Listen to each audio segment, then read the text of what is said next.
Mio, I need to bend. What the? Okay, you know what? We'll do a little space at the beginning for you, Layla.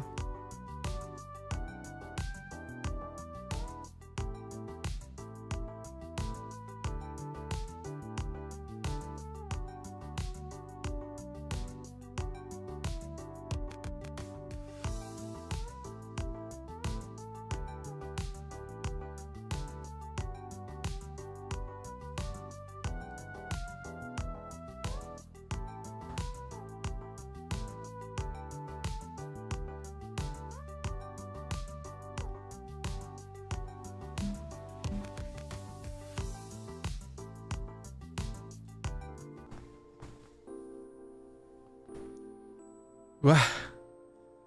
Okay. Alright, Layla. Go ahead, bend. Tell me what's going on in your life right now.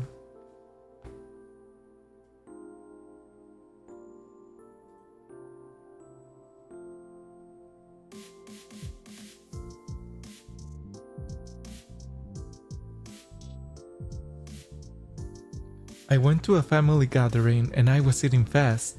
My aunt was like, don't eat that much. It's not ladylike. She's always on some BS. You know what? Sometimes you're just hungry, right? Sometimes you're just hungry and you gotta get that food in you. I got that motherfucking dog in me and he fucking hungry. He hungry, alright? It also depends on, past life experiences. As some of you know, I was in the military and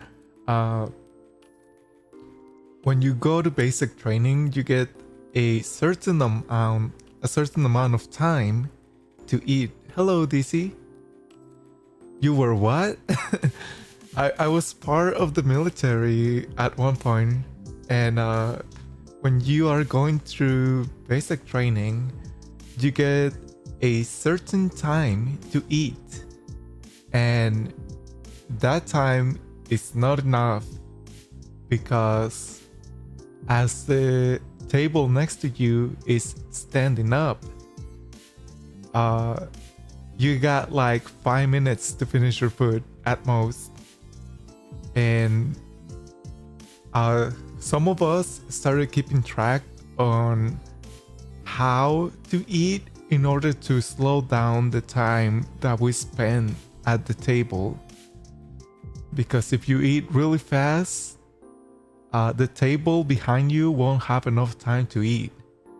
And we like acknowledge that around the second or third week of being on the military training, and it was really funny, but sometimes life experiences catch up to you, and I still eat fast.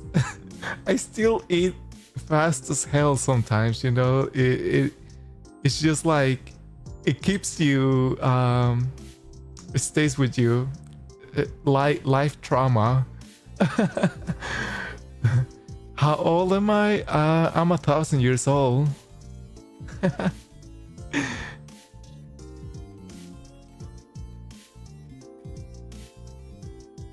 But motherfucking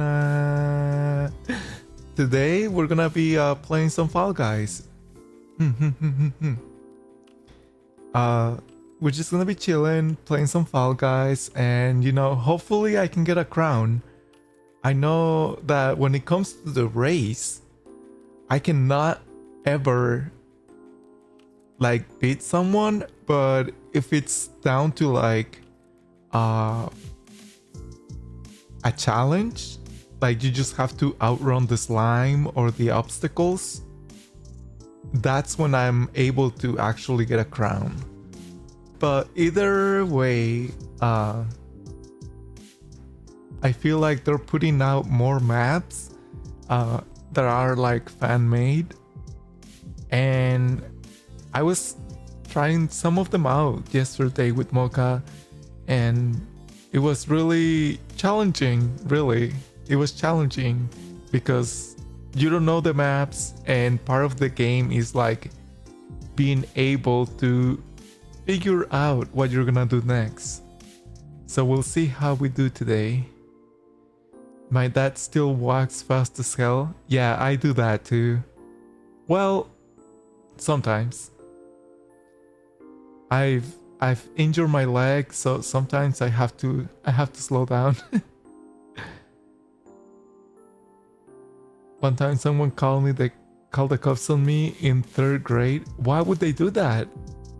What does that 3rd grader has to do to get the... That's crazy, Layla. What the fuck? What did you do? Did you like try to choke a kid out?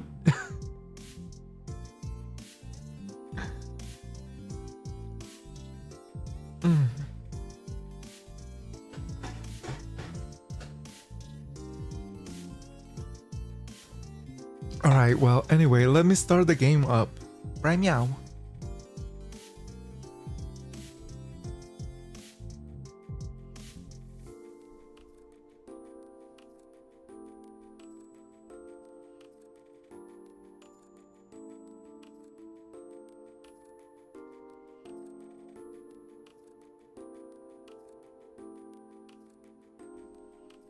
Boom, ba ba boom, bam, ba ba ba boom, bam, boom, ba ba boom, bam, do ba da ba do bam.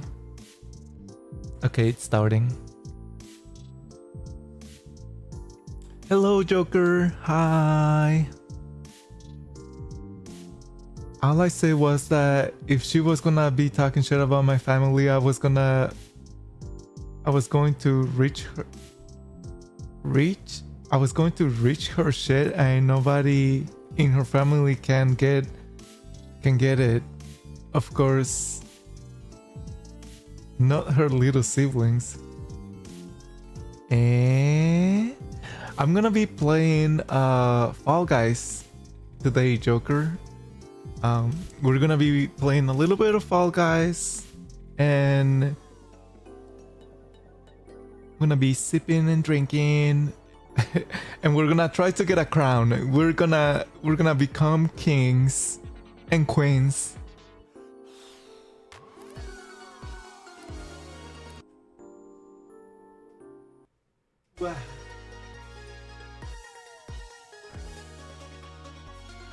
Oh bro, I played that too. Nice. It's really fun, I think. Oh my god, they have Appa.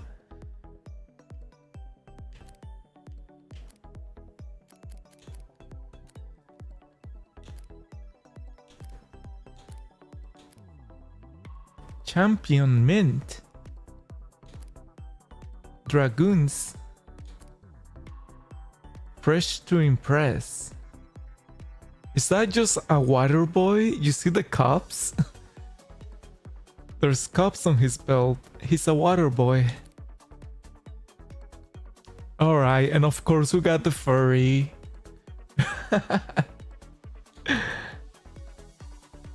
Yo, what is that? What is that? Saintly Gibbs. Saintly Gibbs. What the? Hold on, let me look at it. Hey, yo. Those are some really big pectoral muscles. Dodge? They got dodge. Snake, an axolotl. Oh, a dove, alien backpacks. Oh, well, let me get the game started. Yo, Afro Samurai, hello. Ranked knockout. I don't know if we should do that. Let's try it out and see what happens. We're going rank.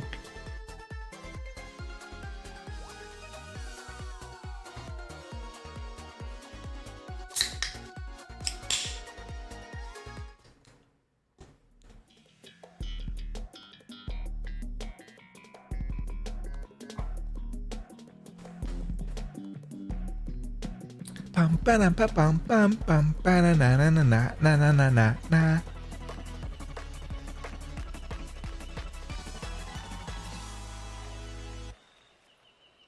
By the way, is the volume of the game like good enough, or should I turn it up?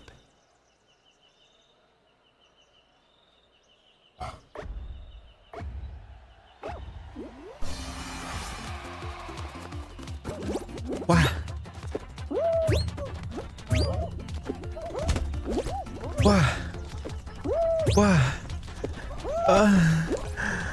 Wow.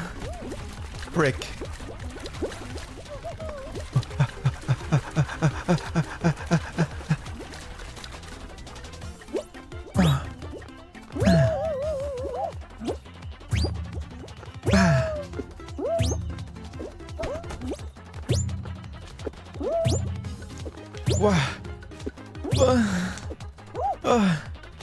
Doobie doobie dum dum, doobie doobie dum, doobie doobie dum dum, doobie doobie dum. Yeah.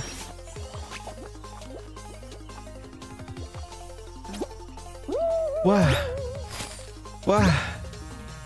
Wow. Oh, top 10, baby. Let's go. Top 10. Actually, I think that was top 5, really.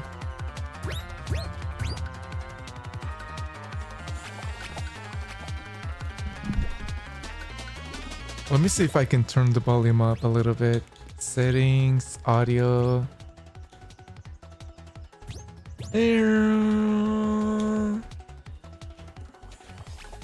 Okay.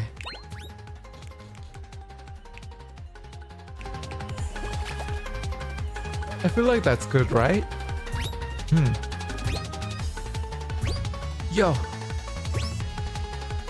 Moodang! Moodang! No, Moodang! That will be actually one of the fucking premium skins if they put fucking Moodang in here. Yo.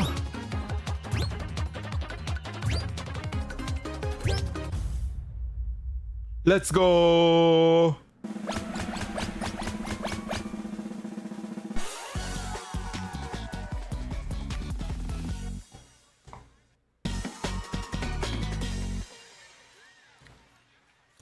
Pam pam pam pam pam pam. Pam pam banana pam banana pam pam banana meow. Jump through the holes.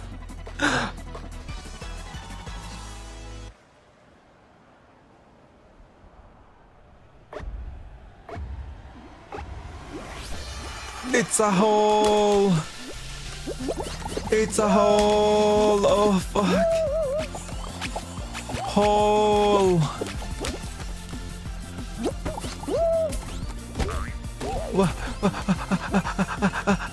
Hole. Hole.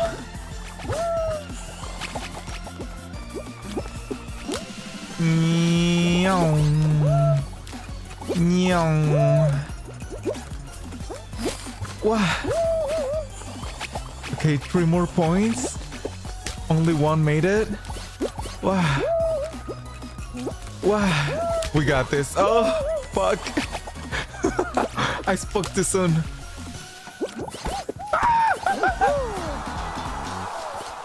Let's go. 4 out of 20. Oh my god. Oh my god. Look at him. What is he doing? No. Okay. 10 out of 20.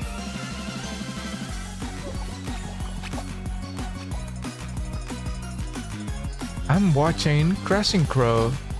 Go, Crow, go. Oh, never mind.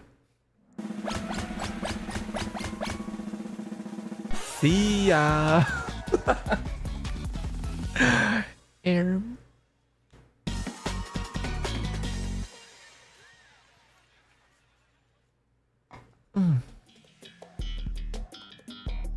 What the? Sailor Saturn? Welcome back.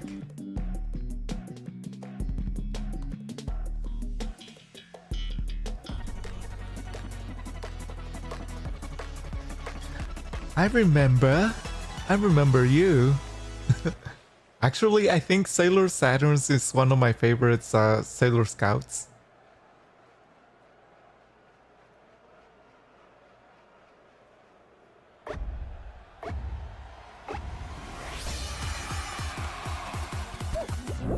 Wow.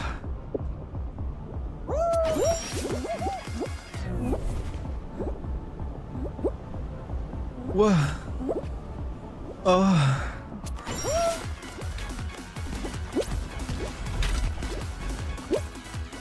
Doobie doobie dum dum doo. Oh, you bitch!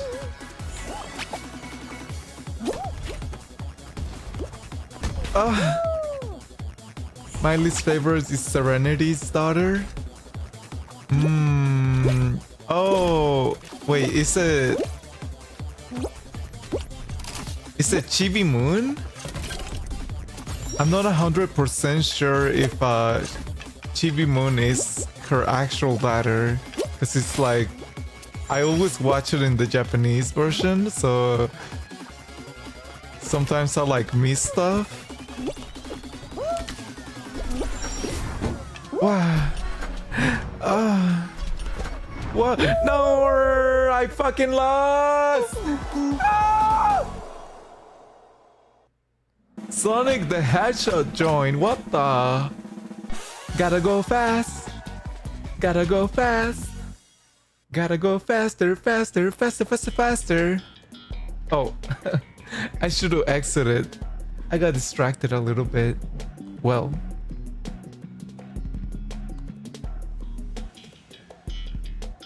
Bam, bam, bam, bam, bam, bam, bam, bam, bam. Woo!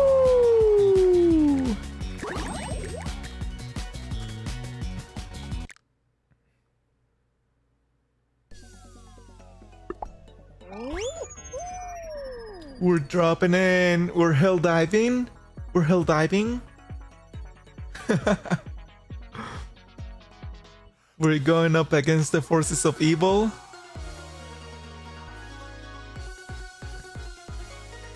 Prepare to be punished in the name of the moon. Hey, that actually works perfectly with my outfit because I think I do have like a little moon, like in one of my butt cheeks.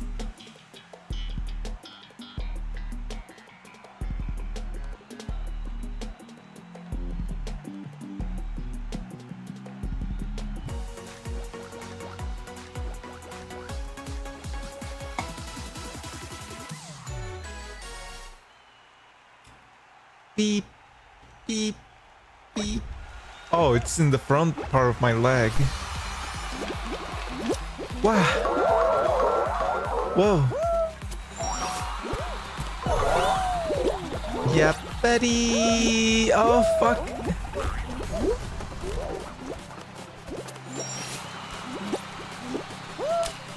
What? Yeah.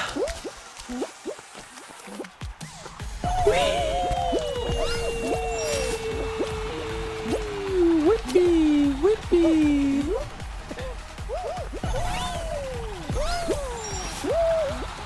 Let's go. Ah.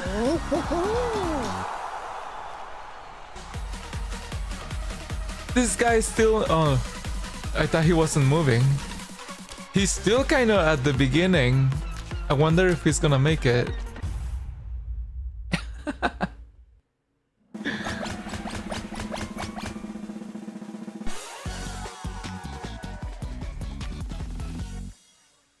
Dun, dun, dun, dun, dun, dun, dun, dun, dun.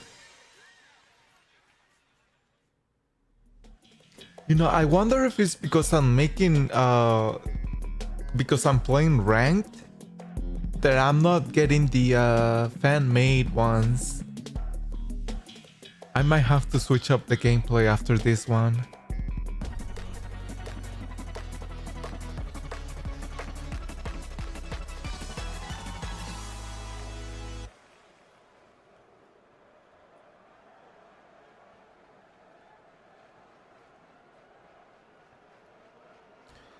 Yeah. Let's go. Oh. I think I got disconnected.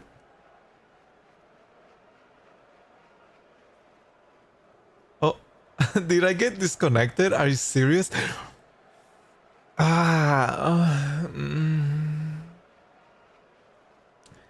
Hey, hello, Terra Queen. Terra Queen.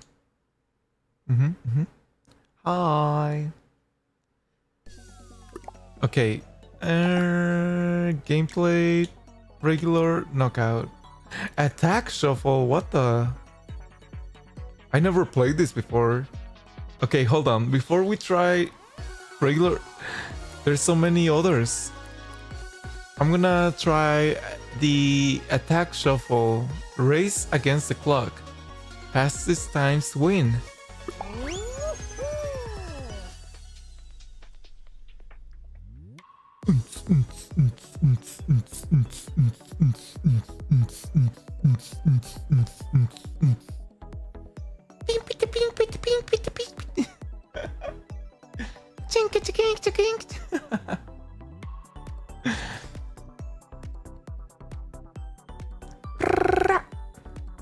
Skip doo doo papa. Skip doo papa. And the big goes pop.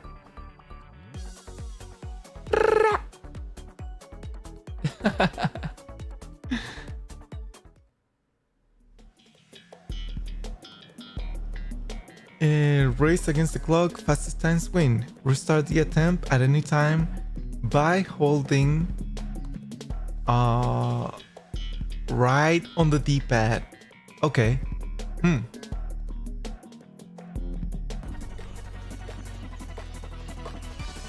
Banana bread, thank you for the follow.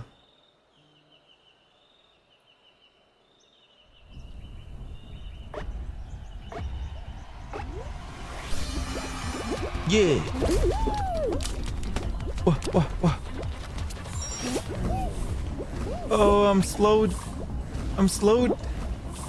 Or no. What? What? What?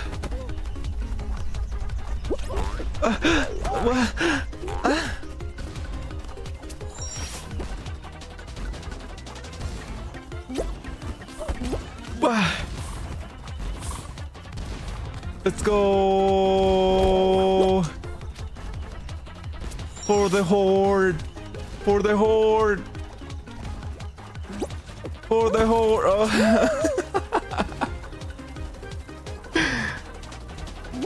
Nyong.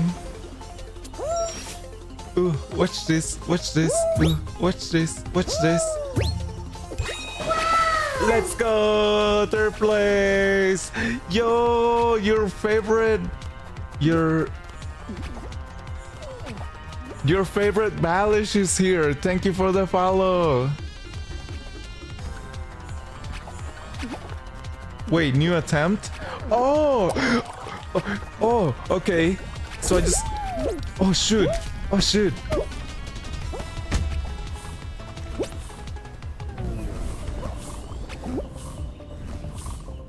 I didn't know I could retry my best time.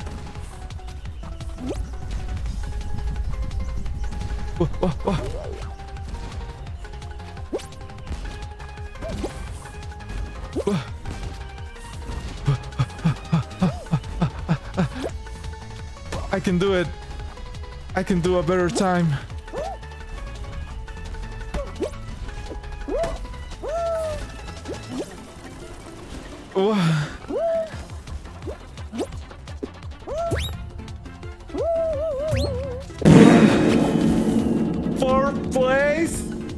Fourth place. New attempt.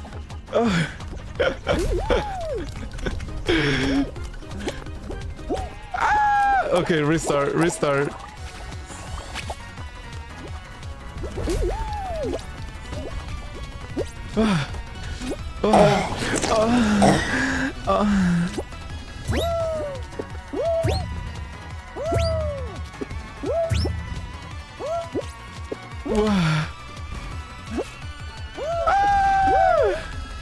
No, balls on my face.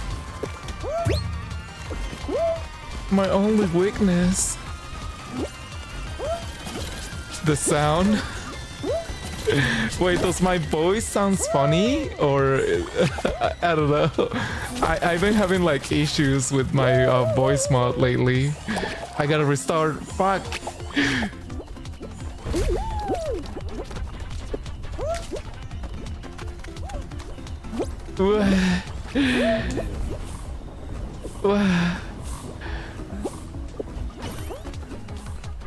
What? Are you kidding me?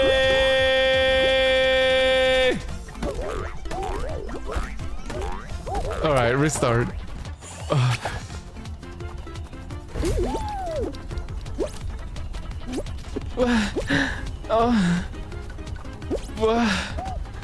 The only sounds I'm hearing.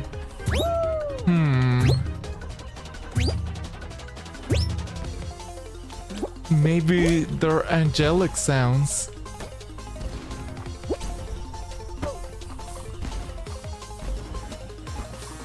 Yeet. 1 minute left or no. You'll never catch me alive. Ugh.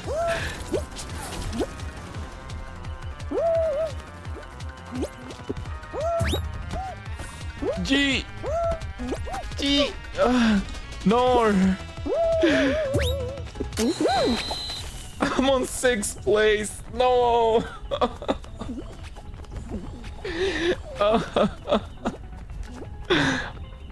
Angelic? Oh no.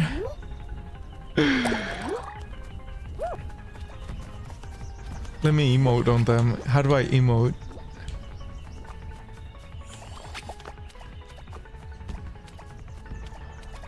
I cannot even grab them. What the? Hello?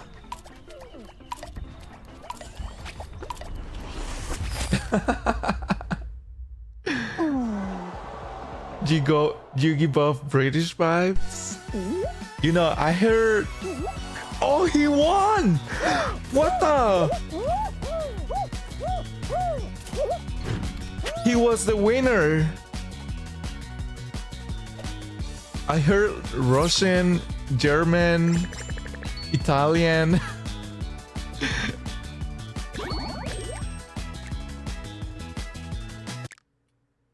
But I'm actually American.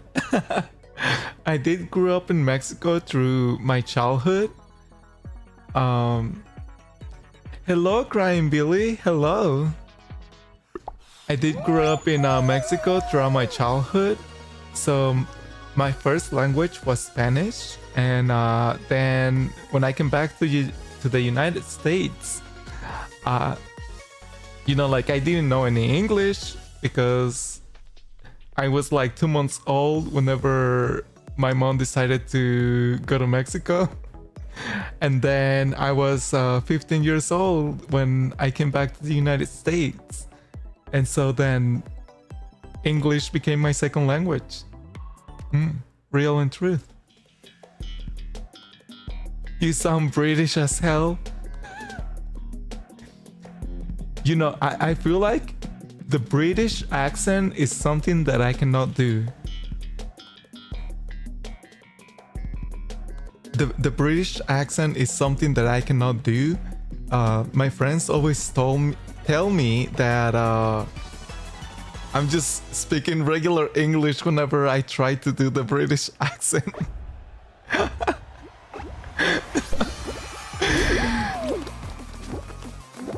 It's me, Mio. Wah. Wah.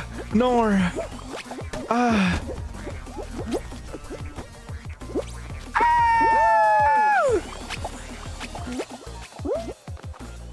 Wah.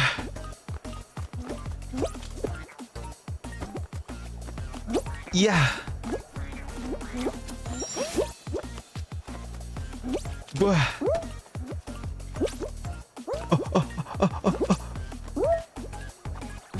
Wah. Yeah. Ooh. Ha. Ooh. Ha. Ooh. Ha.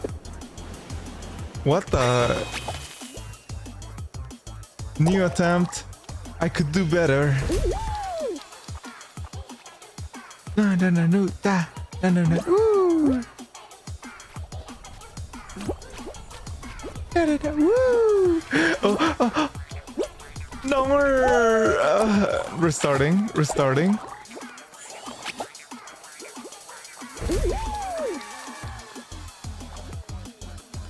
Toot, toot, toot, toot, toot, toot, toot, toot, toot.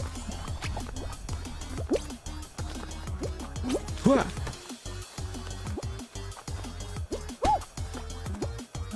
Let's go.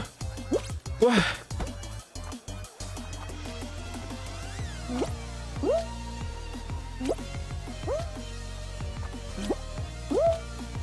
What?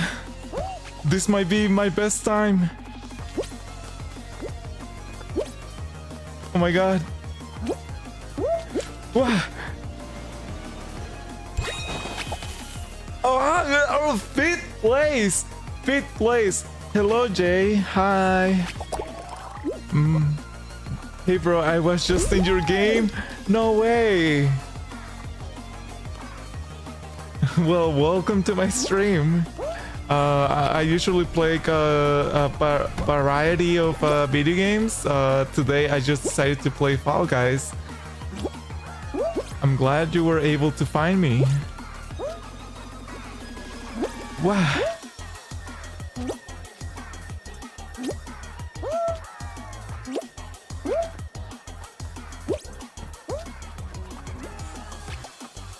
Wow. Yeah. Wait, Jay, were you the guy that won? Were you the red bean?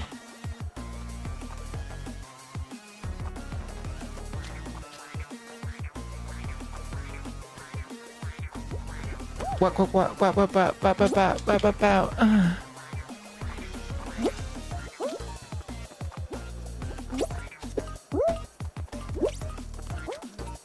No more.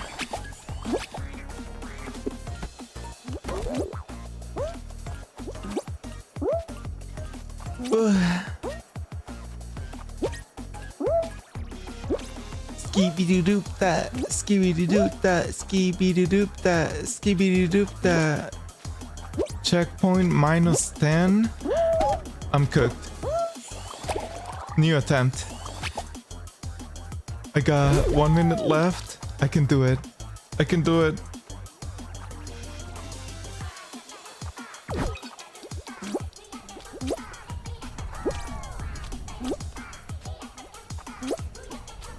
Skippity-doo.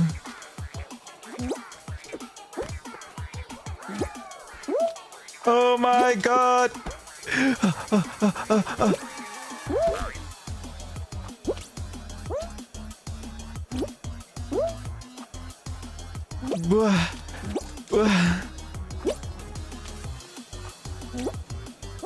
Let's fucking go. 5th place. My 42nd one was my best attempt. Mobile Crab, congratulations. Congrats, bro. Here, give me a hug. Give me a hug. Give me a hug. Where my hug at? No, he left. Terrible gas. Yo, it's normal, Layla. Hello, May. He only won because the other guy left.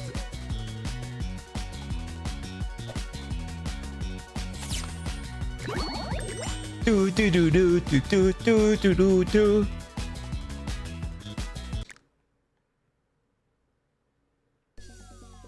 I kind of like this. I kind of like this game mode.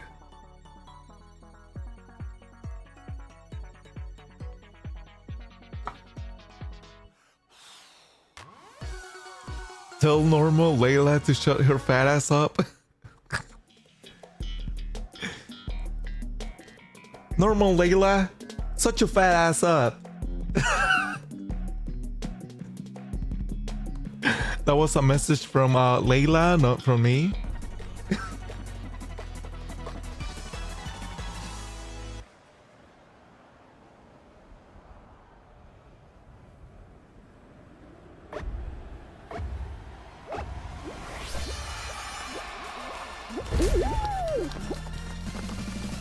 Do do do do do do do do do.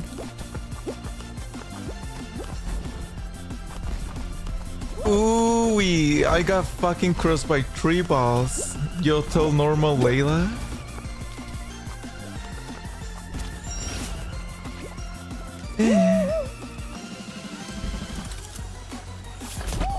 Oh fuck! Oh fuck!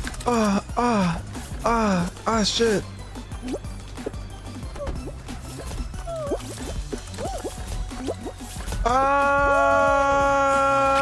Mother freaker. What?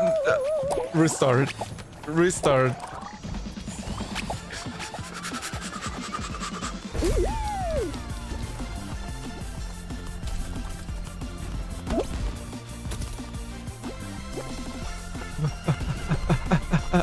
Oh my god, who put this big balls in front of the track? What the?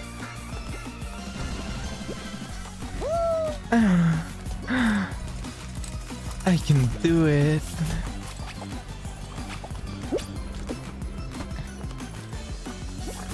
I'm gonna go through this side. I feel like I can do this faster. And then I'll do one of these. Kiss my ass.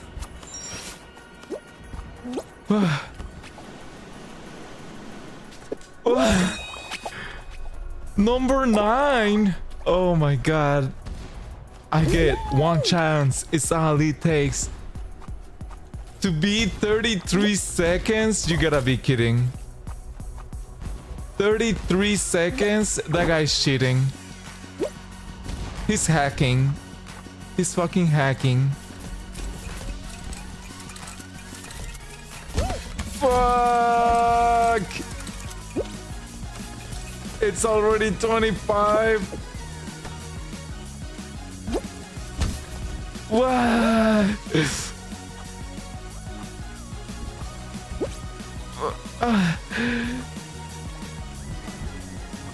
Freak you, you fan.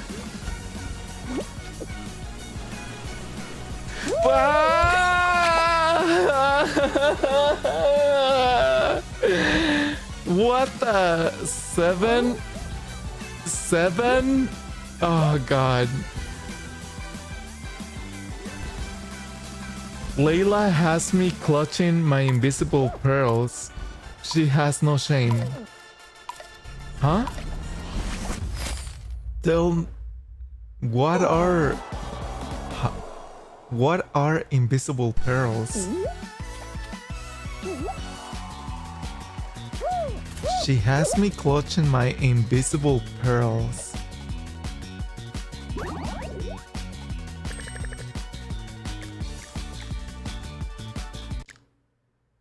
I have no idea what you mean by that, normal Layla.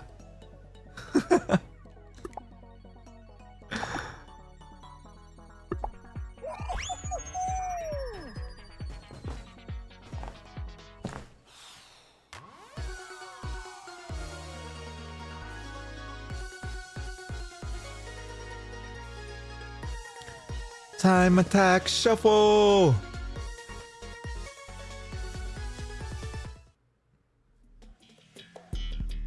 Ooh, I never played this game before. I mean this map. I played the game before.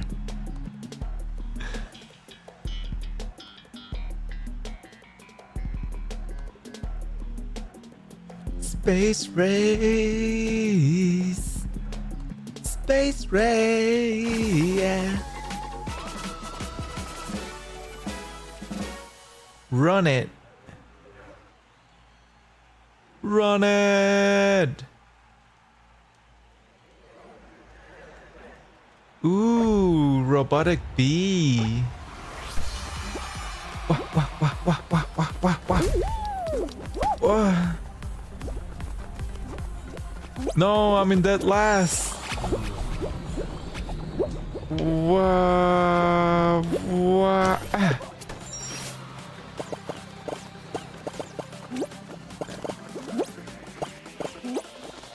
Oh. Oh. Oh.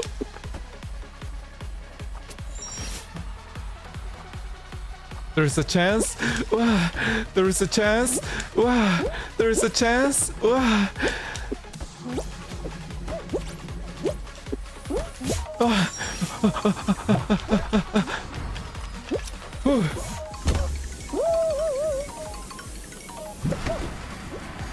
Oh my god, lasers in my face.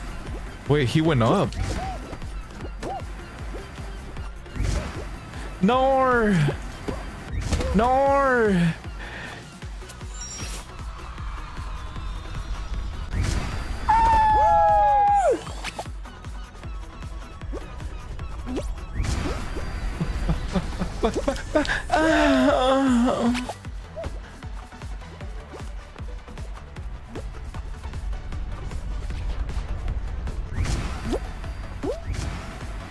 Push me up. 4th place. We're so close. We almost had that.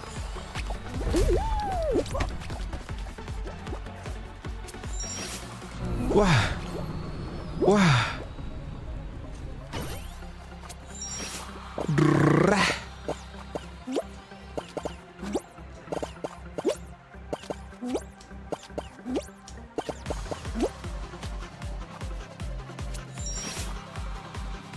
The beat goes boom.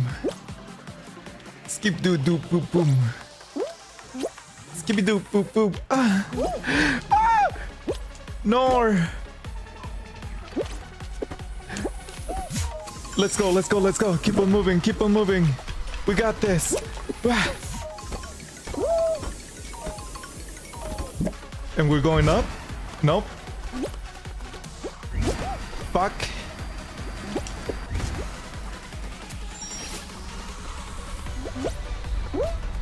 No. Okay, we still have time. We have time. Number 5. How? How did I went slower that one time? Or did people actually get faster?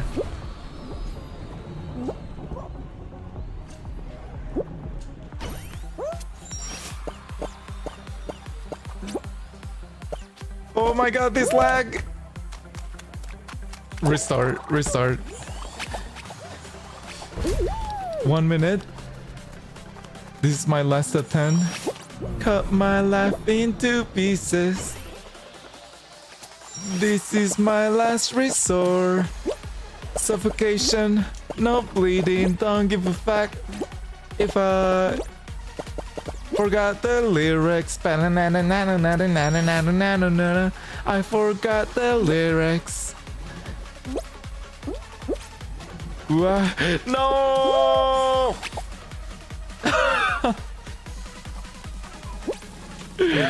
Woo! Wow. No! Restart. Restart, restart, restart. 40 seconds, 40 seconds. Come on. 1 minute. Oh, never mind. 1 minute. Wow.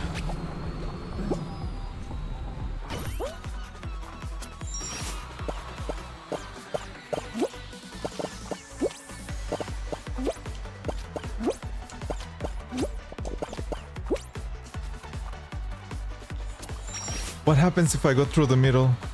Fuck. That's what happens. Forget the middle.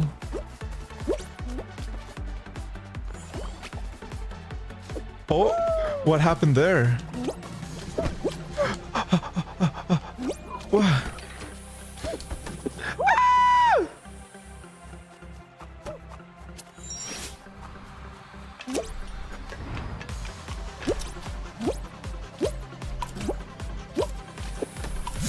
No.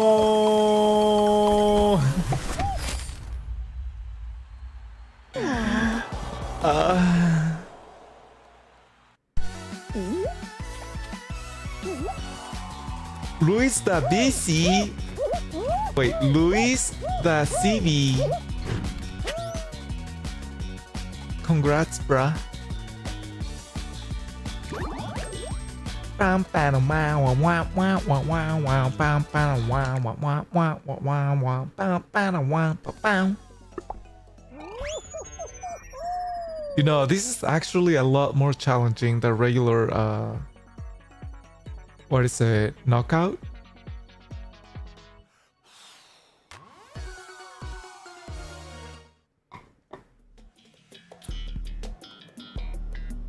But I think after this one, I will go back to regular knockout.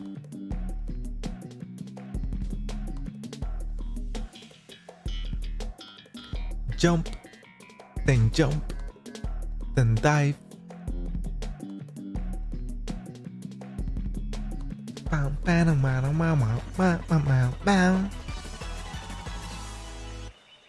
Restart? Restart? Would you like to restart?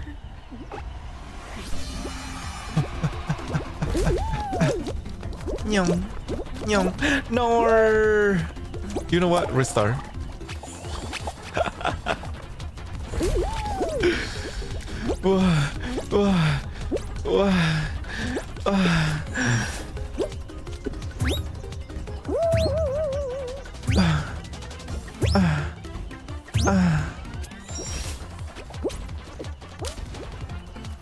Nyong.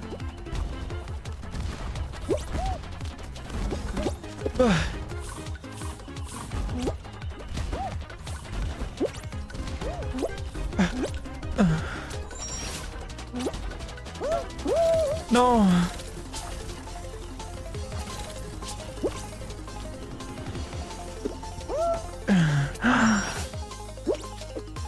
Somebody already made it? You gotta be kidding me. Third place. Okay, I'll take that.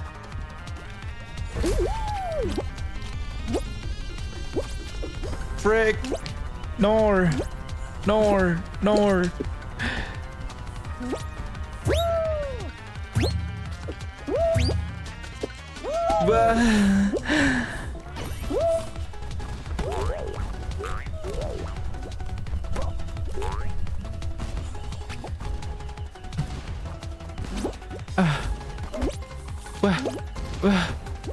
Wait, that's the guy that won last time. The crocodile. Mio. I know you're British. Oi, mate. I ain't British.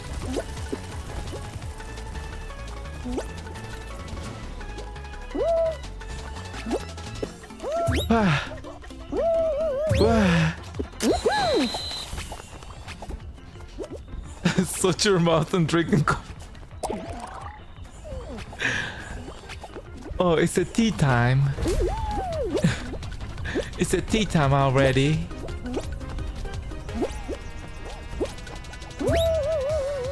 You know I love a good tea bag at the evening.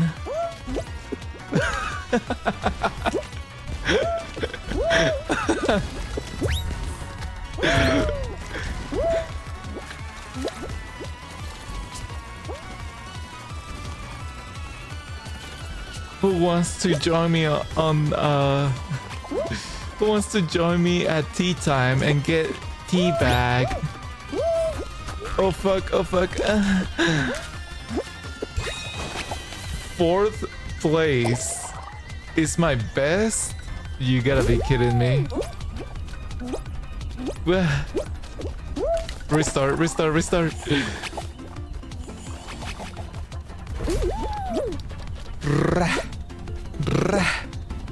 Oh no.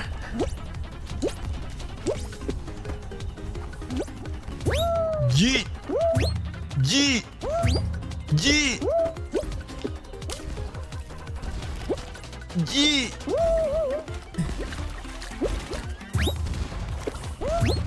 Yee! Come on.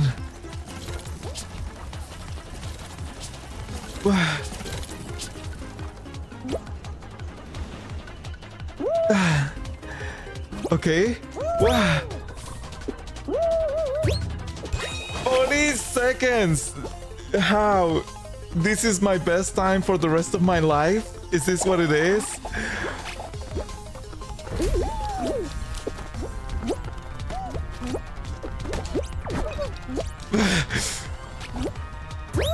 Gee! Gee!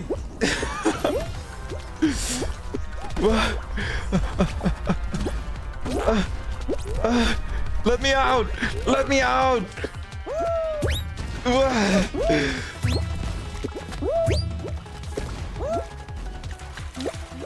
30 seconds! -5, and I got hit by a rhino. Oh my god, it's cooked. It's cooked. I'm on 7th place now. What the? That is crazy. What is this? Okay. Maybe you want some fish and chips. You know, fish and chips are actually really good. I had them. Yeah, it's also time to drop the tea into the ocean. No need to thank me. I just proved he's British. Oh my god, he's getting hentai. What the fuck?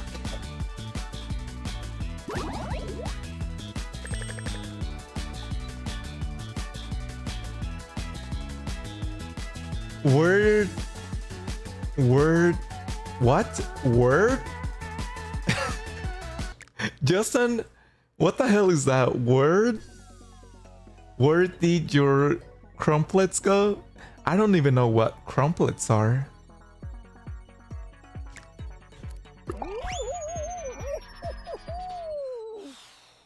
You're back. Hello, your favorite Balish? Hello, Balish. Welcome back. Unfortunately, I have ears. What does that mean? What does that mean? I'm already self-conscious about my voice. What does that mean?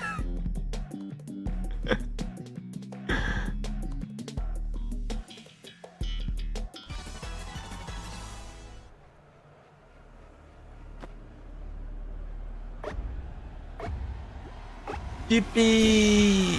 Fan made.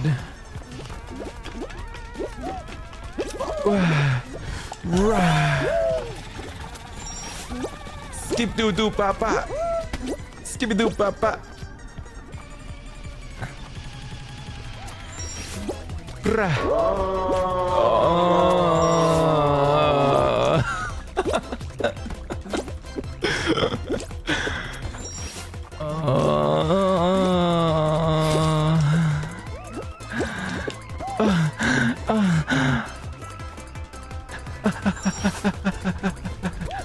Wait.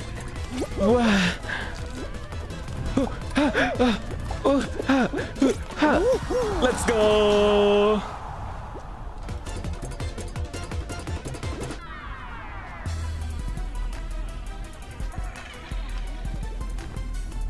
It's your fate ball this year. Oh, okay.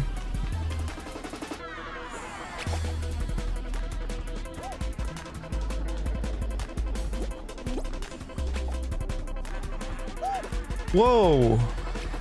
He made it! Uwu is sad? Why is Uwu sad? Oh, because he's fired. We fired him today. Mio, your voice is perfect. It's just unexpected the most.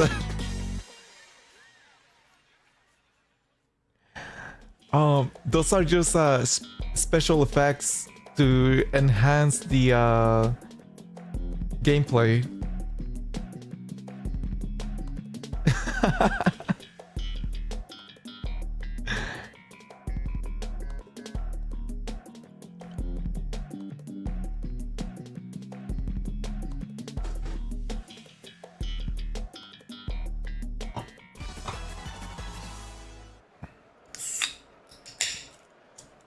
What? Justin, what the hell? Your voice is perfect for gun time? Hey, welcome back, my Gunners. Today we're gonna be playing Fall Guys.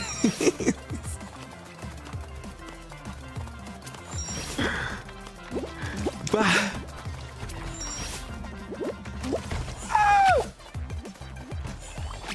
Bah. Nope. Bah. Bah. Bah. Nor.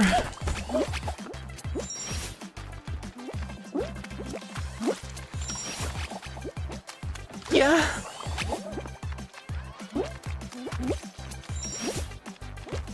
Yeah.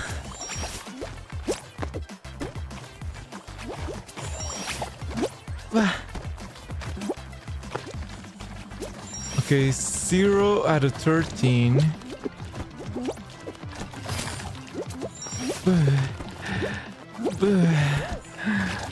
Oh my god.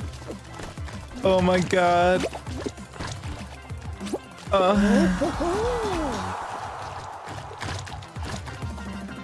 My mother is looking at me concerned and confused because the air.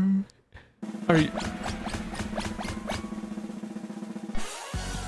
Am I on your TV right now? Am I?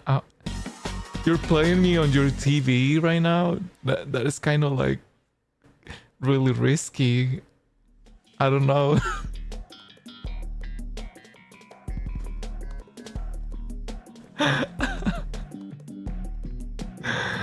That's a risky move you're pulling there.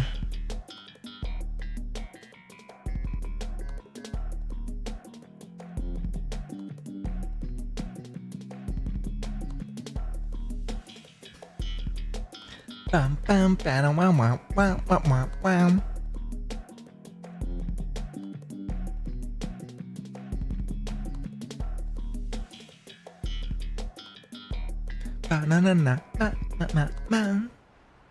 Disconnected? What the heck? You gotta be kidding me. You gotta be freaking kidding me.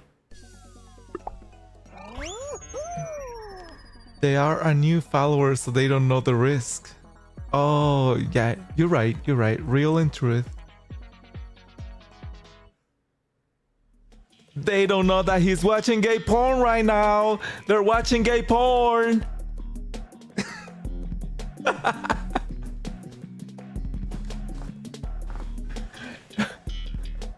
Huh?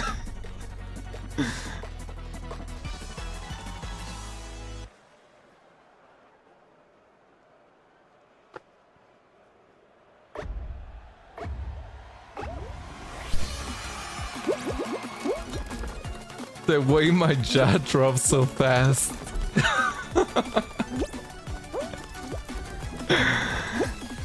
You've been outed. Uh-huh.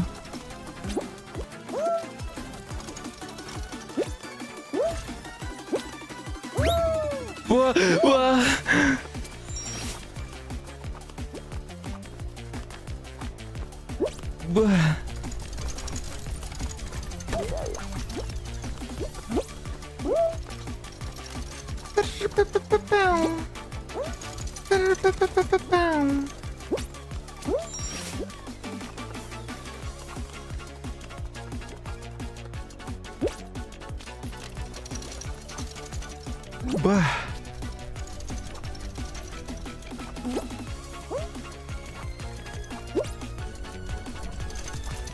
Yeet. Oh, am I gonna be the number one? The number 3?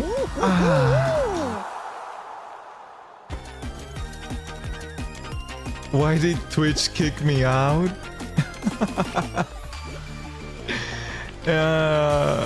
Were you freaking out? Were you trying to change my Were you trying to lower the sound? Were you trying to change the page real quick? It's because you were watching gay porn.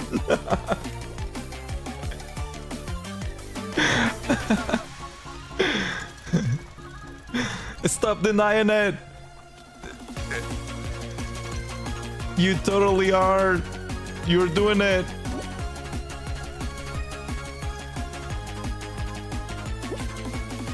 I bet you read yaoi.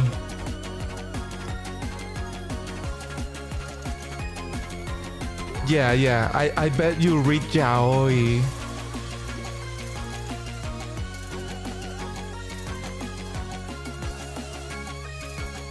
The truth is, I'm being blackmailed right now. Caught in 4K.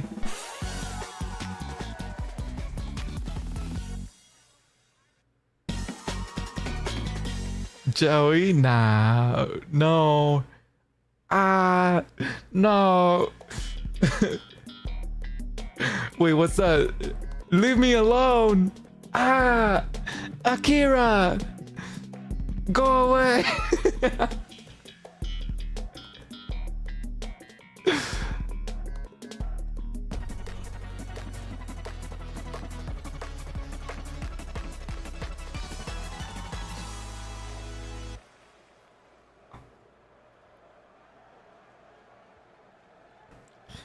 I'm not watching gay porn. The fact that you have to type that in capital letters tells me otherwise.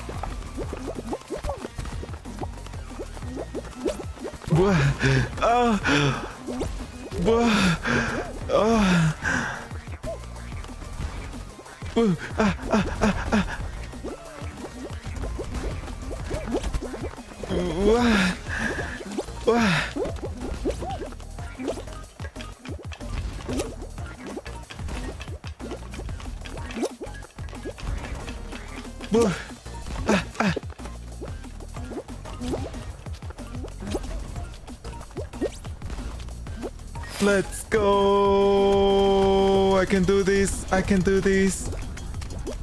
Wah. Wah. Wah. Take your time. Take your time. You got this. Ooh. Oh my god, the lag. No. Let's go. Lag and all. I still made it.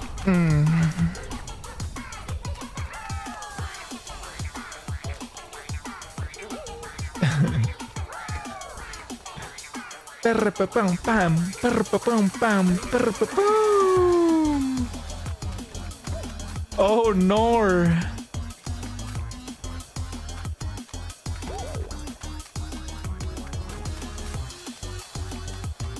What a happy day. A happy day. Oh, what a happy. I'm fucking dead. They were right there. They were about to make it.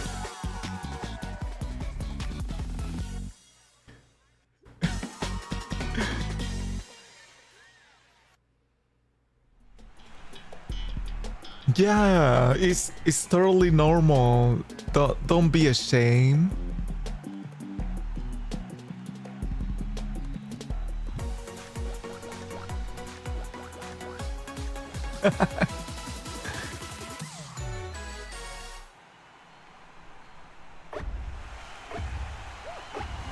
Let's go. G E. No! Lag! No! Lag!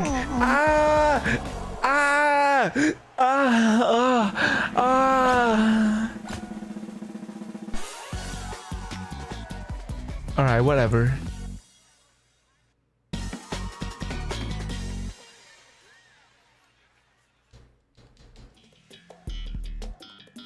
I don't even care. I just wanna get out. Let me out. Let me out. Let me out. Come on. Come on, let me out.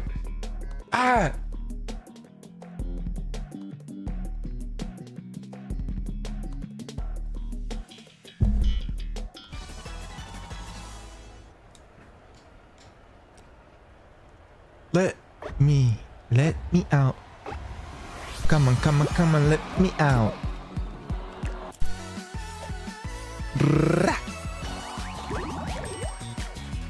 Ding, ding, ding, ding, ding, ding, ding, ding, ding.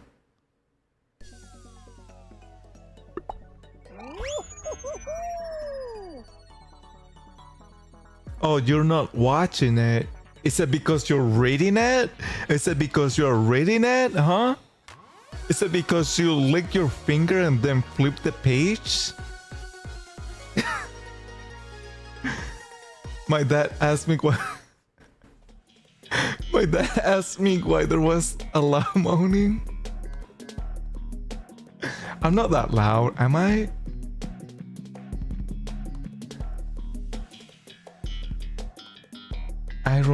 I don't read those books in all capital letters. Oh, you lying. Oh, you lie. I know you lying.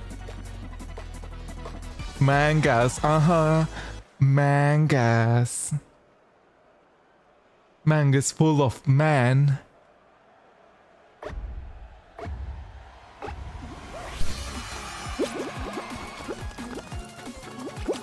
Rah.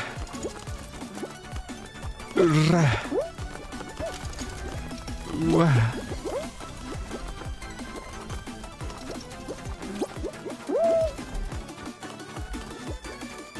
Oh. Bing, bing, bing, bing, bing, bing, bing, bing, bing, bing. Bing, bing, bing, bing, bing, bing, bing, bing, bing, bing. Beep. Wow.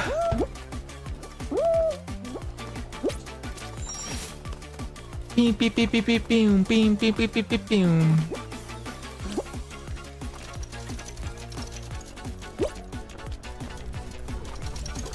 We both do. We both do. For real, for real. On God, on God.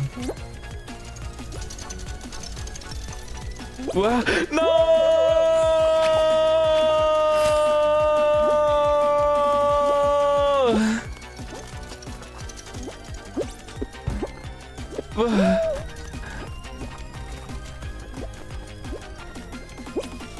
Bing, bing, bing, bing, bing, bing, bing, bing, bing, bing.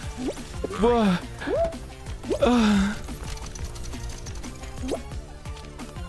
Okay, I still made it.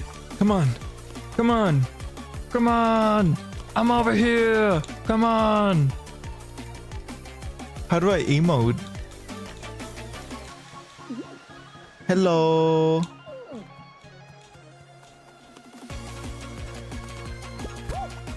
Rah.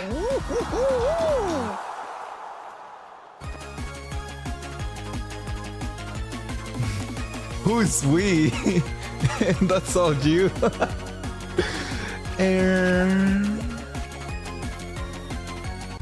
There's no way I'm gonna be a part of it.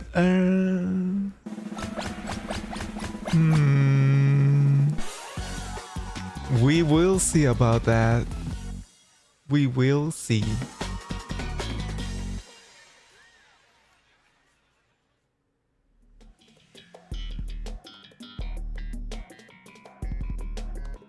Do do be do boo be boo do be do be do be do boo be do be do be do be do be.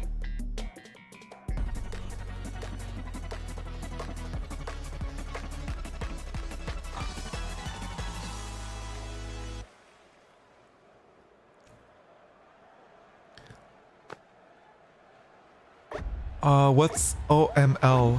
Oh my lord! Oh my lord!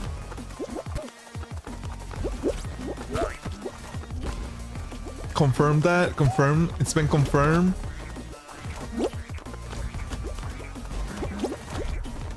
Wow.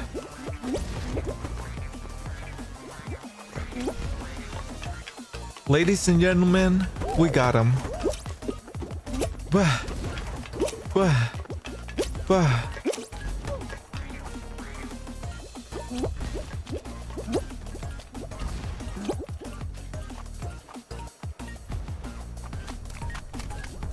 Bing, bing, bing, bing, bing, bing, bing, bing, bing, bing, bing, bing. Am I on first? I'm on first. Let's go. Let's go. I'm gonna get. Ooh. Ooh. Ooh.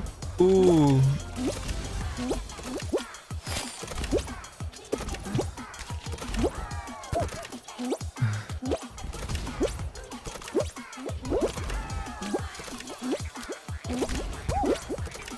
Come on, let's get rid of some more.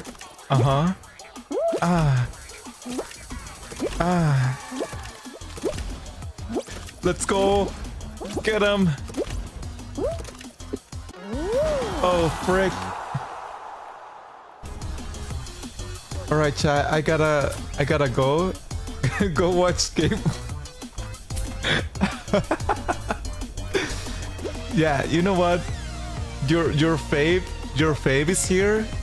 Go ahead and go read the Jinx BL. That stands for Boy Love. Go on ahead and read Jinx and then tell me how you feel about it. I don't think you're getting rid of anyone.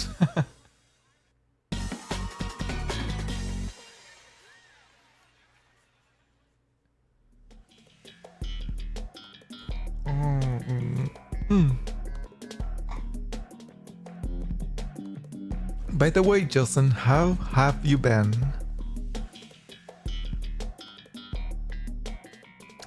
Bubbling Brook. I just gotta get some stars. I gotta get some stars.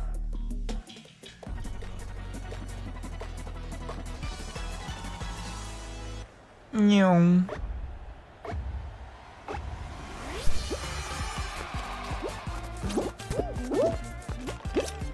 You wanna know how I got these stars? Wow. I got run over. Wow. Let me through. Okay, keep going, keep going.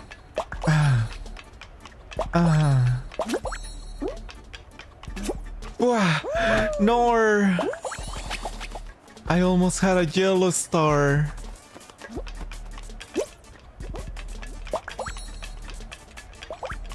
Well, I have been kinda okay.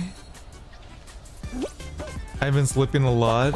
Well, since you don't got like school anymore, I'm guessing that actually, you know, like helps you. Wow.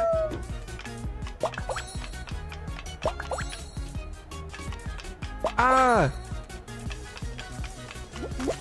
Wah, bitch!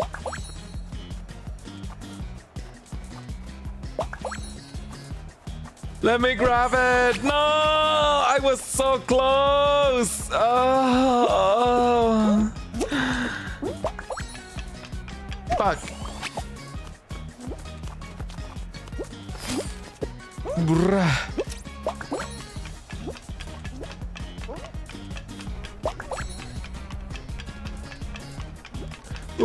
No!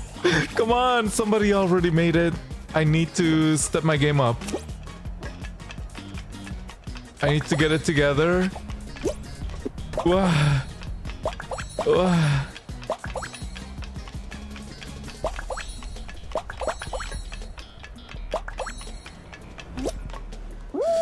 How did I fall? If I lose it all, lose it all, lose it all. Let's go. Let's freaking go. Yeah, but I just remember school is closed. Wait, yellow star from Mario?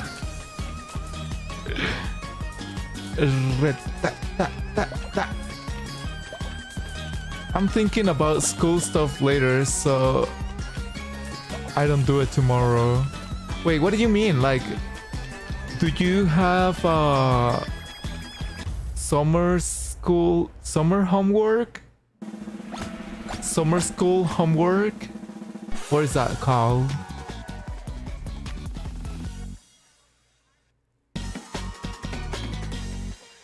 No, you don't got summer school? Oh, okay.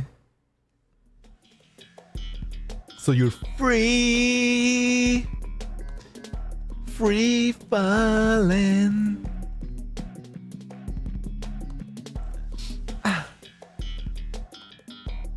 Dooby doo boo beep doo doo beep.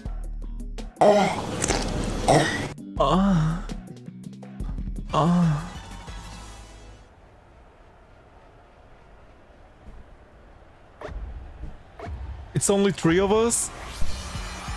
Oh, 7. 7 of us.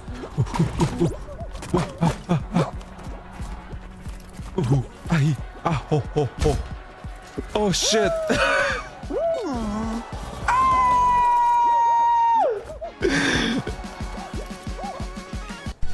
That never happened, chat. That never happened.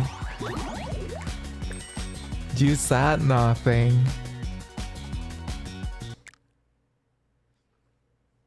Yes, I'm free to watch Brain Rot. Player 222 eliminated. Oh, you know what they should do here? They should put the Squid Game uniform for the beans. I feel like that actually is such a good idea because this is pretty much what Squid Game is. Oh, and I don't know if you watched the 3rd season, right? But at the very end, they like tease an American version of the game, and I feel like they should put Mr. Beast as the main billionaire antagonist. Because he does like all these game shows, right? And obviously he does it on like with a good heart in order to like help someone. But I feel like, you know, he already has this big popularity, and it will like come together with the whole, oh fuck this, like with the whole Squid Games storyline.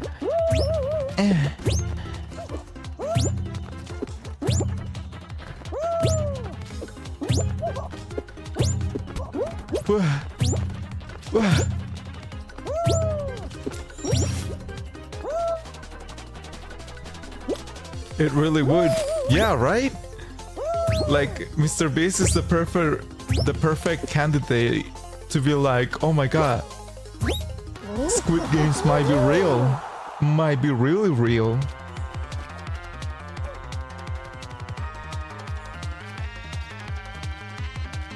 Ain't no way you just say Mr. Beast.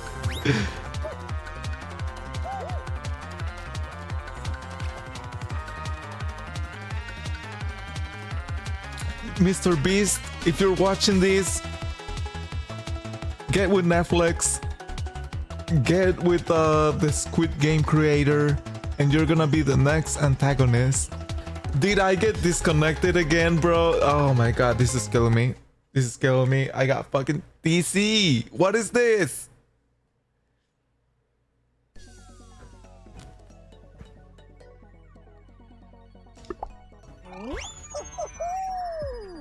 Keep the mouth open for longer than 2 seconds and something will happen. I dare you.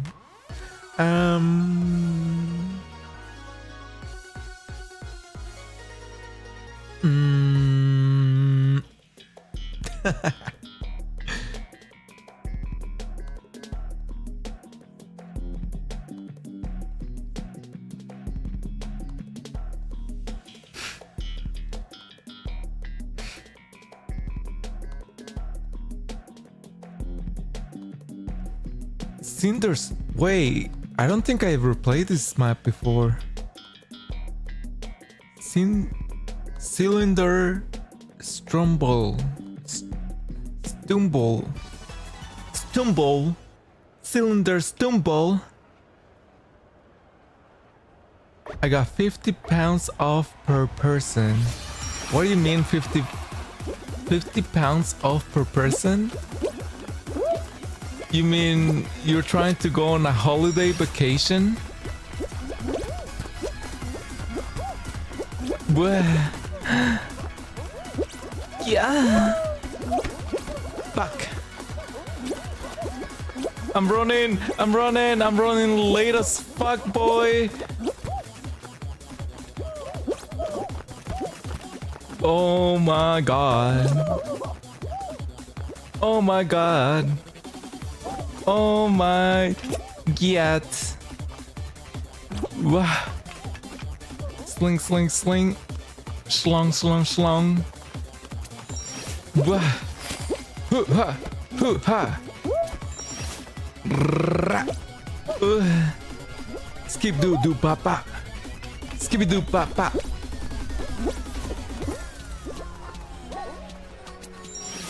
I'm gonna swing from the chandelier.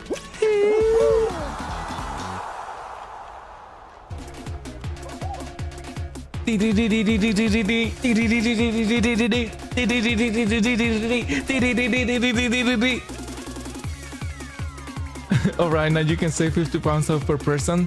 That's 200 pounds off for a family of 4. Nothing beats a Jet 2 holiday.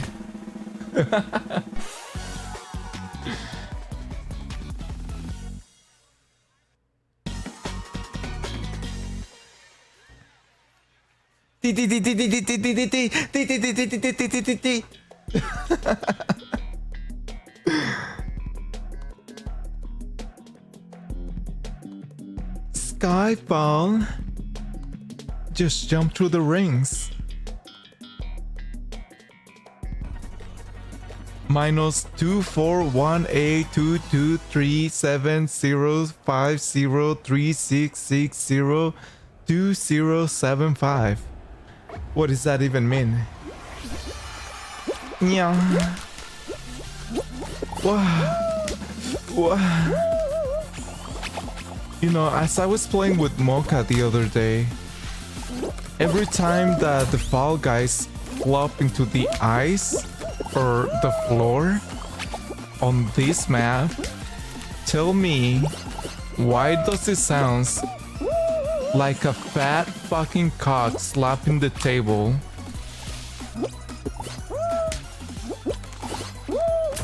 What?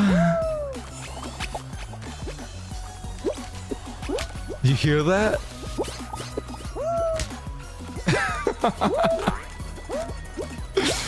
Wow.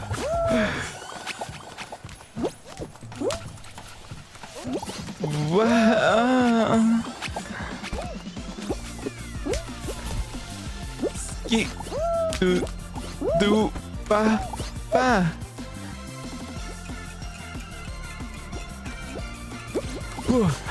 Let's go.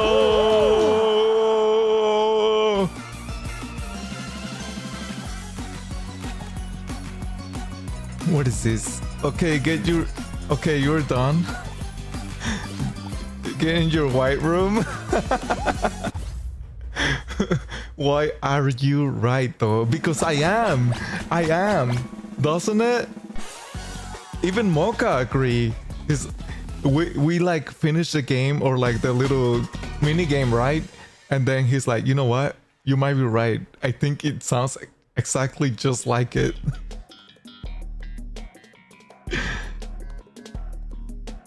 But why is there fluffy walls around me? Or is there... Even the ceiling is fluffy. It's fluffy. Fluffy? Fluffy? It's fluffy? Fluffy? Fluffy? Fluffy? Fluffy? Fluffy? Fluffy? Fluffy? Fluffy? Fluffy? Fluffy? Fluffy, fluffy, fluffy. Mine, bitch.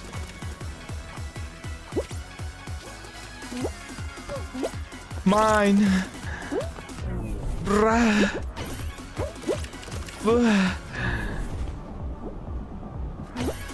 Mine. Bitch. Get fucked. Get fucked. Get fucked. Oh fuck. Nor mine.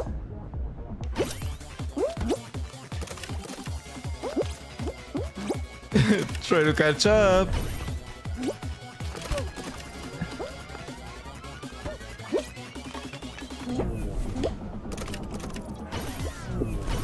Whoa. 20 seconds, holy fuck.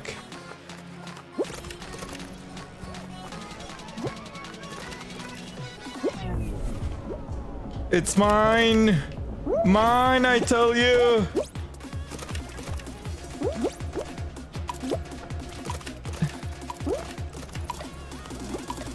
I'm not getting eliminated.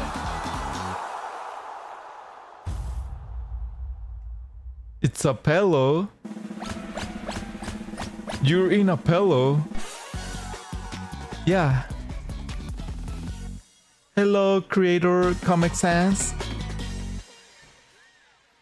Welcome back.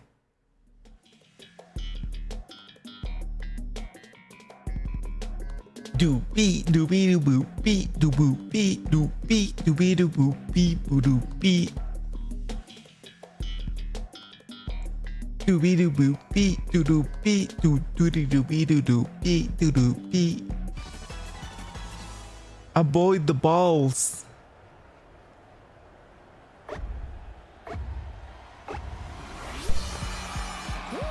Balls.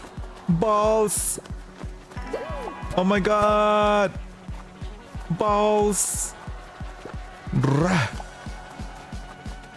Skip doo doo papa. Skip doo doo papa. Woo, woo, woo, woo, woo, woo. Toot toot. So many balls.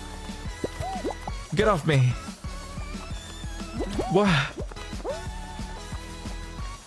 Oh. Whoa. Ah. Ah. Ah. Ah. Ah. I'm new, bro. I'm new. Ah.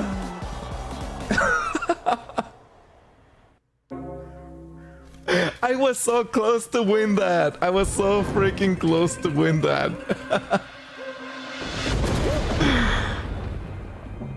Do do no no no don. Bam bam wow wow wow wow wow wow wow wow wow wow wow. Doobie doobie doobie doobie doobie. Let's go to the points.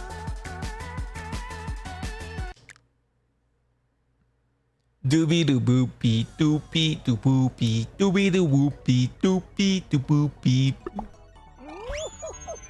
Let's go.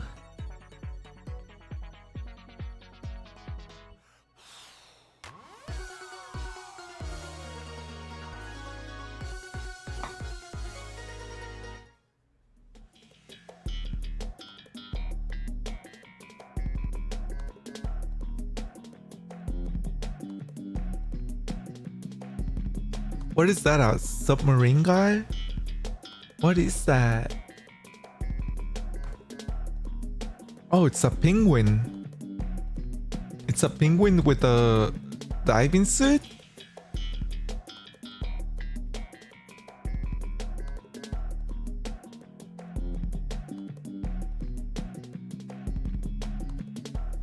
Eh, eh, eh, eh. Bingus? Oh, not the Bingus.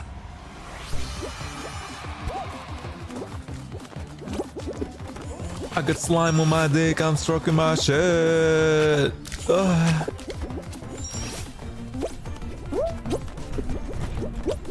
Wah.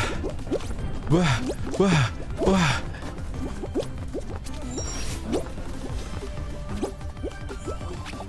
doobie doobie doobie doobie doobie doobie doo doobie doobie doo doobie doobie doo doobie doobie doo doobie doobie. Bah.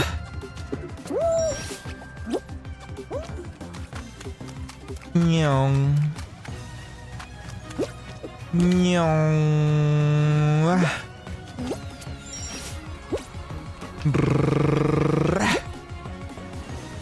Yeah.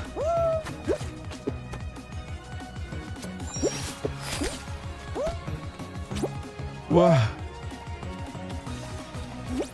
Woo! Woo! Woo!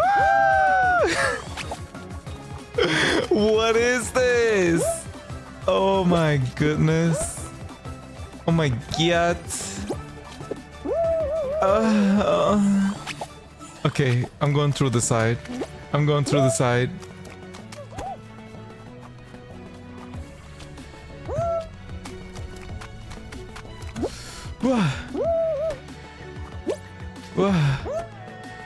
We got this.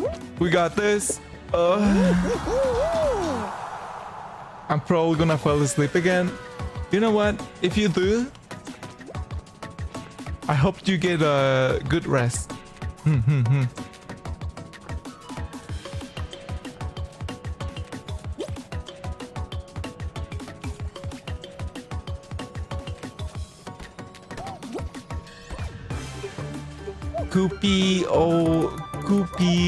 Kupito, fuck. Take care of Bingos for me. He died. Bingos died the moment you left.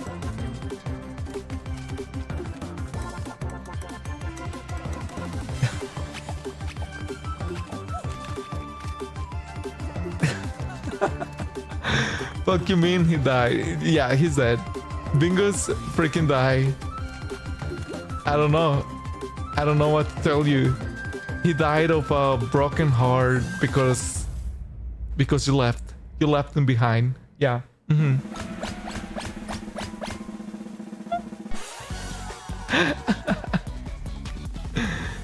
I say stop cooking up dogs and cats. They're eating the dogs, they're eating the cats, they're eating dingoes and eating my ass.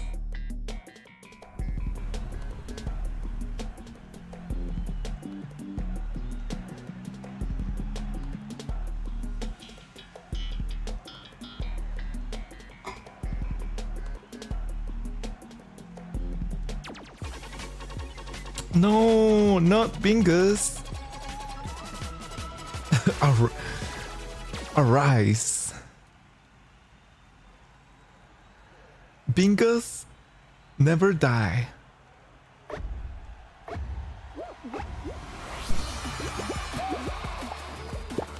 Ooh, let me grab you. Wah. Wah. Wah. Wah. Wah. Oh.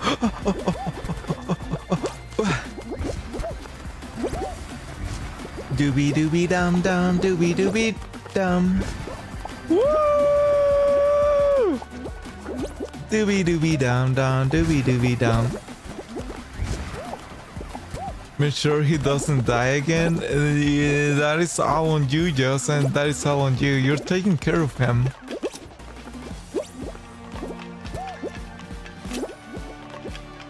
Wow. Beep, beep.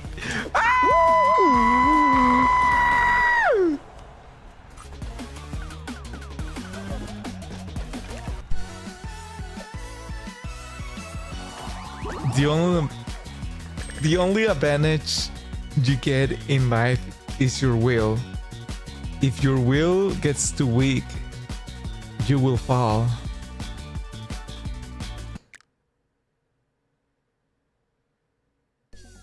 You're certainly not talking about me falling into the last match, right? You're certainly not talking about me falling. If it gets strong enough, then you'll be able to surpass mountains. Alright, good night. Good night, Justin. If I lose it all, slip and fall, I will never walk away. If I lose it all, lose it all, lose it all. If I lose it all, slip and fall, I will never walk away. And I forgot the rest of the song.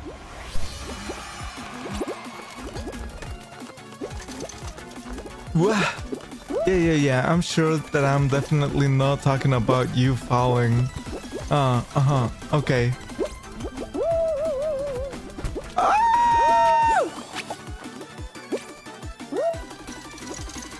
You know, sometimes your will to not fall into the abyss is really great. But then your teammates or the people that you're playing with take one side of the scale and make your side unstable. So is it really your fault though? Like you're willing to put your best foot forward and then somehow you still get fought by everybody around you? I was trying to do my best. It's not my fault that you're looking at me through different eyes.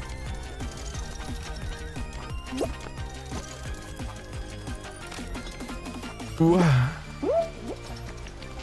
Yeah. Wow. So long, sucker. Hold on.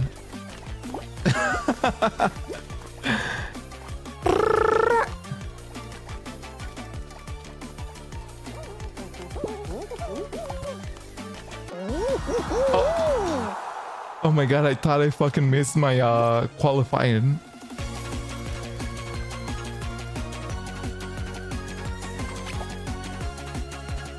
I'ma touch you when I'm sleeping.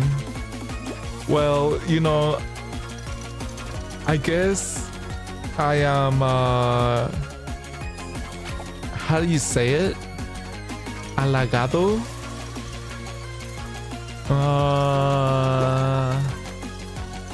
Honored?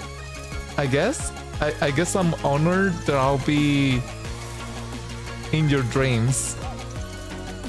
Yeah.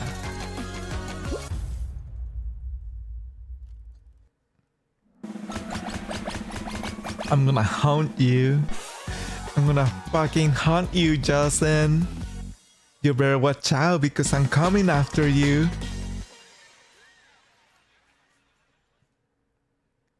Who said you're gonna be in my dreams? You just said it. Let me hold on. I'm gonna touch you when I'm sleeping.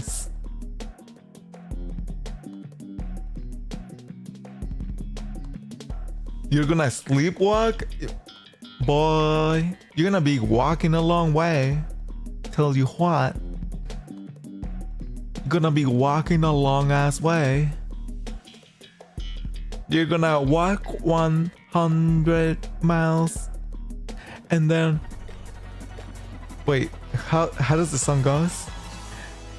And I will walk 1,000 miles and I will walk 1,000 more. Yeah, you're gonna be walking over 2,000 miles. How about that? No!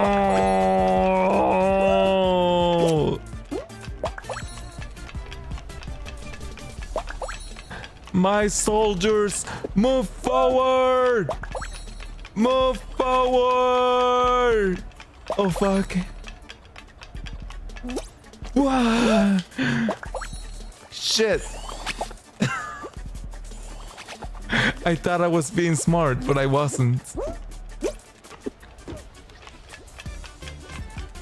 Doobie-doo, be-doo-be-doo, be-doo-boop, be-doo-boop, be-doo-boop. Boop beep boopy beep boop beep boop beep boop beep boop beep boop beep boop. Wow! My soldiers move forward! Ah! I I know because you're in the age of dinosaurs. Oh, what?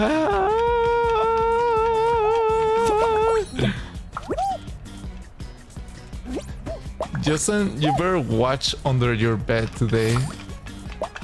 Wow.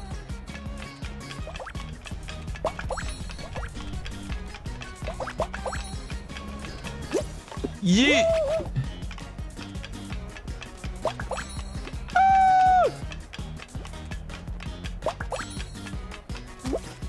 Yeet! Oh no!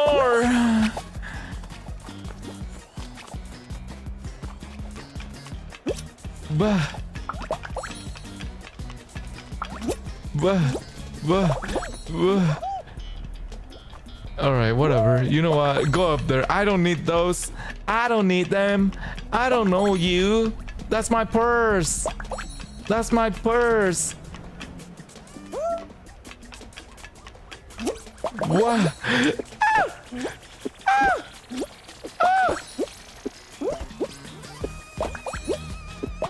Let's go. Qualified.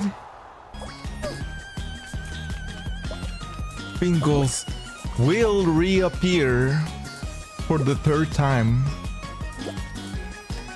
You better watch your shadows. I watch them every single day.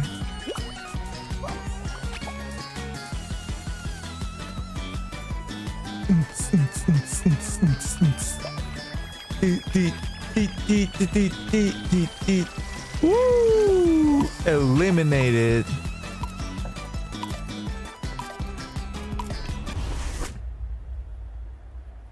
Oh yeah, I forget. You have conversations with them. Yeah. They're my sleep paralysis demons. Do you guys get like do you guys get sleep paralysis demons as well, or is it just me? Like there is a shadowy figure whenever I try to fall asleep that keeps staring at me. And then it sits on my bed and I can feel the pressure of the figure or other person on my bed. Like I can feel the bed sinking at my feet. And then they stand up and then they look at me. And then they look away. And then they continue to sit down by my feet. And then they stand up again and look at me. And so on. Or is it just me?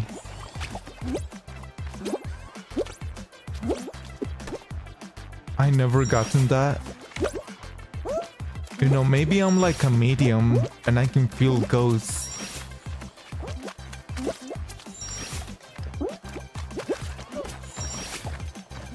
Bruh.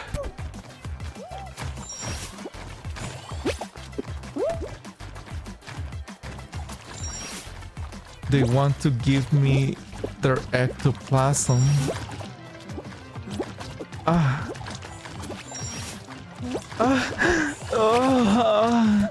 Oh. Yeah. Number 2. I was about to make number 1 on that. Maybe. Good night. Just really wanna look at your feet. Oh. Okay, hold on.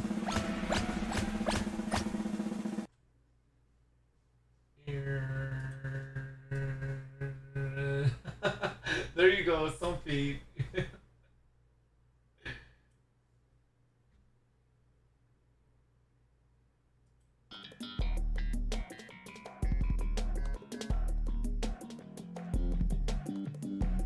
Bro is reading stuff that isn't there.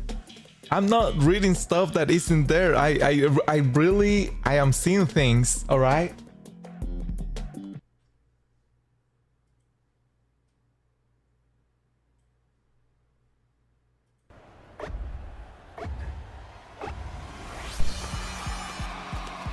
Give me your ball sack.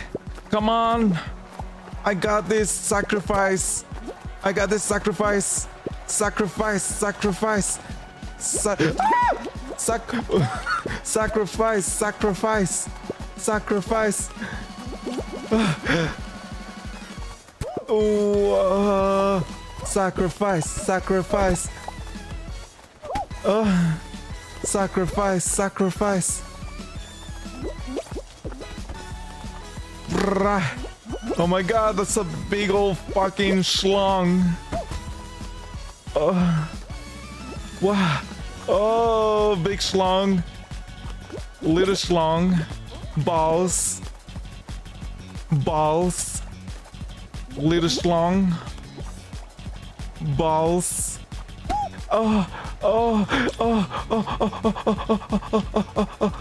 Balls. Balls.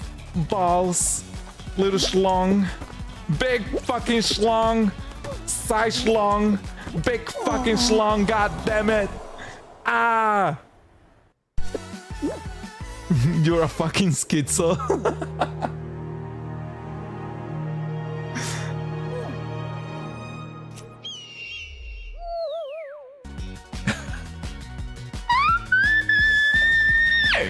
That was funny. Let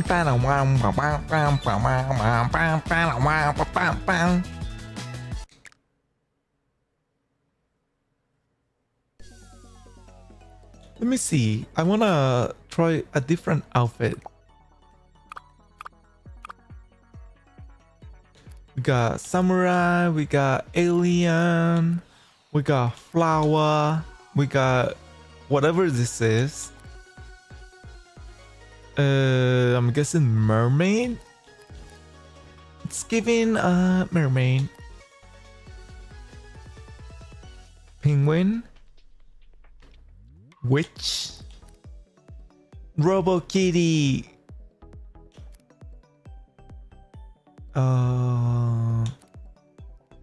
And Gogeta.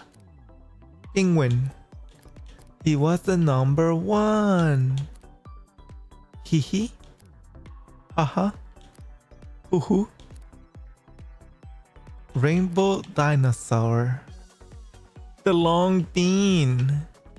You gotta flip the bean the long way. Assassin's Creed. Christmas. What the heck? Hey yo, Pixel Wings. The Swamp Thing. Dragon Tail. Dragon Head. Dragon Tommy. The Hat Man.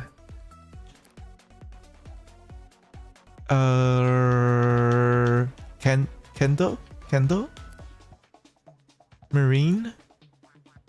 Gorilla Hands. Do I have gorilla feet? Hold on.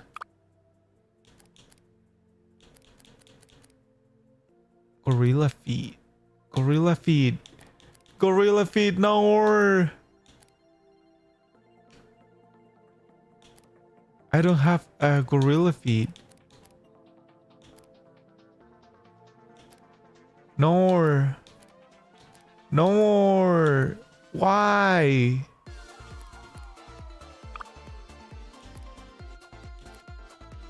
Oh, we can be an elf. Okay, we're being elf. And then for the top hat, nya. We elfing. Save. And go. Huh? Go.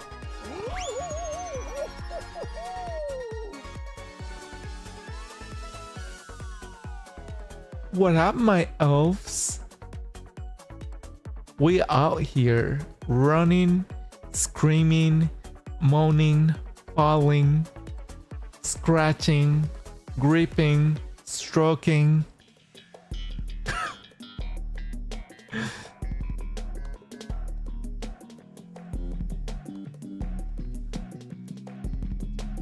Pam, pam, pam, pam, pam, pam, pam, pam.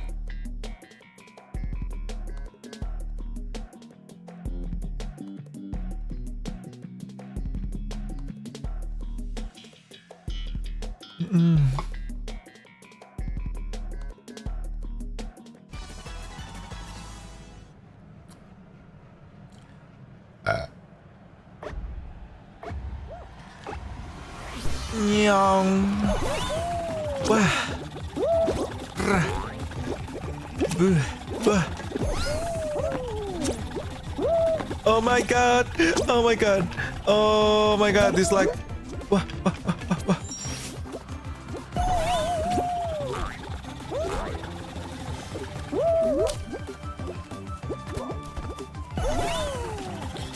Yippee. Yippee.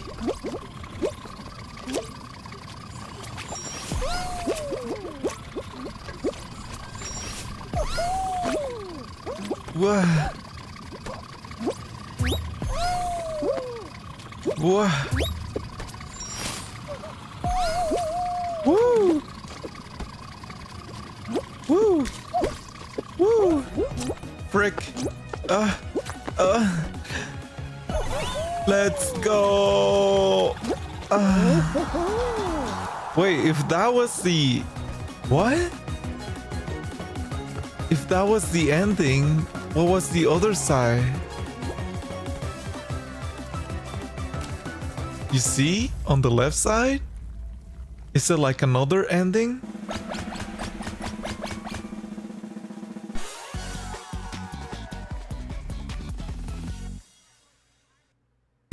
They got syndrome? They got syndrome? What the...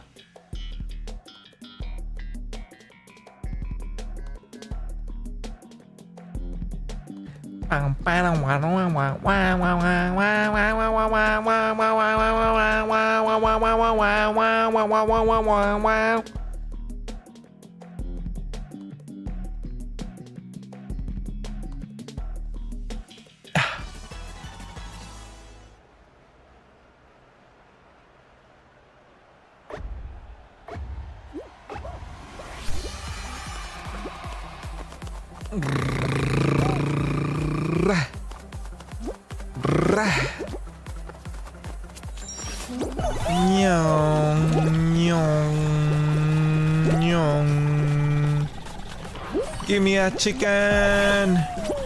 Give me a chicken. Give me a motherfucking chicken. Ah! Bitch.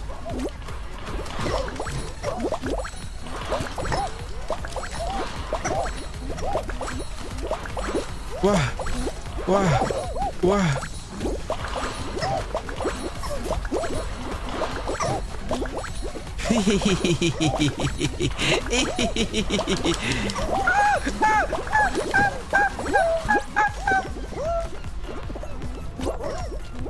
Give me chicken.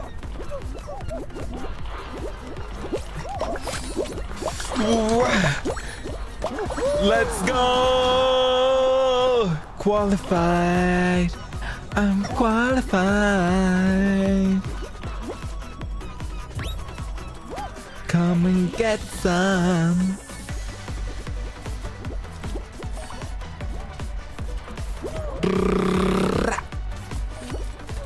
Skip. Skip-doo-doo papa. Skip-doo papa.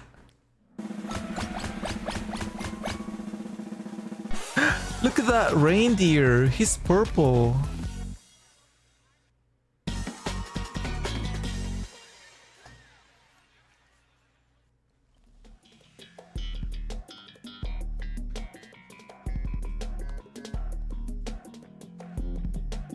Boom boom boom boom boom boom boom boom boom boom. Gotta get some stars. Gotta get that. Gotta get that. Gotta get. Gotta get that. Wah. Me first, bitch.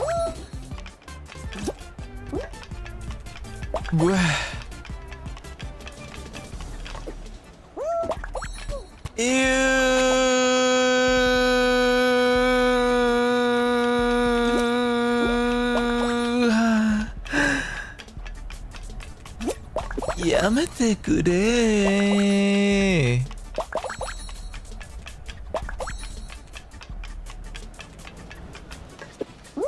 ごめん。Let's go, let's go, let's go, let's go. No! How did I not get that? It was right there.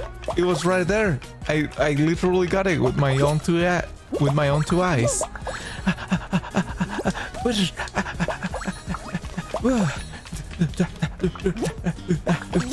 Wow. Yeah. Yeah. Yeah. Ooh. Ah.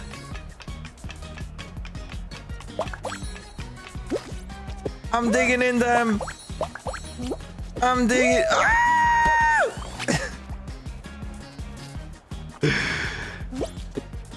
Okay. 5 more. Ooh. Star. Let's go. Let's go.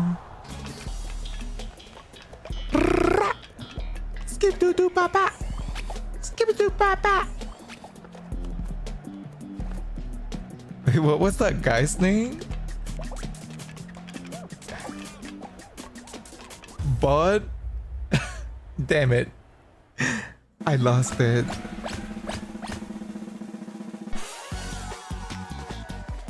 He gone. He gone for real, for real.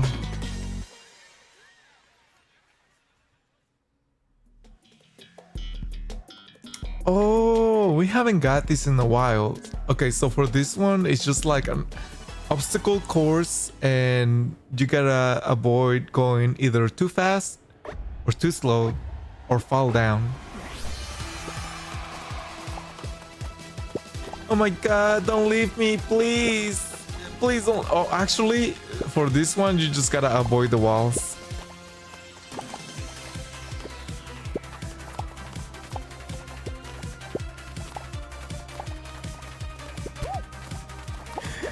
Oh.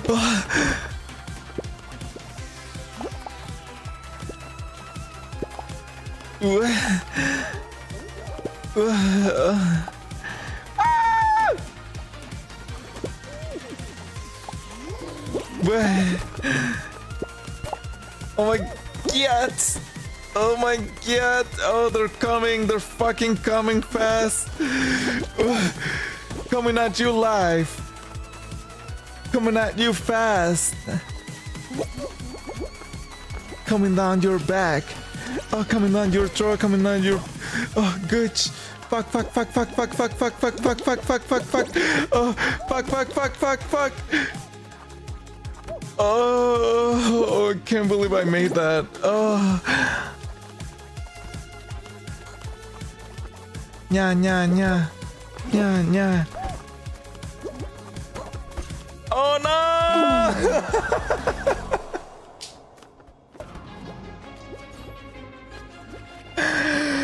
It looked like I could make it. It looked like there was enough space for me to freaking make it. God damn it. God dang it.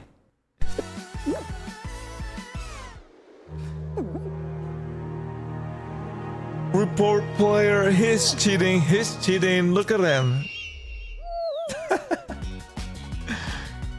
That's the face of a cheater. Do it.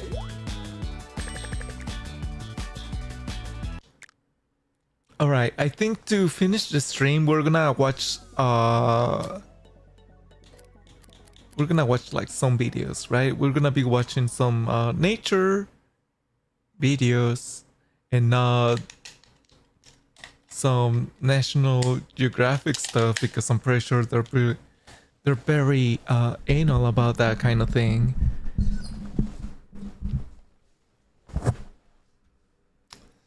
So let me pull this up.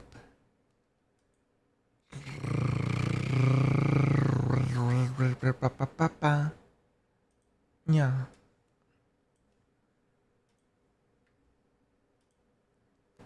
Bully someone else? Hold on. Oh, you pea-brain-sized fool. If I was a nerd, then explain how my paladin achieved level 12 of the intergalactor saber fighting realm. You can't. You're gay! Idiot! My name is Edmund, and I've invented over 7 fonts. I am stronger, I'm faster, and I'm smarter than anyone I will ever meet. It appears your name should be Wonderful Woman. Oh, shit. I measure all my calories in mana points. Have you tried measuring them in gay points? Keep laughing, you fools. One bite of this donut will provide me enough vitality to run away. Mother... You think it's easy being a bully? You think I enjoy wearing out my knuckles on the faces of children? Wait, how old are you? 15 to 30. Oh, you simple-minded fool. 15 to Danny 30. He's more than a mere bully. He's had sex. You Wait, don't even seem to realize huh? I've mastered all 7 lightsaber forms. Wow, has anyone else done that? Oh, I don't know. You ever hear someone called Master Windu? A true wolf never How- travels alone. You have How's to he stick the with your bully, pack. but he's wearing dare a you body fucking shame my best friend? Keep it up, shithead, animal you're tail? That's why I live with my cancerous grandpa. You take off that hentai shit! Doctor says he's neurodivergent, but in my day he would have been retarded. I wouldn't expect any one of you baseball players to know a thing about anime. You probably recognize me from my appearance on a YouTube.com channel called Smosh. It appears you underestimated the power of my dolls and my mind, which has achieved its full potential. Now, whatever these dolls do, will happen in real life.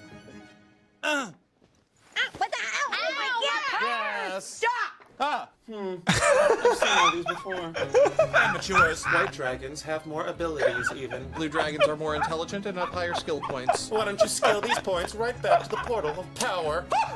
You're a bully! Yeah, you're a grandpa. You take that back! Efficiency, activate.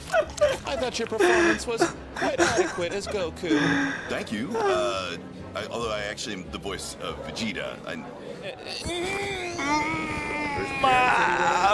My nerve points are If you hate me, then decreasing. you're dumb. It's not my No. fault I'm a genius among you common testicles. No, that's supposed to be a T. We're not trying to get canceled. I bet you don't even know a thing about a Star War. Experience my mating call. Oh. But yeah, anyway, that's not what I was trying to play. What? Top. I feel like this guy does really good justice to like animal videos in a way that we can watch them on stream. He's got 2 channels. What the okay. For a long time, bites from the venomous Habu. It's hard to believe this is one of the smartest animals. This is how one of the smartest animals end their lives. You know what? I'm down to watch Everywhere that. across the globe, you'll find squid getting washed ashore. Real, It could be a real. few, or it could be dozens, even hundreds, with stretches of coastline sometimes covered in them for miles. But despite the urge to help them, it's best not to throw the squid back into the water. For years now, this has been happening along the coast of Sakhalin. As soon as fall sets in, thousands of Japanese flying squid end up washed ashore, creating a whole graveyard of mollusks. Hold on. I do not get why throwing them back on the water will be a bad idea. Elaborate. But why does this happen? 2 main factors, migration and weather conditions. Okay. And soon you'll also learn why they shouldn't be tossed back into the ocean. They get turned into coffee? For those who forget to hit the like button, do it right now before you forget. All right, let's keep going.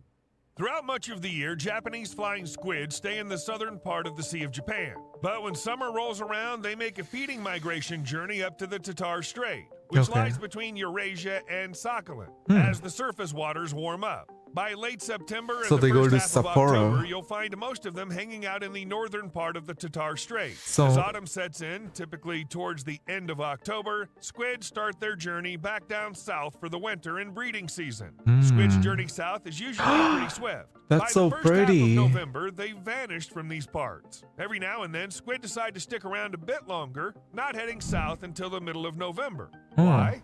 Well, who knows what goes through their minds, right? Regardless of their choices, there are times when the water temperature drops suddenly. It's comfortable for squid only in the summer, but autumn cyclones bring rapid cooling.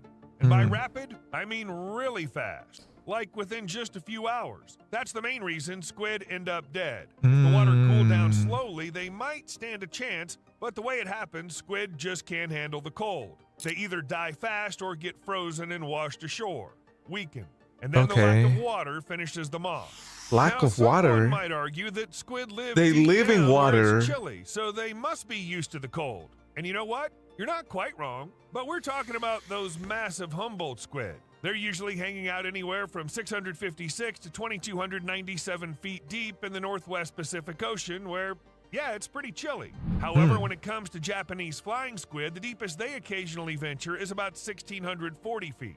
They just aren't built for the cold down there. Wait. When it gets cold, squid slow down their metabolism regardless of say their size, which that they leaves them fly. very sluggish, almost like they're fainting. Does that It mean seems that to be they fine go at through deep the depths, surface but on of the surface, water? Sluggish squid can't handle the waves Like and the end up flying getting fish? carried onto the shore. So here's the question. What's worse, going back into the water or suffering on land? Well, for someone from the subtropics, cold water is a killer, especially if you dive into it suddenly. So if you stumble upon a cold, lifeless squid stranded on the beach, putting it back into the water won't help much. Chances are it'll just end up in shock once more. It's just It gonna might die die. immediately, but more likely than not, it'll be washed back ashore by the waves unless you choose to release it further out. So you gotta Basically, it's turn a it pointless into thing to food. do.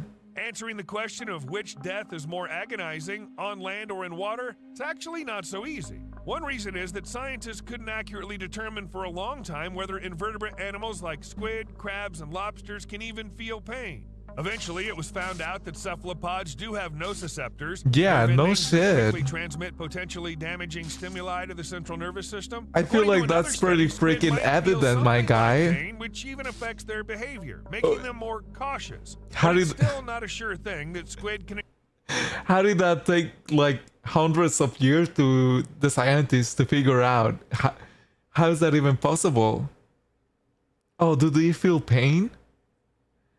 Do they feel the whole freaking world around them through the tentacles? What do you mean? What do you mean do they feel pain? experience pain like humans, or at least like mammals in general? The main issue seems to be that scientists aren't paying enough attention to squid for some reason. Maybe it's because octopuses exist. They're way more fascinating creatures and happen to be relatives of squid. Both of them are cephalopods, and since they're related, let's take a look at what octopuses have to offer. For a while, people thought that using cold was the most humane method to kill an octopus. This approach is being considered by the Spanish seafood company Nueva Pescanova, which plans to raise octopuses on farms. But this practice is Did they say using elsewhere, too. coal To get or the mollusk cold? ready for someone's dinner table, it's thrown into an icy bath. Oh, Since octopuses can okay, feel cold. pain, this method of killing them is not humane, but rather cruel. Yeah. First comes a stunning shock from the cold, followed by intense pain. After a few seconds of Ah, desperate brain attempts freeze. to escape, there's Brain numbness freeze. as the cold spreads inward, rendering them unable to move but still able to think. So they remain scared until their consciousness fades. It's eerie. Squid Yeah. probably feel the same way when the water around them suddenly gets cold. Let's Exactly. clear one thing up. When transporting live Japanese flying squid, people put them into 8-gallon polyethylene bags filled with 1.3 gallons of seawater at a temperature of 32 to 34 degrees Fahrenheit. It's like they're in a sort of tranquilized state, and in such a condition, squid can endure for 10 hours without showing stress. Okay. It might all come down to the oxygen levels. What about life and death on land? Again, there's not enough data. Scientists aren't sure how long squid can survive out of water, so it's hard to say how long a squid stranded on the beach will suffer. It I can be feel anywhere like from a few minutes octopuses to a can few last hours. a very long time Moreover, on land. they experience stress and may suffer from physical injuries because they're simply not built for life outside the ocean. That's After at all, least an squid hour. breathe through gills, so they could eventually suffocate. So what's Right. the takeaway here? When there's a sharp cold snap, whether on land or in the water, squid will suffer the same fate. The only difference is that in water, it'll take longer. But in the end, the squid will still end up back on shore. So there's no point in trying to rescue the poor creature by tossing it back into the cold water. Honestly, it looks feel like we like can't there's- save the squid that have washed ashore. There's gotta be a Not all of method. them. Remember, sometimes there are thousands of them, even if you try to take them back to where they were supposed to migrate. The There's ocean's gotta be a temperature method drops that we so can rapidly use that it quickly kills off to squid. In re- other words, most of the animals washed ashore are to already dead. reacclim- There's no saving them at that reacclimate point. them. Even if the squid are still alive, the sudden temperature plunge could have caused internal damage, which also leaves them with no chance of survival. If squid happen to find themselves on dry land in a coma-like state, maybe from being transported, there's still a way to help them. However, it's important to act lightning fast before irreversible consequences like suffocation and atmospheric pressure start taking effect on the squid's soft body. Oh. The problem is that it's physically impossible to predict where, when, and how many squid will wash ashore to quickly get there and save them. Sure, there are times when squid get some help. Back in 2017, a squid of Onychia Oh my robusta God, that's a species washed up on the huge shore of one of the one. Aleutian Islands. Luckily, it was still alive. When a vet stumbled upon it, she managed to drag Look it at back that. to deeper waters, and off it swam on its own. But this squid isn't your typical Japanese flying squid. Nobody knows why it ended up on the beach or what happened to it after it was rescued. Where is it Actually, from? squid don't always need help. There are times when they've simply fulfilled their biological role and are ready to die. When people stumble upon dead squid washed up on the shore, they tend to see it as a tragedy. But some types of squid live fast and die young, doing so for the sake of their offspring.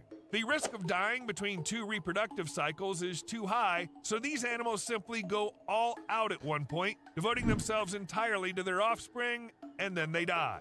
They That is crazy to me. Like, imagine holding out your entire life and then you meet someone and then you bust the fattest, more fucking strongest nut in your life and then you die. the biggest fucking strongest and then you die. That is crazy. just exhaust Salmon does the same thing, I believe. A lot of like sea animals do this kind of stuff. themselves, and that's how nature intended it. It's all part of the normal life cycle. So there's really no point in trying to save these squid. They're not planning on living any longer anyway. Sometimes trying to rescue a stranded squid can not only be pointless, but also seriously risky. A guy was strolling along Lanikai Beach in Hawaii when he noticed a squid lying on the sand. He picked it up to take a closer look, only to find out the squid was alive and it bit him strong enough to draw blood. It But- took him a while to just pry the creature off his hand. By the way, squid carry toxin. While this Oh, toxin they're isn't harmful to poisonous? humans, getting bitten still isn't exactly enjoyable. It's actually Okay, we can't throw them back into the sea, and saving them isn't an option either. So what do we do with these thousands Turn them of into squid? food. Eat them? Turn them Actually, into not food. a bad idea. When thousands of squid washed up on the shores of Sakhalin, locals were thrilled. Without waiting for checks or explanations on why there were so many squid on the beach, people rushed to collect them. They skipped work, took sacks full of mollusks. some Oh, even but filled whole it might be trucks. like The bad risk of water. poisoning didn't even scare anyone. Perhaps only the more cautious folks of Sakhalin would gather squid that were still moving, ensuring they were definitely fresh. However, most people just took them all. This was despite local authorities urging to send samples to toxicologists in such cases. Squid can be food for both humans and animals, not to mention they can be sold. So why let good squid go to waste while scientists carry out tests? Well, you can always There's probably dehydrate them, only one right? squid species you could try to save if you find it alive on the beach. It's the Humboldt squid we mentioned earlier. Just a reminder, Humboldt these squid. massive creatures live up in the northern latitudes Very and humble. at great depths where it's not just cold but also low on oxygen. Still, Humboldt squid can slow down their metabolism so they hardly need any oxygen. It's pretty simple. When a squid finds itself in an environment with low oxygen levels, it slows down its energy usage. By using less fuel, it also reduces the amount of oxygen needed to kickstart this process. What? Catch the idea here? If a Humboldt squid can switch its body into a low oxygen mode by slowing down its metabolism, then it could potentially survive out of water for a bit. It might not last long, but in theory, it could buy enough time for someone to spot it on the beach. After all, these squid are pretty big and hard to miss. Just a heads up, these are just our guesses. For some reason, scientists haven't given any info on how long squid can survive out of water. All right, let's say we're not dealing with a bunch of tiny squid, but one huge one, like a Humboldt squid. What do we do? Humboldt Drag squid. it back into the water? Definitely not on your own, mainly because, as mentioned before, a squid stranded on shore might have injuries that could be fatal. Putting such an animal back in the water Look at might him. He only looks pretty prolong its injured. suffering. A great example would be the massive squid found on the coast of South Africa. The creature, measuring around 8 feet long, was already dead, seemingly washed ashore after sustaining injuries. It probably collided with a Hello, commercial or Koneko. fishing vessel, Neo, as this there was doesn't a look like long wound on Fall its body Guys. that could have been caused by a Oh, propeller. I was The playing squid Fall was Guys near the earlier. surface That's when why ship the hit it, tag and was then the still weakened there. creature was just carried ashore. Returning it to the water wouldn't have made a difference. Well, it would have made a sumptuous feast for other marine animals. However, there are other reasons why it's not a good idea to try to haul giant squid back into the sea, whether they're alive or dead. Each giant squid found on land is an opportunity for scientists to learn more about these creatures, because as you've probably realized, Oh my humanity God. knows very little about squid. It's That's as a if bad all we dragon. know about them is how to cook them. Other information not related to recipes or calorie content is obtained from the carcasses of squid found on beaches. Whales also contribute a bit by feasting on squid and then dying. You can glean some insights from the remnants in their stomachs. Have you Although only ever fragments heard squid of remain, Ending that's all there Extinction is I mean, Forever? Is that a all game? there is. Giant squid live at enormous depths, and people seldom encounter them, let alone thoroughly investigate them. To give you an idea of how crazy it is, the first photos of a live giant squid were only taken in 2004? and video footage didn't come until later, in What? 2015. Keep in mind, Aristotle was writing about these creatures way back in the 4th century BC. Yes, it That's is. how stories Ending about at krakens come has to be. L in When you it. know there's something huge with tentacles living in the ocean, but you have no clue what it is, it's easy to get scared. So if you happen Endling. to stumble upon a giant Endling. squid of any kind while I'll have to check strolling it out along the later. beach, it's best to report the finding somewhere and let the experts figure out what to do with it. Squid problems are handled by different entities in different countries, and the destiny of these sea creatures can also differ. For instance, if the body is well preserved, it might even end up in a museum, just like it happened with the Natural History Museum in London. They offered the museum a squid back in embalm it. 2004, and it was almost intact. Plus, it was a whopping 28 feet long. Basically, it was too good of an opportunity to pass up. Moreover, most other well-known remains of giant squid consist of fragments washed up on beaches or found in the stomach contents of sperm whales. The London giant was accidentally caught by a fishing trawler, so scientists got the whole squid. Even over in Africa, they've got their own museum featuring a whole section for invertebrate critters. Their collection already includes 20 enormous squid, and the largest of the bunch measures a staggering 30 feet in length. In 30 2022, a feet? massive squid carcass, partly buried in the sand, was discovered in New Zealand. The tourists who stumbled upon it were totally shocked, and you can see why. It's unclear how long the entire body of the dead squid was because most of its tentacles were bitten off. After snapping some photos, the tourists reported the find to New Zealand's Department of Conservation. Wait, that's actually fucking crazy. 30 feet? I'm like not even 6 foot tall. And then to fucking multiply that by 6. God damn. Who said they'd try to dig the remains out of the sand to take a closer look. But if you thought that the giant squid found on the beach could be used for something more interesting than just handing it over to scientists, like grilling it, then that's a terrible idea. And it's not just because we don't know exactly how long this squid has been dead on land. Giant squid have a high level of ammonia in their bodies. which Hello, helps with Joker. bloat. Eating them Hi. is simply impossible. The taste would be awful. Well, for humans anyway. Well, Sperm yeah, whales, you on know, the like other it's hand, been have fucking no rotting problem in with it. the This is shore the octopus garden, for the biggest hours. known aggregation of octopuses on the planet. Here, thousands of creatures have come together in one spot, about 2 miles below the Whoa. ocean surface. The garden stretches along the coast of Central California, but despite the name, humans didn't create this place. It's all natural. Researchers first stumbled upon thousands of octopuses nesting on the deep ocean floor in 2018, That shocking looks people beautiful. worldwide. It took researchers several years to thoroughly investigate, but they finally pieced it all together. And they had a lot to figure out. The octopuses in this garden were in really weird positions. They were The upside down, with octopus's their limbs twisted garden. and wrapped around their bodies. It's like Oh my someone god, it's an turned them octopus. inside Let's out. cook it. Scientists have documented 5,000 You know what, Joker? I actually really like the whole idea of an octopus being something that lives on Earth. And although I have plenty of opportunities to eat it, I only ate it once by mistake. And I think it's because I think octopuses are like a really cool animal, and I just feel guilty eating them because they're actually very smart.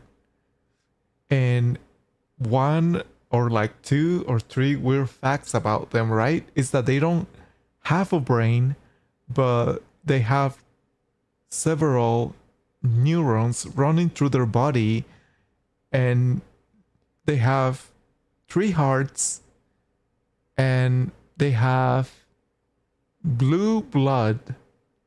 So yeah, that's 3 interesting facts about octopuses. 718 octopuses covering an area of 6 acres at the heart of Octopus Garden. According to the team's estimates, the total population in the 820-acre garden could easily exceed 20,000 octopuses. Turns out that these deep-sea octopuses of the Mussooctopus So you eat robustus dolphins species then? migrate to the garden for mating and Dolphins nesting are purposes. actually In other words, pretty they small, only come here to pretty smart continue too, their living. and I'm pretty They sure don't do that it's anything else. illegal to hunt It all them. starts when both male and female octopuses arrive at the garden.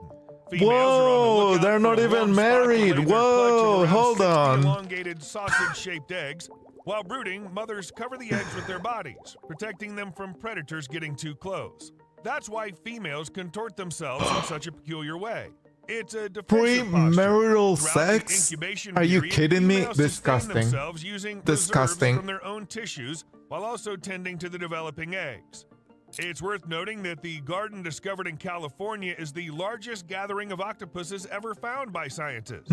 So basically, there are other gardens like that, which they also call nurseries because octopuses breed there. Another nursery was discovered not far from the coast of Costa Rica. Only animals However, do the that. discovery in California I don't know about still that. amazed scientists. Firstly, because of the sheer number of octopuses, and secondly, these creatures are typically solitary, preferring cool water. Everything scientists saw didn't quite match up with the information already known. These octopuses I actually were learned sitting on this a at school, hydrothermal and I vent. understood The heat about from some of the vent things helps that eggs they develop taught. faster. It's simple. The colder the water, the slower the embryos develop. Researchers studying the garden expected octopus eggs to hatch in about 5 to 8 years at freezing point, or possibly later. Surprisingly, the baby octopuses emerged in less than 2 years instead. 2 The warmth from years? thermal vents boosted the metabolism of both the mother octopuses and their offspring, reducing the incubation time.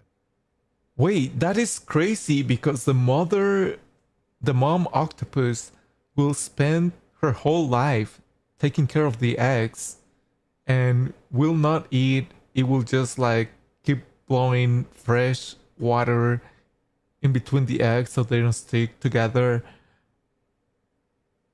But to do that for 2 years, are you kidding me? That is madness. Or maybe, did I miss something? Maybe I missed something, right? Like maybe the octopus will do this for like maybe 2 weeks and then it will die eventually, but the eggs will stay there for like a whole other year. Do octopuses really fucking take like over 2 years to hatch out of their egg sac?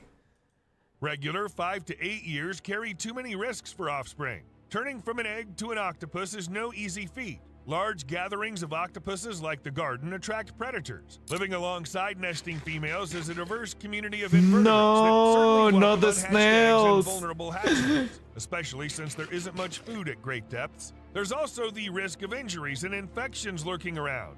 Basically, it's tough being small at the bottom of the sea. A mother octopus only has a limited amount of time to protect her eggs because her own body's resources are running low. Right. The longer it takes for the octopuses to hatch, the higher the chance that the mother won't make it. And they The don't shorter the eat. incubation period, the better the chances for the offspring to survive, and the more time the mother has to protect them. So picking up the pace seems like a smart move. Just so you know, based on different information, natural incubation without any heating can actually take anywhere from 5 to 10 years, or even more. So the fact that the garden's offspring 5 to 10 years? And he's right, because if they die, who's gonna watch them? Right. 5 to 10 years for octopuses to hatch, and you guys are eating them? You guys are eating them, these poor animals. I'm gonna advocate for the octopuses. Eat more chicken. Eat more chicken, please. pulled it off in 2 years means they did it 5 times faster. It's sort of like if human pregnancy only lasted less than 2 months instead of 9. Hopefully, something like this will be possible someday. Someone might wonder, how did scientists dive so deep into the ocean and study it for so Can you do that with sharks next?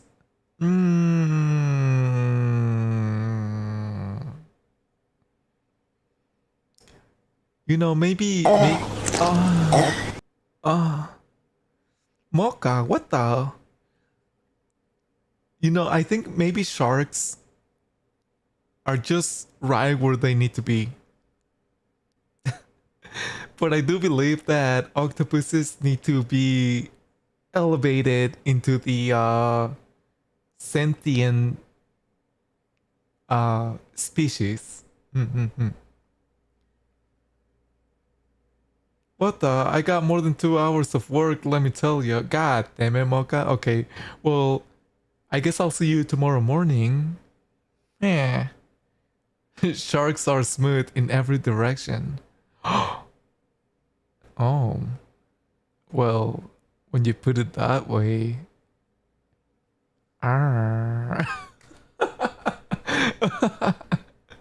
You're gonna watch the whole video? Yeah, how long is this?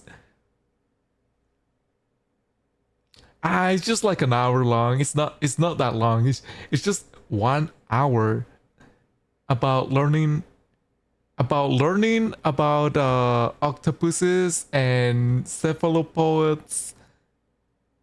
It's over an hour and a half. We already pretty much have. We can do this.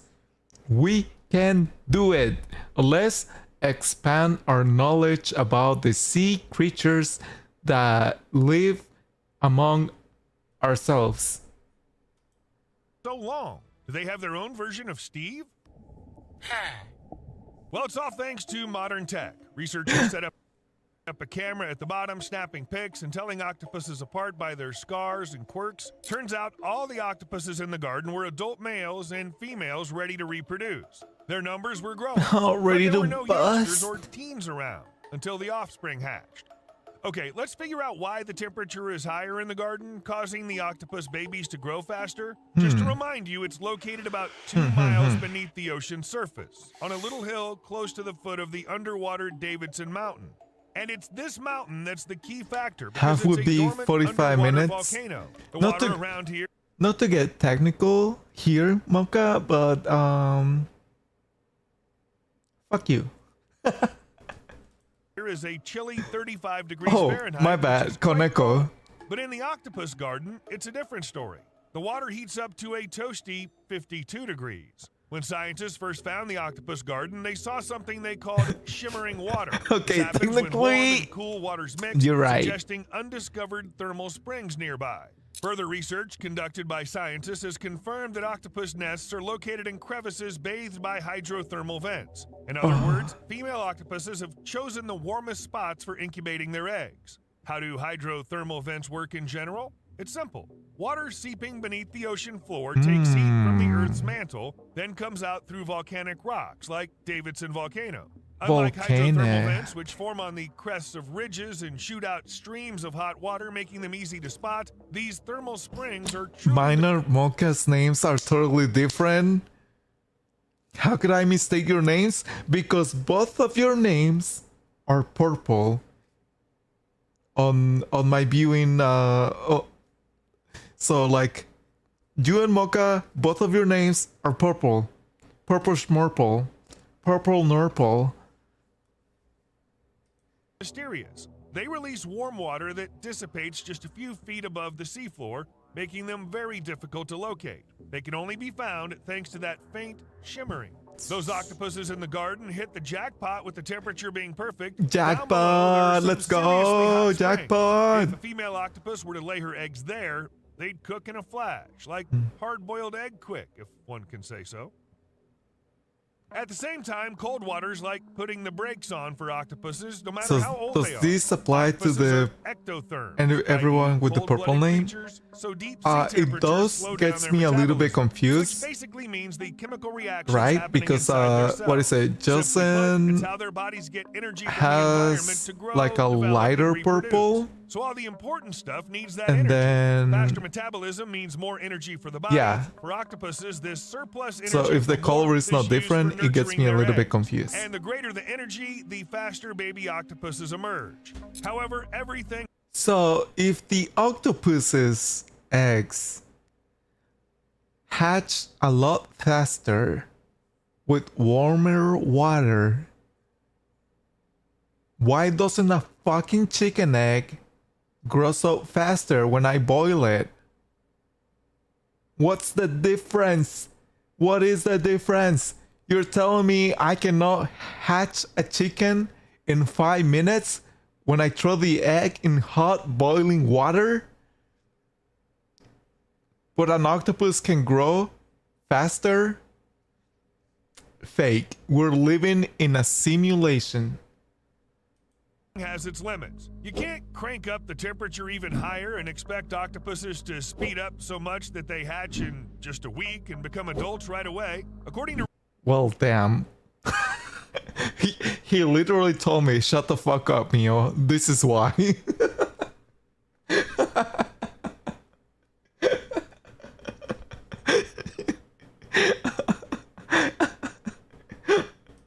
research conducted on the octopus Maya species, if the water temperature exceeds 80 degrees Fahrenheit, female octopuses stop laying eggs altogether. And if they've already laid some, those eggs die within a few days. Like most other cephalopods, the octopuses in the garden die after mating. The males die immediately while the females die after hatching their offspring. Having so many dead animals in one place is like a feast for scavengers, or more like a buffet. They'll always have food no matter what happens. It's not like some females, for example, get lucky and survive one breeding cycle, then decide to go for another. During the entire incubation period, which by the way lasts a full 2 years, females don't hunt at all. They simply don't eat and depend entirely on what they've already stockpiled before reaching their maternal phase. How do they In the survive for meantime, 2 invertebrates years? await the end of their incubation. In this video, for instance, you No, can no. see He a sea said that they anemone die devouring a right dead after octopus. laying The eggs, waiting right? paid off. The self-destruction of female octopuses, regardless of their Self-destruct? species or habitat, is a topic that fascinates scientists greatly. While many animal species die after reproducing, the behavior of octopus mothers stands out for its disturbing nature.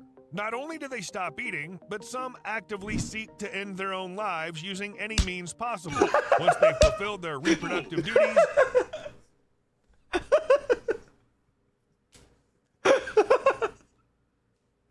Ah! Fuck my kids. Let me end it out. I don't want to take care of them. Ah. Ah. Ah. these females may bash themselves against rocks, tear at their own skin, and even consume fragments of their own tentacles. It looks like utter madness. Researchers have now found chemicals that seem to regulate this behavior. After an octopus lays its eggs, there are changes in its body. The production of steroid hormones increases, and then there's a biochemical shift that seals its fate. Whoa, That's a topic my for another eyes video. are on fire. Let's head back to the garden. Ah.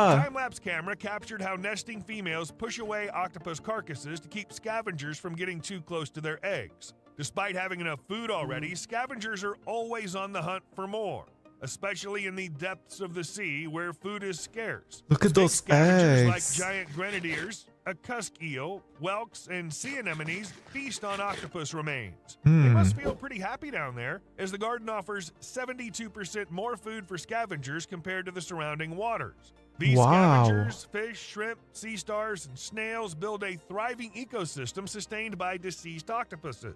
Meanwhile, in similar rocky underwater areas, the animal population is less varied and less dense. You can see where the heat is coming As the from. hatchlings emerge, they head off to survive and grow up elsewhere. The mother dies, eaten by scavengers, and a new female promptly takes her place. Remember, they pick crevices for nests, cozy and warm spots, but there's only so many. Plus, as smart as octopuses are, they're unlikely to worry over who died in that spot. Nature is cruel. It has one goal: to ensure offspring come into the world, and everything Yeah. else doesn't matter. A new Real cycle and begins. truth. Until recently, scientists thought that groups of octopuses were something unusual, like a rare find, almost an exception to the rules. But nowadays, octopus gardens are popping up Whoa, more look and at more all those often, and they're not sacks. always clustered together. It seems God like this phenomenon is damn. more common than we thought. As of today, researchers have identified 5 deep-sea octopus nurseries, 2 off the coast of Central California, 2 off Santa the coast Cruz, of Costa Rica, Monterrey, and 1 near Vancouver Island, Costa in Canada. Rica, The first nursery and was discovered in Vancouver. Costa Rica in 2013. The cluster of more than 100 octopuses was in a hydrothermal spring located about 100 miles off the Pacific coast of Costa Rica. So they at a know. depth of 10,000 feet.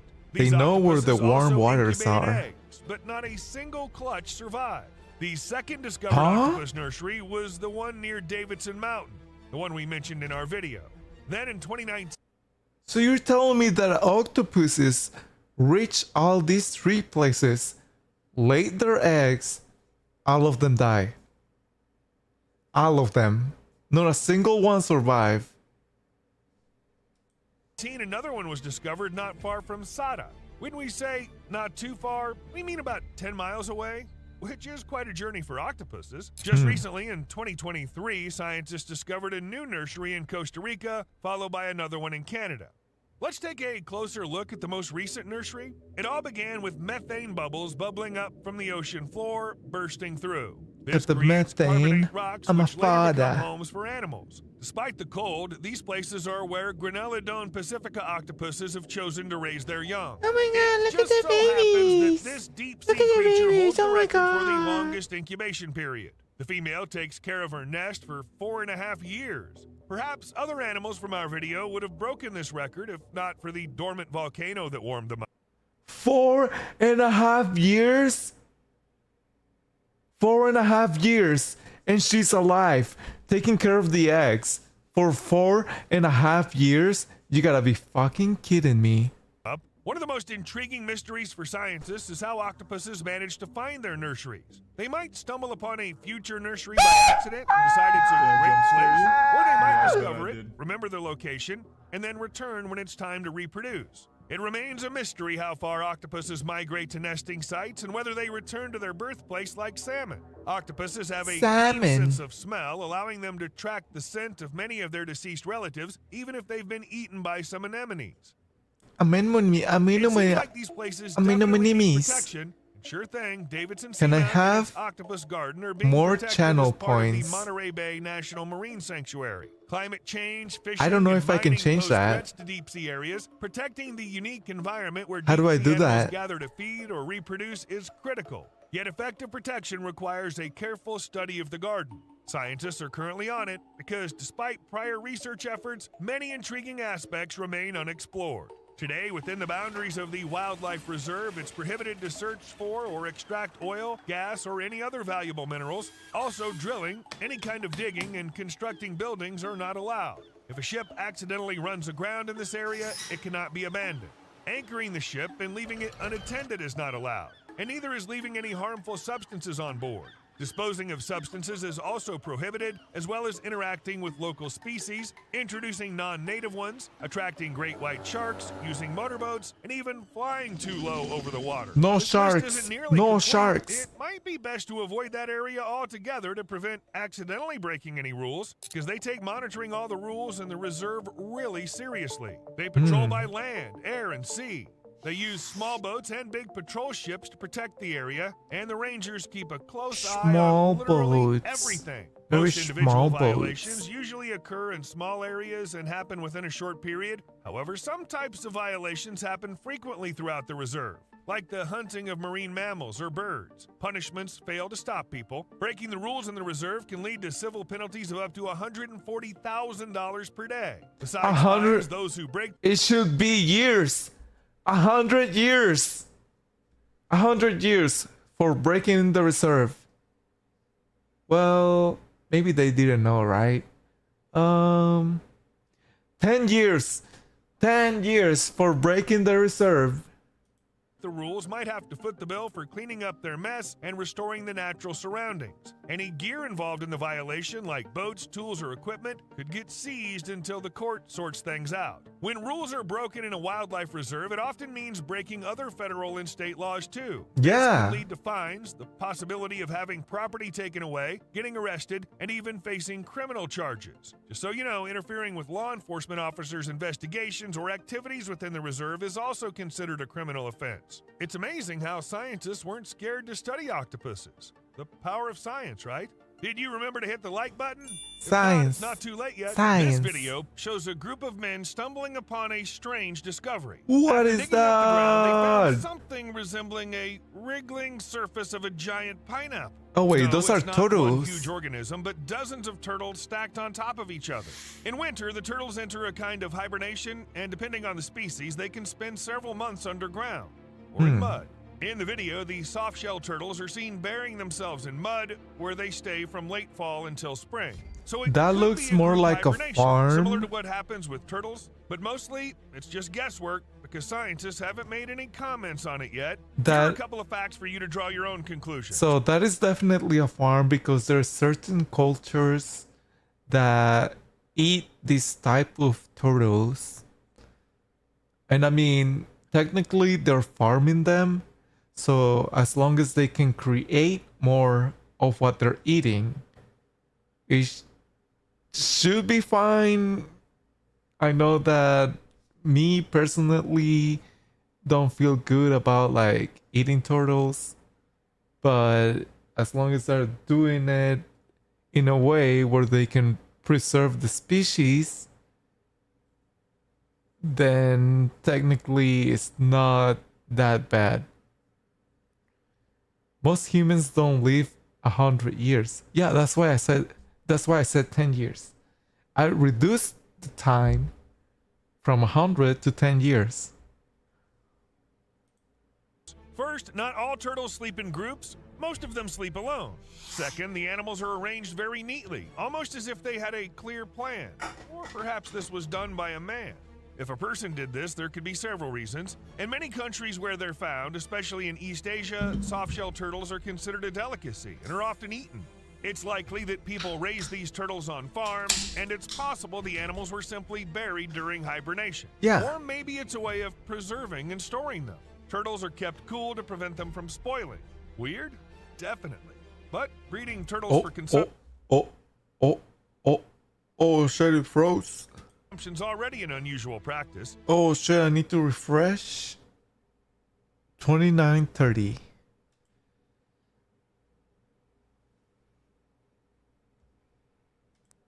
It's just guesswork because scientists haven't made any comments on it yet. Here are a couple of facts for you to draw your own So conclusions. that's First, definitely not a all farm. turtles sleep in That's a groups. farm. Most of them sleep alone. Second, the animals are arranged very neatly, almost as if they had a clear plan.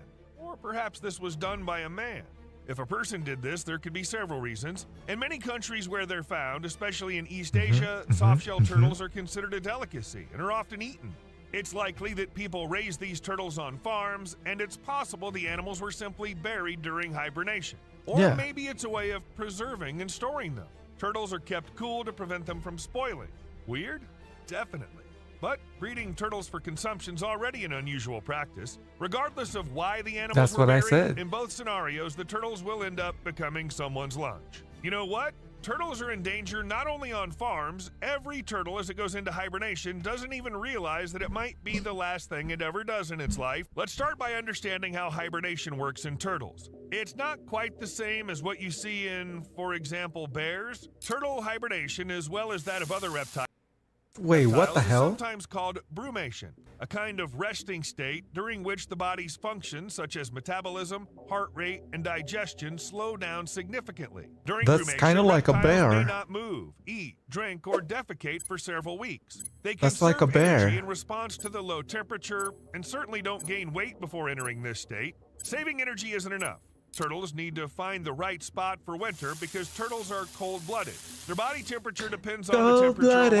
Cold-blooded. Once it drops below freezing point, the water in a turtle's body freezes. Oh like any my other God, liquid, that guy is causing the chill as animal to hell. die. So the turtle's aim is to Oh. find a safe place for brumation. In this case, tightly packed underground Brumation. mud burrows are a great option for weathering the cold. They're so great that So brumation is not the same thing as hibernation, because hibernation happens on mammals of that are hot-blooded, like the bears, and they gain weight before going into hibernation. But he's talking about that brumation. The turtles don't really gain weight in order to survive the winter. They just have to find the right spot, and they slow down their metabolism. Interesting. Warm-blooded. No, cold-blooded. some species return to the same spot every year. It remains a mystery how reptiles manage to survive underground for months without coming to the surface for a breath of air. One theory suggests they rely on air pockets down there. Also, they go through brumation, during which their metabolism slows Brumation? down significantly, conserving Brumation? oxygen. Some turtles can even breathe air through their cloaca. Yeah, Turtle Man would be a really weird superhero. They can breathe air through their cloaca. Imagine that you are burying yourself in sand, but then your butt's like sticking out, and then you are able to stay face down on the sand for like 20 hours, and everybody's wondering, how's this guy doing it? And you're just like breathing through your butthole. Mio, are you gonna try that? No, I'm not.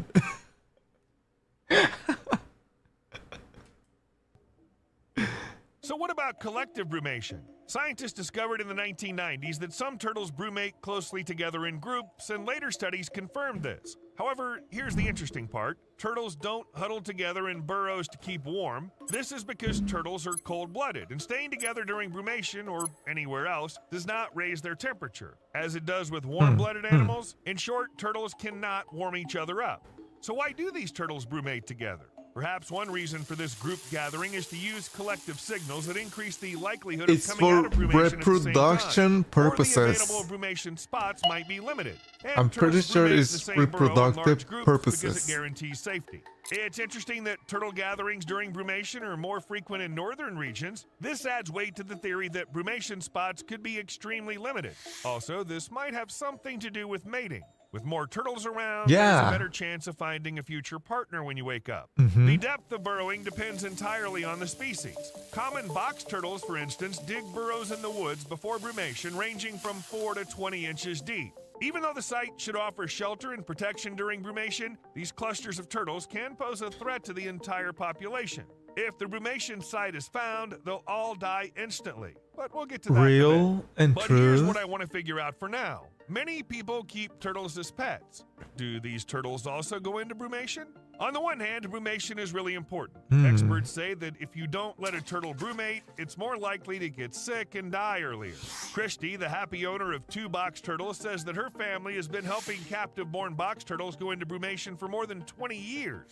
The turtles spend 5 months underground in a state of brumation before being unearthed in the 5 spring. And months? it seems like the animals are doing great. 5 However, months? if you That's look for tips for pet crazy. turtle owners, you'll quickly find out that brumating them seems to be unnecessary. They feel quite comfortable in the winter without burrowing because they're not in the wild where the cold would threaten their lives. Right. But you can't go against evolutionary mechanisms. Some turtles get so slow in winter that they stop eating. Okay, in this case, true. It's indeed better to send them into brumation until spring, taking a bunch of factors into account. It might sound odd, but burying a turtle alive is actually a very delicate process. During brumation, a turtle I've seen can die if it videos was of sick when people it putting began their or had turtles recently into the recovered. fridge. Even something as simple as a cold can kill the animal during brumation. Improper diet can also lead to death. Being underweight leads to death.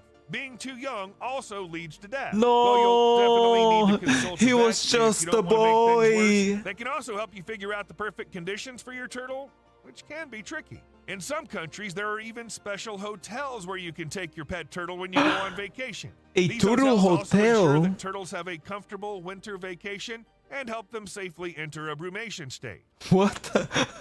How about Turtle tu- Farm? Well, A turtle? A turtle hotel? I never heard of that before. brumation is a good thing because you don't have to spend money on food and cleaning for several months. Saves a lot of money, especially when you have a lot of turtles. Yeah. So for farmers, a turtle that's temporarily asleep is much better than one that's awake all year round. However, you might not need to bury them. For instance, these turtles, which are kept on a farm with enclosures and ponds, actually don't burrow at all. They just sleep on the ground and do just fine. Well, at least while they're still asleep. Coming out During of the brumation winter? isn't an easy or simple process. During brumation, they just like stay out in the open? Thing because you don't have to spend money on food and cleaning for several months. Saves a lot of money, especially when you have a lot of turtles. So for farmers, a turtle that's temporarily asleep is much better than one that's awake all year round. However, you might not need to bury them. For instance, these turtles, which are kept on a farm with enclosures and ponds, actually don't burrow at all. Oh, They because just they don't sleep on have the ground and choice. do just fine. They Well, don't at have least the while they're choice still to asleep. bury Coming out of themselves. brumation isn't an easy or simple process, regardless of where the animal was, above ground, below ground, in the backyard, in the forest. Or That's a a freaking hotel. Pokemon. As turtles burn through their energy reserves, they accumulate lactic acid in their bodies when there's not enough oxygen. Humans experience something similar, which causes muscle pain after exercising. Turtles find this Oh. discomfort just as inconvenient as we do. And to cope with it, they utilize their shell. More specifically, they use the calcium stored inside it to neutralize the acid and to ease and soothe cramps. There are limits to combating the Oh. buildup of lactic acid, and towards the end of winter, turtles start feeling rather uncomfortable. Therefore, when the animals emerge from brumation, they often find themselves completely disoriented due to the excessive accumulation of acid and all the related sensations. This So if you have muscle pains, does that mean that you have to like take some like calcium supplement?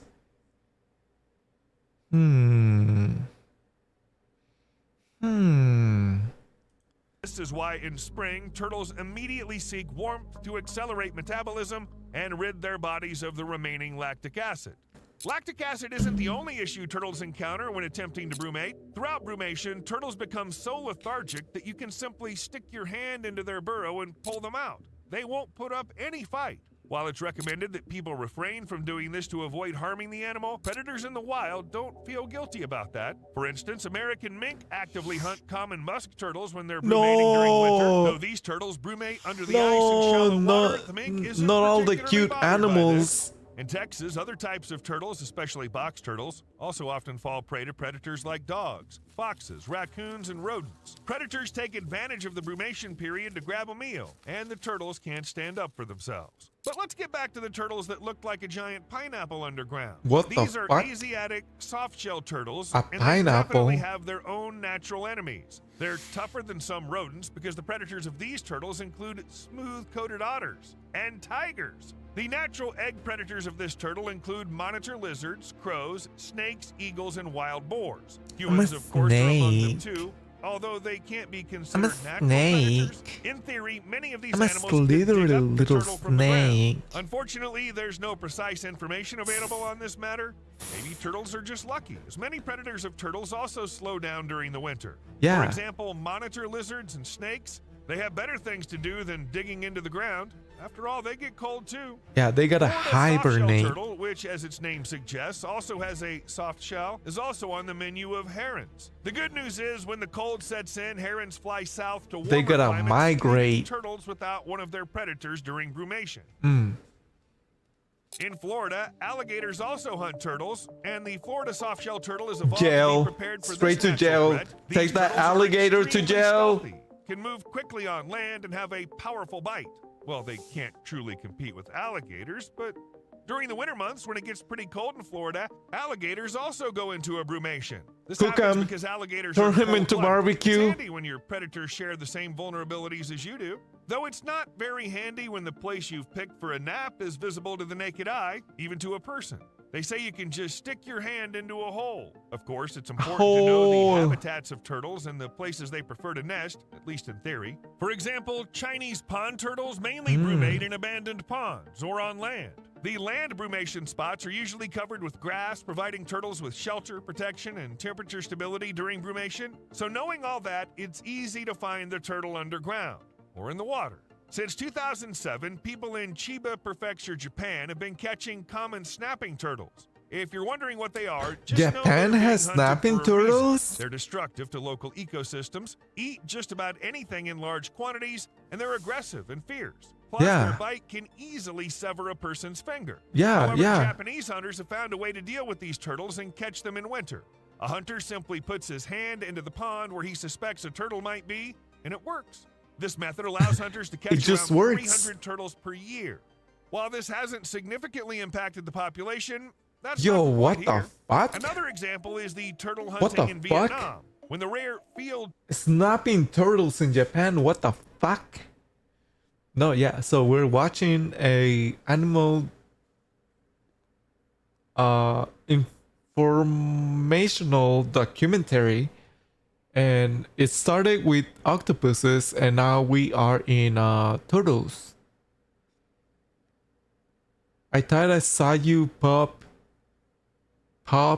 in a bucket earlier. I thought I saw you pop in a bucket earlier. What?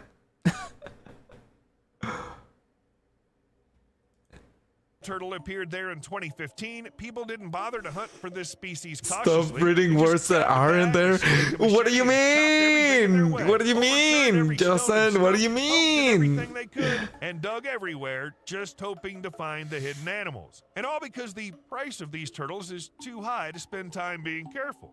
Selling turtles is such a lucrative business that many people abandon what they did and go on the hunt. Villagers in Vietnam often tell stories of someone, somewhere, selling 2 large turtles weighing almost a pound each for a whopping $19,650.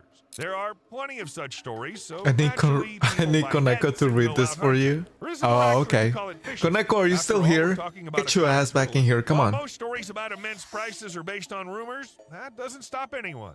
Turtles are expensive. It was January 2023. The family of beavers was Capybara. relocated to Lac Le Monde National Nature Reserve to boost Oh, wait. biodiversity. However, just a month later, 2 of the beaver kits died. And on a camera Beaver. recording, people spotted an otter swimming near one of the little ones. When the kit was examined, it was clear it had been hunted and eaten. Though the By body of the turtles? second kit wasn't found, it likely met the same fate. It's not just a one-off thing. He was Not many eaten by people know that turtles? In the wild, otters and beavers have never been pals. And otters go out of their way to make sure beavers don't feel safe. Even in their own Oh, homes, okay. especially when winter rolls around. Winter's coming. Let's start with beavers and their dams.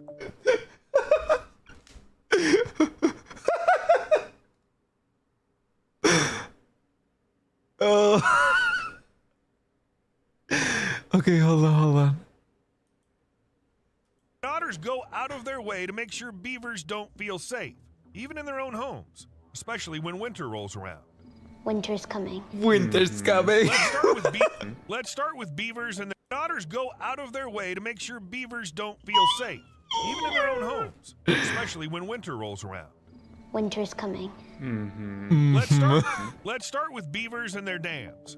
Let's start with beavers safe, even in their own homes, especially when winter rolls around. Winter's coming. Let's start with beavers and their dams. Let's start with being hunted and eaten. Though the body of the second group wasn't found, it likely met the same fate. It's not just a one-off thing. Not many people know that in the wild, otters and beavers have never been pals. And otters go out of their way to make sure beavers don't feel safe, even in their own homes, especially when winter rolls around. Winter's coming. Mm-hmm. Let's start with beavers and their dams. When beavers build dams, they also create cozy ponds for themselves. The water from these ponds slowly goes down, usually through natural gaps in the dam. However, researchers noticed that in winter, if otters live nearby, the water drains much faster. They got curious, kept observing, and found an otter that was digging a tunnel in the dam. The sounds of chewing and gnawing in the places where water was draining caught the scientists' attention. In short, otters are really trying hard to break dams, and beavers have to constantly patch them up as soon as they discover these holes. But otters don't dig their tunnels out of malice or a strong dislike for beavers. Remember, this happened during winter. So since The beavers be like, damn, bro, somebody's gotta stop this water. And the beavers be like, God damn, bro, who stopped this water? otters can move around the dams under the ice, they're not confined to just one pond during the winter. Plus, they don't have to travel across the surface of the ponds and search for holes in the ice. Otters actually love ice, but they love breathing even more. In marshes where the cold temperature remains on the water surface, otters find beaver dams and make burrows in them. Water starts leaking out, creating a layer of air under the ice, which makes fishing way easier. Also, They got fish beef. are attracted to the current, and the reduced water volume means more prey in a smaller space. So it's just win after win. However, beavers don't see it this way. According to scientists, wrecking a dam means putting beavers through a roller coaster of stress, and it's not good news for them. In winter, when water levels go down, it really lowers their chances of making it through because they can't get to their food stashes. Plus, the air getting under the ice just adds to their energy stress. Where does all this lead? Well, first and foremost, it leads to reproductive problems. Thanks a lot, energy stress. It's really Yeah. tough to reproduce normally when So you're are cold, beavers sometimes better resulting in for the miscarriages environment? females. With animals And becoming less otters are resistant just to like pathogens, assholes? The risk of getting sick increases. Also, their growth slows down because in such conditions, growth isn't a top priority. At the same time, there's a higher chance of ground predators attacking them. So when otters tear down dams, they cause problems for beavers that can be really tough to deal with. Okay, so otters are Of just course, beavers assholes. understand how important their dam is, so they hurry to rebuild it ASAP. Within 2 days after it was destroyed, whether completely or partially, they usually patch it up or even rebuild it entirely. So even if you wipe out the dam completely, beavers will just roll up their sleeves and start over. Go If only everyone beavers! could be this productive. It's true, the impressive speed of beavers often becomes a headache for people trying to remove them from their properties. Imagine this. You spend 12 hours tearing down a dam, and the next day the beaver can rebuild it in just 2 hours? And they do Let's it go, for free. beaver! And I'm You not heard it right here, exaggerating right folks. now. Otters People are who were dismantling assholes. dams ran into a problem. Beavers were rebuilding them faster. Beavers don't recycle materials like we do. They just keep cutting down fresh trees for their repairs. And since they live in forests, the wood shortage isn't really their problem. So dealing with it's tough, even though they're not thrilled about it either. Why? Well, these impromptu repair jobs. You know, I was watching videos on TikTok and there is a family of beavers who made it through the desert of Mexico and they're building dams over there, which is crazy for a beaver who lives in the forest to make their way down to the fucking desert and try to build a dam there. That is madness. That is crazy. Force them to venture onto land more often where predators lurk, and beavers aren't equipped to deal with them. The only thing that can stop beavers from repairing their dams is winter and the lack of sounds that come with it. Scientists notice that during winter, beavers don't always fix their dams because they can't see or hear the water loss signals. Simply put, beavers swim under the ice with their ears closed. The beaver's repair mode usually kicks in as soon as they hear the sound of running water.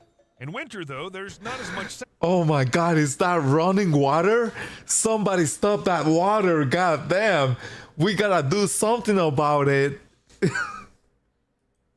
Because leaks can happen under the ice. We kind of forgot about some of the main characters in today's video. Take this otter, for example. It heads towards the water, but coming towards it's a beaver. It's what you might call a territory squabble. Even though the otter is impressively agile, it seems like this beaver intimidates it with its impressive size and persistent presence. Eventually, the predator backs off and scurries away. Beavers and otters naturally occupy different niches and have distinct diets. Typically, it's believed that they have a commensal relationship. Otters benefit from beavers, while beavers are indifferent to otters, neither gaining nor losing anything. But things may not be as simple as they seem. The way these animals treat each other can vary a lot based on factors such as food availability, the season, whether there are beaver kits around, and more. There's a pretty big number of factors that can affect how they interact. In a way, otters sort of mooch off beavers, benefiting from what beavers build. They're and do. blood-sucking Imagine having neighbors who bastards. aren't exactly thrilled about each other, but have to live next door because both find it convenient to be in the same housing complex. Now No, think about how no, happy I you'd think be if beavers these can neighbors live occasionally tried to perfectly snatch fine your without kids. otters. Well, that's how beavers feel about otters trying to steal their offspring. So they defend their young and chase away the otters. But the environment that beavers shape with their dams is also perfect for otters, so they stick together. If there are beavers around, you can bet there are otters too. The And even if the otters beavers are move just on, fucking otters assholes. might They're stay leeching behind. off For beavers. instance, they really enjoy lounging and hiding out in abandoned beaver lodges. You can see why otters love it. Those lodges are genuinely secure and cozy hideouts. Even though there are many cases of beavers attacking otters, like in the video we just saw, these are mainly just attempts to intimidate them. Just- Them and chase them Justified.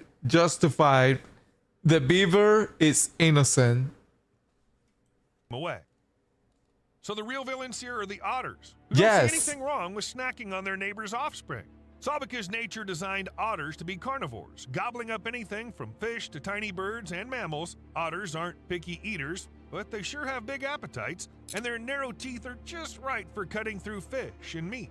Otters' meal choices are pretty much limited to what they can catch. If they could, they'd happily devour a deer without any second thoughts. I Thankfully for believe deer, that. they're I usually believe too that. large for otters to handle, but if there's a beaver kit nearby, unattended, an otter won't hesitate to make it its lunch. Have you ever seen beaver kits? They're only about 12 inches long, including their tail, though they can weigh over 1.3 pounds. Knowing that otters can snatch up waterfowl, those little beaver kits probably don't look too hefty No, to them. look at that Adult otter. beavers totally get it. Predator. When baby beavers are born, their Predator, parents kill start him. seeing otters as a threat. He's Hidden guilty. cameras sometimes catch how Guilty. grown-up beavers chase Guilty. otters away from their dams. While the little ones are still tiny, it's important to not give predators any chance to snatch them up.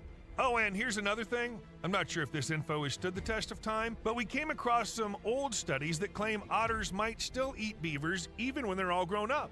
It's pretty uncommon, though, only happening when there are no other options on the table. So otters either have to feast on adult beavers or starve.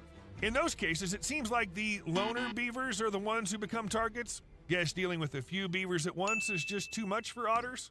Although, What in are- research from 1984, it's mentioned that What are beavers living off of at that point, right? Because like if food is scarce for the otter, what are beavers eating that is making the otters go after them? sometimes otters even kick beavers out of their lodges. This usually happens in the fall. However, Justin Bieber. I gotta go pee. Be right back. Hold on. I'll be right back. I'm gonna keep watching this video till the end.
What?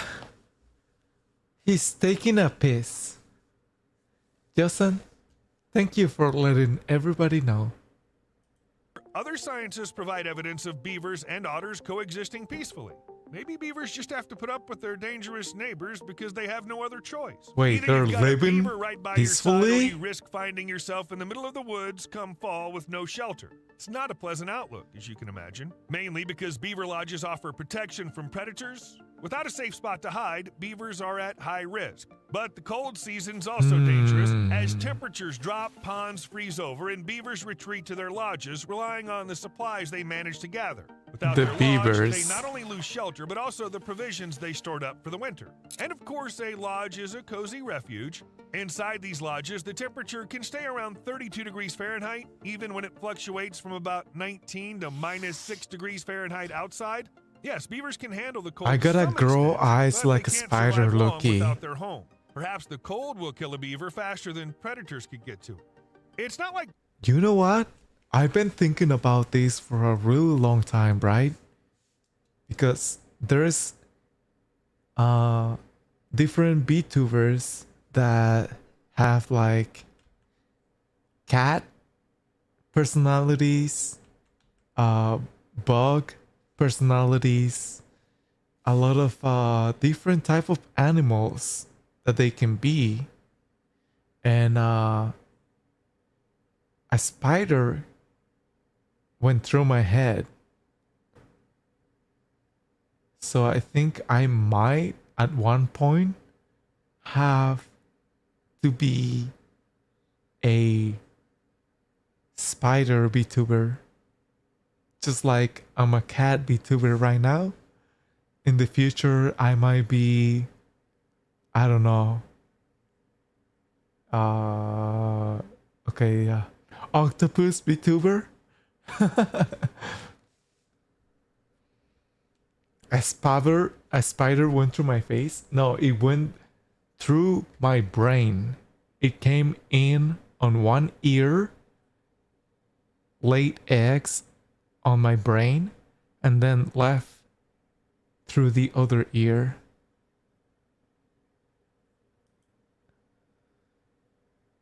Oh shit, where were we? when they have to take risks just to survive. I'm talking about attacks on adults, of course. Baby beavers don't cause otters any problems. However, otters, like many other species of mustelids, are capable of taking down prey much larger than themselves. So it For came instance, through my they can hole. take down a greylag Yes, goose, which measures my up to ear 46 hole. inches in length and can even fly. Actually, saying beavers are similar to otters is a stretch. Yeah, they might look somewhat alike, but fundamentally they're We were worlds at apart. it's Beavers are going to sluggish, turn laid into back, winter and soon. not the most graceful. They're Winter's basically coming. oversized rodents. Brace They're in the same yourselves. family as hamsters and Winter capybaras. is That's the fucking extent of their coming, threat level. but it's Meanwhile, not coming otters are harder speedy, than I agile, am. and slick animals related to martens, wolverines, and honey badgers. Otter family, to be honest, is quite the carnivorous bunch, almost like a mafia. So it's not surprising at all that when a hungry otter really wants to eat a beaver, it can easily do so.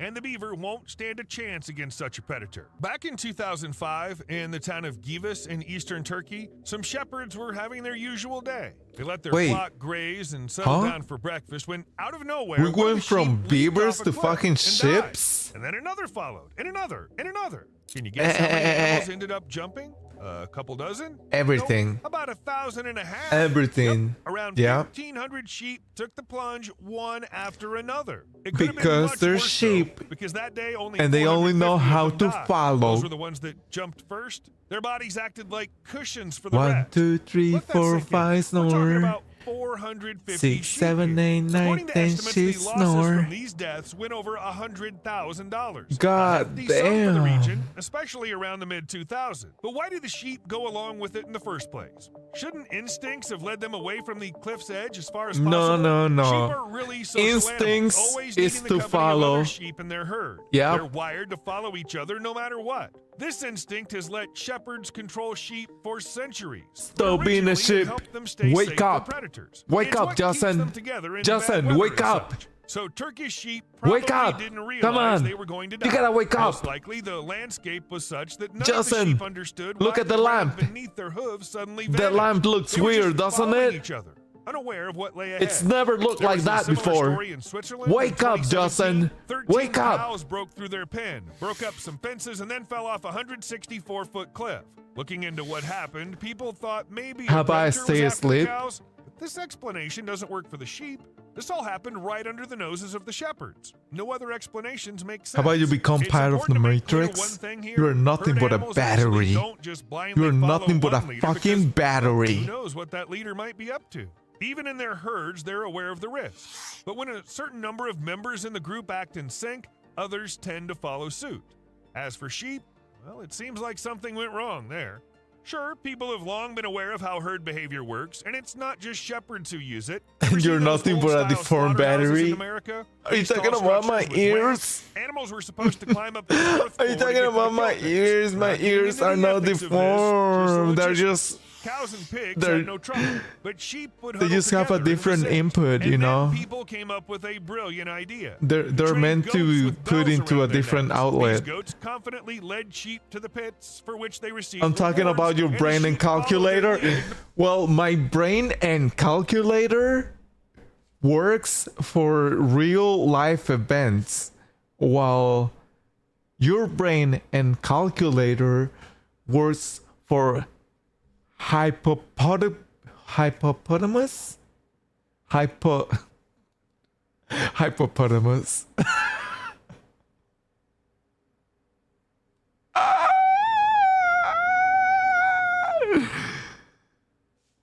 You're talking about a calculator? No, I'm talking about a hippopotamus. Hypothetical. I'm talking about hypothetical events. It means that events that may happen, that could happen,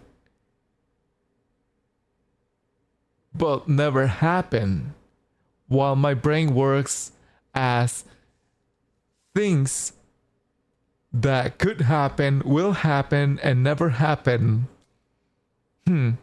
Yeah. So take that. Ignoring even the scent of blood. These goats, known as Judas goats, actually replaced a significant number of workers in You production. sure you don't mean Without them, hippopotamus sheep wouldn't be situation? processed at all, No, and I don't people mean a wouldn't get any goods or hippopotamus profit. situation. But all this pales in comparison to the Hypothetical. animals we'll talk about next. They really got the short end of the stick when it comes to leaders because, anyway, you'll see for yourself soon. We'll start with orcas. Orcas. Everybody knows orcas live in pods, which are close-knit family groups with intricate social setups. Okay. The helm of such a family is always the matriarch, the eldest female who teaches other orcas how to live, choose where the pod will move, and so on. Female orcas usually outlive males, sometimes living up to 90 years in their natural habitat, and maybe even longer. I'm not kidding. They gather a lot of Hypothetically, vital knowledge over their lifetime. Alsademus, But hey, everyone makes would mistakes. he become If anything an goes wrong orange? with the pod, it's usually no. because of a wrong call by the he will matriarch. become This a is what happens when carcass. orcas get trapped in ice. It's a common sight for people in Russia, Canada, Japan. Here's how it goes down. A family of orcas comes near the shore, probably for some hunting action, and then the wind changes, shuffling the ice Nor to block their the way. You might orcas, say, nor. why not just die? Well, they can, but orcas still need to come up for some air. When ice closes in on all sides, they're stuck without a way out and could end up suffocating. Sometimes when orcas are lucky, So what if I humans come to stab the you? rescue. That's Are what you happened talking in about 2013 when IRL Canadians from or Hudson Bay area stepped in in to a save 12 orcas from starving to figurate death. way of Marine speaking? biologists say situations like this might occur because less experienced orca groups just make a wrong move. They swim in the wrong direction because, you guessed it, because the matriarch decided so, and nearly doomed the whole pod.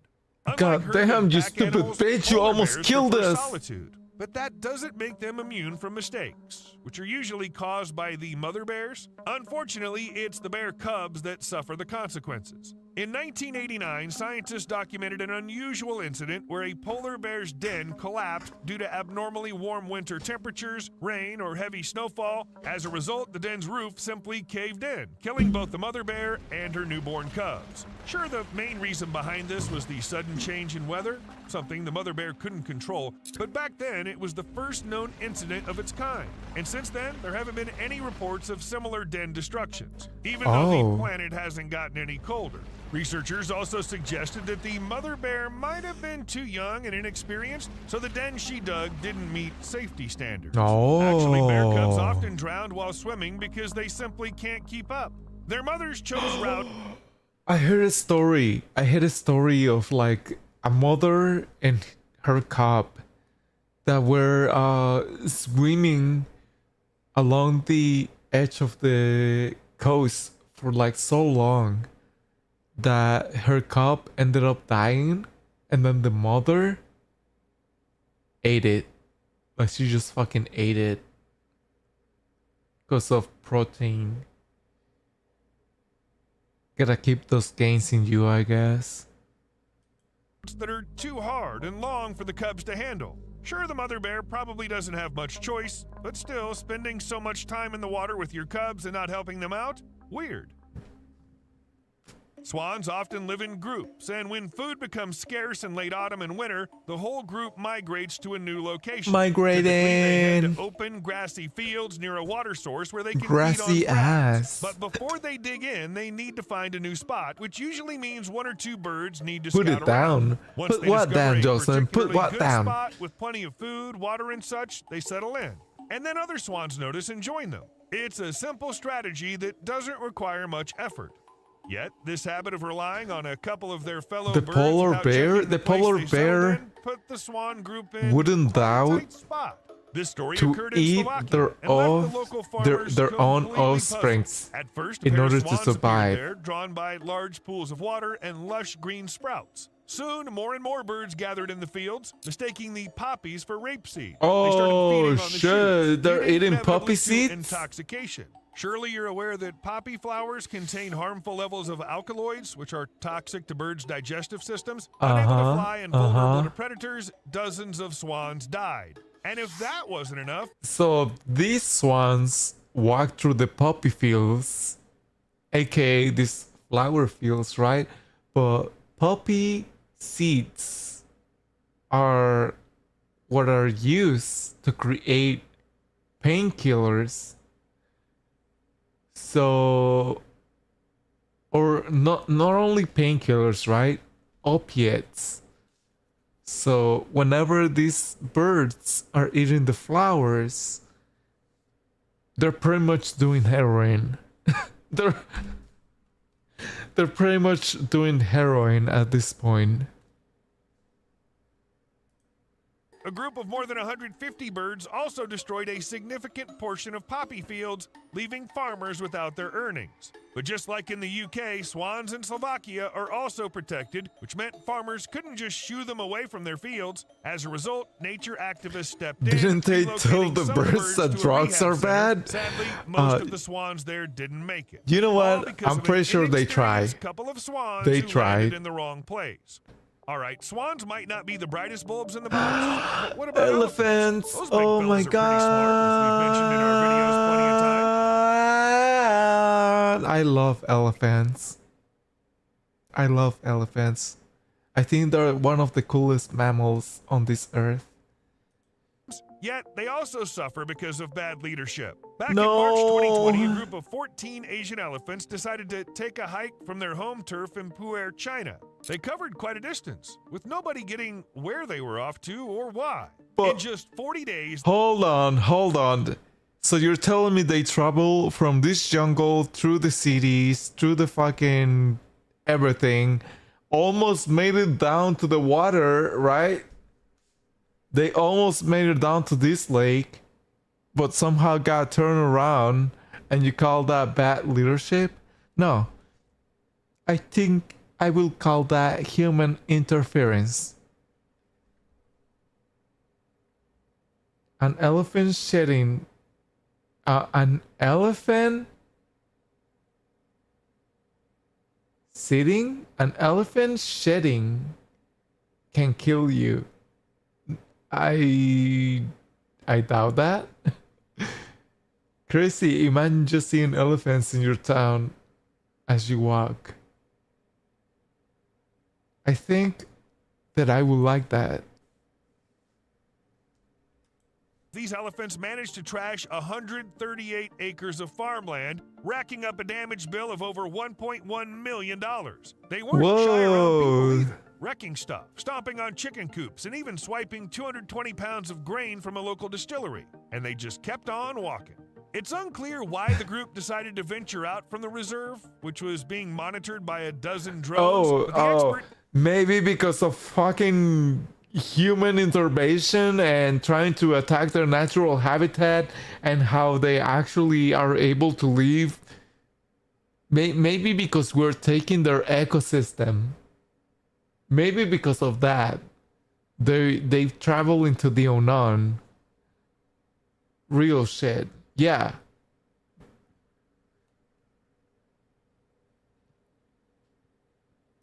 thinks it was because of inexperienced leadership. Bad leadership led the elephants on a long and pointless journey. The most likely explanation is that the elephant leader himself didn't realize he was mistaken and was confident he made the right choice and chose the right path.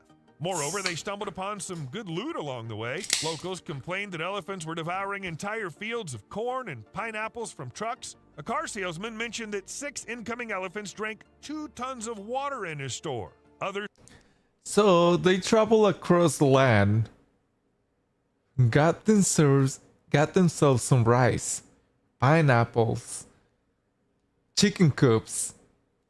Didn't eat the chickens, but eat their food. Found some water.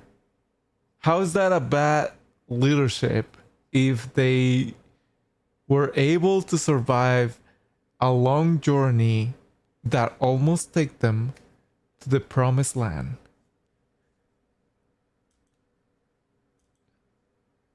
Fuck. crushed chicks, stuck trunks through the windows of a nursing home. Fuck these In chickens. short, Fuck they were them. having a blast. This journey marked the furthest migration ever recorded of wild elephants in China. Go Along the way, elephants. caused 412 incidents where things got damaged, and at one point they even brought an entire city to a halt. How did it all end? The authorities stepped in.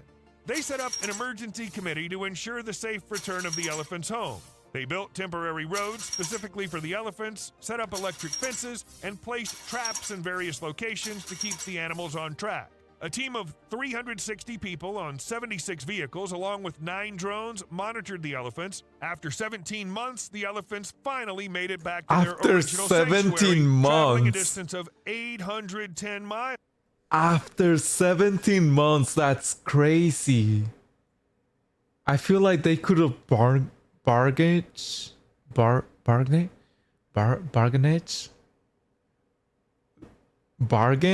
They could have bargained with the elephants, right? They could have bargained with the elephants simply by putting food in front of them and then putting a type of container where the food was. How did this take 17 months? That's insane. That's insane. That is crazy. Because elephants are not able to jump. So it didn't have to be that big of a container either. It just have to be something that reached their knees, above their knees, right? And they could just like put food in there, and after they walked in there, they could just close it behind them. It didn't have to be that deep. It didn't have to be that much of a struggle. How the fuck how did it took more than 1 year? It could have been done in months. Elephants are simply creatures. Yeah. They're gods, really. Just like octopuses, elephants are one of those animals that I truly respect, and I feel like they need to be protected. Can you imagine what the elephants said to their leader when they came back to where they started? It's fuck a these relief guys, that none of them fuck got this. hurt. 1,000 birds. They're like, fuck these humans. What the fuck? We were almost there. We were right there.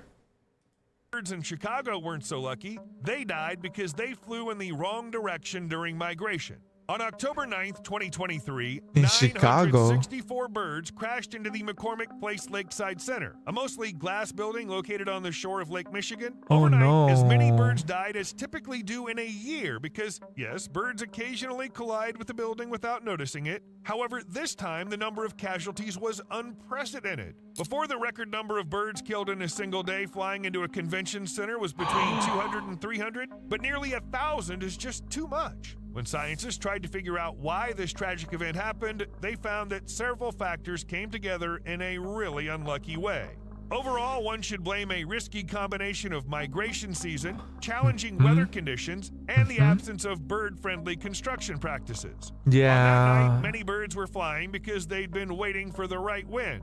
So unfortunately, right, like we have built these really tall buildings with reflected mirrors, really, either for aesthetic or yeah, definitely it's just for aesthetic. Whenever you put a mirror window in a building, because I remember I was living in Mexico and my uncle had this like 2-story house, and the top house or the top floor, right, it had like mirror windows, and the birds cannot like comprehend that. So we did have like, I think like 2 or 3 birds hit the glass. Luckily they survived, but unluckily for them, my family kept them as a pet, which I don't really agree with, right? Because they're birds. They're meant to fly, they're meant to migrate, and they're meant to sing to find a partner. And while they're in captivity, they cannot do that.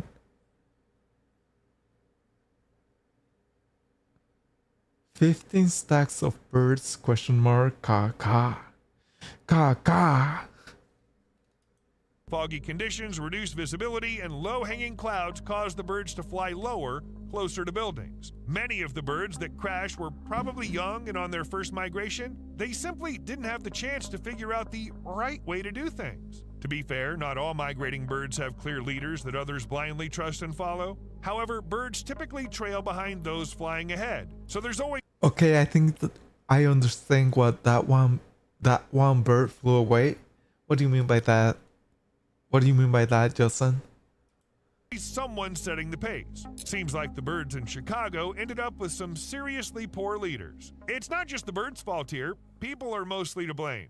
These glass panels we love putting on tall buildings confuse the animals, and they don't even realize there's an obstacle ahead. Besides, there's the issue of bright lights. Dimming the lights, especially during peak migration That's exactly periods, what I can reduce mean. the number of birds colliding with urban areas. Some cities even have specific laws regulating this. Odd as it may sound, pigeons, unlike all the other animals I've talked about today, have the ability to recognize and depose a not-so-bright leader. Yeah, super smart elephants might follow their leaders for days on end, but pigeons won't. Yes, we're talking about your regular rock pigeons here. They live in flocks, so there's one pigeon in charge who decides where the whole gang flies off to. To understand how things work, researchers broke a certain leader pigeon. By the way, pigeons navigate using an internal sun compass, tracking the sun's position throughout the day. So scientists tricked the leader pigeon into flying in the wrong direction and were surprised to find that the other members of the flock, whose compass was working fine, simply ditched their leader and flew where they needed to go. Seems like elephants and orcas could pick up a thing or two from that. Wow, we're wrapping up already? That is kind of insane because pigeons have been used to send messages, right? Like they were trained to fly from place to place by humans, and they were kept at from city to city. And that's why you are able to see pigeons on pretty much every city. They were trained to stay on the cities and to grow up and pretty much just like stay there, right? So we domesticated this creature for so long, and then like mail became available, and then email became available. So like, what's the use for this creature anymore?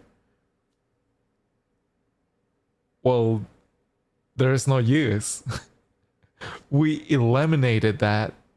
However, they were so accustomed to our infrastructure that they just like stay there.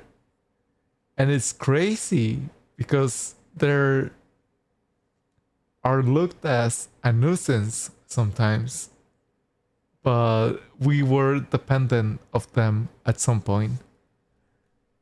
In 2019, a team of researchers used a remote-controlled vessel to explore the ocean floor, but stumbled upon something totally unexpected. What they found was incredibly rare and completely by chance: a whale that was falling. Throughout history, humans have only witnessed about 20 of these falling whales, but it's believed that without them falling to the ocean floor, it might have been devoid of living organisms altogether. However, in nature, everything is interconnected, and the whale was given a chance for a second life. So what happened during the exploration of Monterey Bay's seabed? Scientists lowered a vessel underwater to capture footage of an octopus garden and gather readings from various instruments. We mentioned these places in a video some time ago. So let's not dwell on the octopuses, because what the researchers stumbled upon was truly astonishing. Instead of a breeding ground for cephalopods, they witnessed a full-blown feast on the ocean floor around a dead whale. Baby, a fucking buffet. Let's go open this shit up. A portion of flesh and vascular tubes remained on it. Coming across a whale fall is like winning the lottery for scientists and researchers. They hardly ever happen. And the fact that they found one in conditions where they can actually study it makes it even more amazing. My brother and sister had these birds. I'm gonna look the species. Oh, okay. You know what I just remember is that whenever a mammal such as a whale falls all the way down to the ocean, there is a specific species of sharks that will swim up to it, eat some of it, and they're able to survive without eating for a whole year. For a whole year without eating, this shark will swim through the bottom of the ocean at such a slow pace that it won't even hunt, it won't even try to find food. It will just swim through the bottom of the ocean, waiting for something to die so they can feed and then survive another year. Pretty freaking crazy stuff. They found a whale about 10,000 feet below the surface, not too deep by ocean standards. After examining the remains, scientists figured the animal fell roughly 4 months ago. There was barely any flesh or vascular A canary. tissue left. You might be thinking, whales are massive, so finding where they died. My aunt had a couple of canaries, right? Like she had maybe 5 canaries, and then those 5 canaries turned into like 35 canaries. And then her son was like, well, is this like a Sweet Home Alabama type of deal, right? Because she only have like 3 to 5 canaries to begin with, and then she ended up with like 30 plus canaries. And there's only one way that can happen, in captivity. So they're breeding faster than Minecraft pets. Size should be easy, right? Well, not really. Whales are indeed large, but they're still just a drop in the ocean compared to the vastness of the world ocean. Trying to guess where one will kick the bucket and then actually getting there to see it happen is a very challenging task, maybe even impossible. So yeah, scientists got really lucky, especially because they were quick to act. The whale's body was in such a state that it wasn't immediately obvious what species it was just by looking at it. It's and a it's no sperm wonder. whale. All they had was a skeleton. It's a If you didn't know sperm what whale. whale skeletons looked like, you might think they stumbled upon some prehistoric monster. Still, the researchers finished their study and reached some conclusions. It's believed to be a young gray or humpback whale, which are commonly hunted by orcas in this area. No, They it's a suspect it sperm was whale. a young one because it It's measured around definitely 13 a to 16 sperm feet whale. long, whereas adults of these species can reach up to 45 to 55 feet. But even a whale of this relatively moderate size is enough to impress not just scientists, but also ocean creatures. In this underwater area, hundreds, maybe even thousands of animals have gathered, drawn by the fall of the whale. It's pretty much the whale's only chance to meet creatures living at depths it can't reach.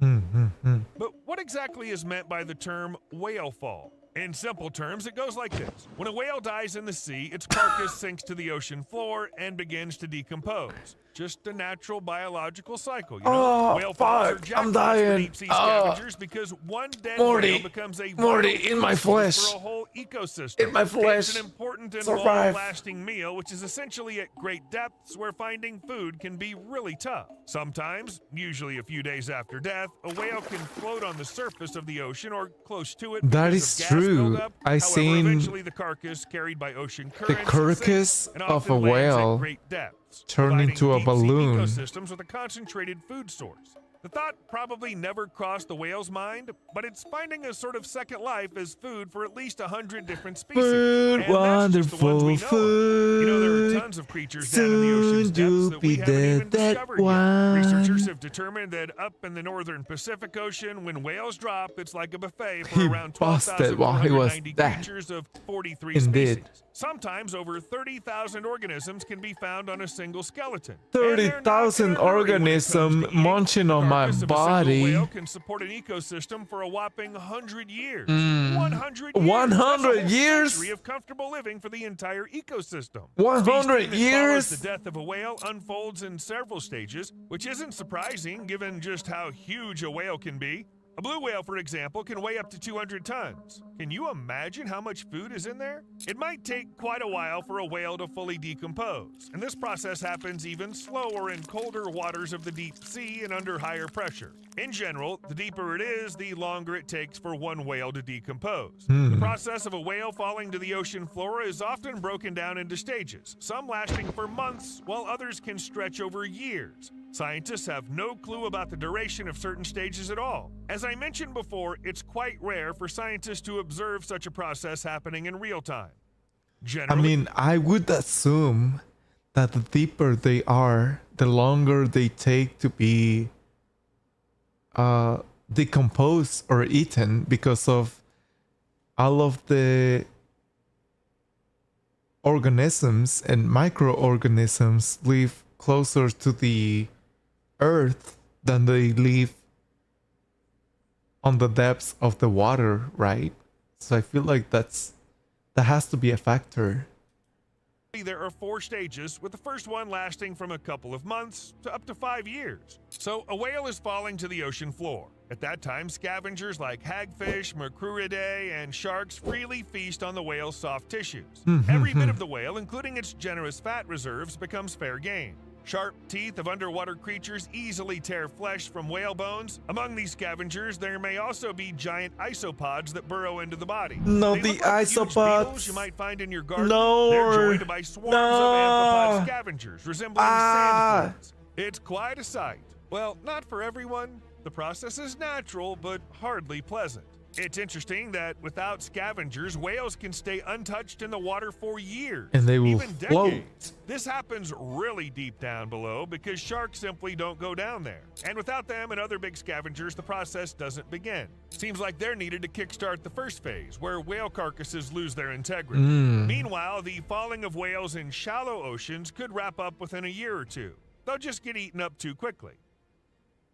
But let's get back to our hero. It's believed to be a gray or humpback whale. Hello, Gray whales Kristen. typically stay at around Hi. 16 to 49 feet deep, and they occasionally dive down to around 98 to 115 feet. Humpback whales tend to favor deeper waters, swimming at around 260 feet below the surface, occasionally diving to depths of up to 2,000 feet. However, the carcass discovered by scientists was located about 10,000 feet deep, in a place where neither species would have ever ventured during their lifetimes, meaning they would have never encountered creatures living there. Though it's better to avoid some of them altogether. On the other hand, it's at such depths that you might see deep-sea octopuses feasting on those who feast on whales, crustaceans, worms, and mollusks. Next comes the second stage, which lasts from a couple of months to around 2 years. It takes about 2 years for the soft tissues of whale carcasses to fully decompose. Well, the ones that weren't eaten during the first stage. Here, a bunch of bristle worms, crustaceans, and other small organisms jump into the game, feasting on the... Can you imagine eating meat that's over 2 years old? Because people actually have done that. They ate cow meat on butter for over a year, and then all they have to do is cut the edge that's been hardened in order to eat an aged steak. Yeah, an aged steak. Yes, I can actually imagine it. Call it beef jerky. I'll be eating anything, I don't care. I don't care if it has mold on it, or if it's old or rotten. Oh, then you're welcome to eat at my house, Josen. You're more than welcome to eat at my house, because I have rotten, I have mold, and I have expired meat.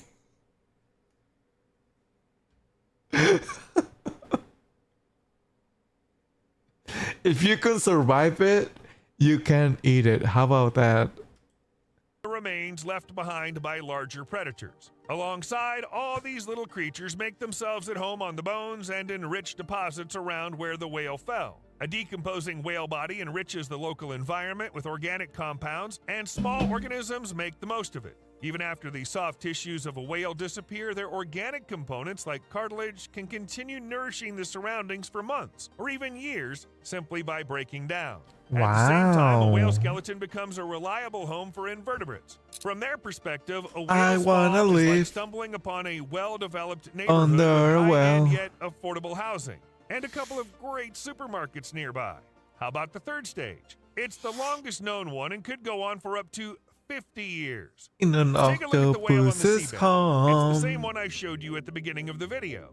But a year has passed, and the animal has changed a lot. Fallen apart.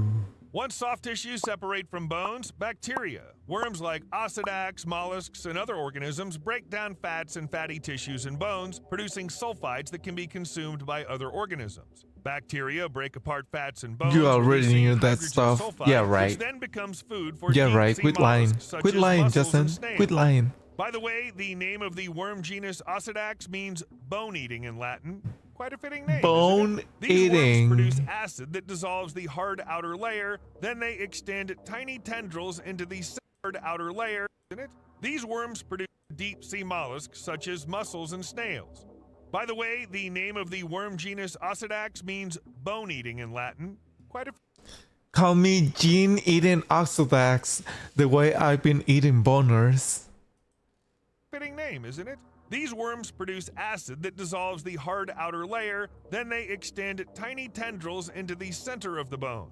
It looks almost like a plant growing roots. These tendrils then eat proteins like collagen, found inside the bone. Your To food is Osedax, probably these proteins thus are a means of already. survival. Oh, here's another My funny food? thing. When the worms penetrate the bones, the crustaceans It's leave. Then the definitely- worms pop back up, which leads to the return of the it crustaceans has spores. who eat Osedax. My It's food like a has back-and-forth spores on it. battle on whale remains that For really sure, for amuses sure, for real, for scientists. real. Well, scientists are generally a pretty jolly bunch. But then comes the fourth phase of the whale's fall, and nobody can say how long it lasts. How That's long? partly because we've How only been studying whale falls for a long? few decades, How so there's not a lot long? of data. How But scientists long? think the How sturdy mineral skeleton left long? behind after the How nutrients are all absorbed long? continues to be used by How underwater creatures. It's long? commonly believed that the How final long? stage of a whale's decomposition Is this happens when fucking playing or is it bones pause? turn into minerals, creating a Bitch. solid surface Okay. for suspension and filter feeders. These are creatures that feed on tiny floating organisms or Nor. organic leftovers, Nor. sifting them out of the water. The process of bone colonization can go on for several decades, or until there's no more space left on the bones. Naturally, this isn't something easily noticeable to the naked eye, like the fact that the whale lost its soft tissues. That's why some scientists break down the falling process into 3 stages instead of 4. The last one takes too long.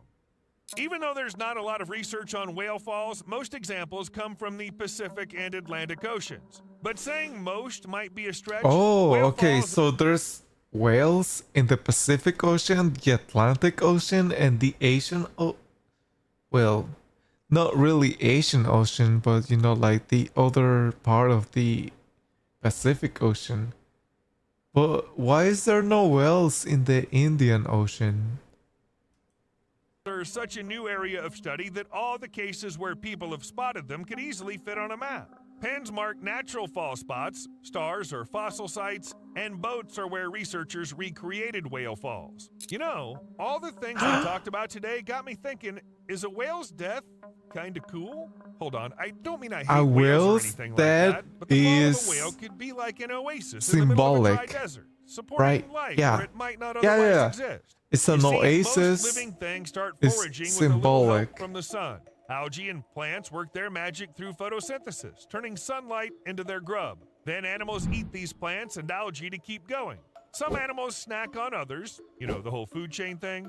It works on land and in water. But here's the kicker. Sunlight doesn't reach the deep ocean floor.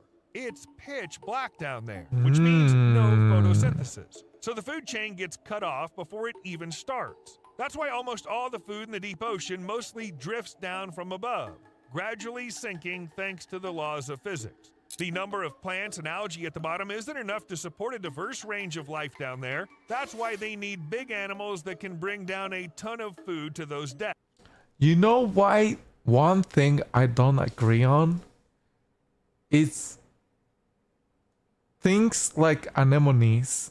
Are anemones plants? Or are they animals? Because yeah, they can, you know, do some sort of photosynthesis or whatever, right? But they also eat animal parts.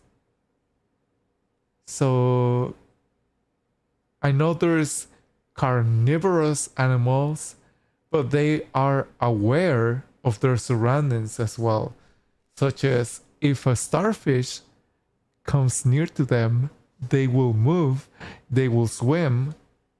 So are they really plants? Or are they animals? Well, yes. The stuff the bottom typically eats is called marine snow. It's essentially a slow drift of mucus, fecal pellets, and body fragments sinking from above. Oh It's really shit, not much. common However, over the piss. course of several weeks of feasting on a dead whale, deep sea animals consume as much food as they typically get over years or even decades from the usual marine snow.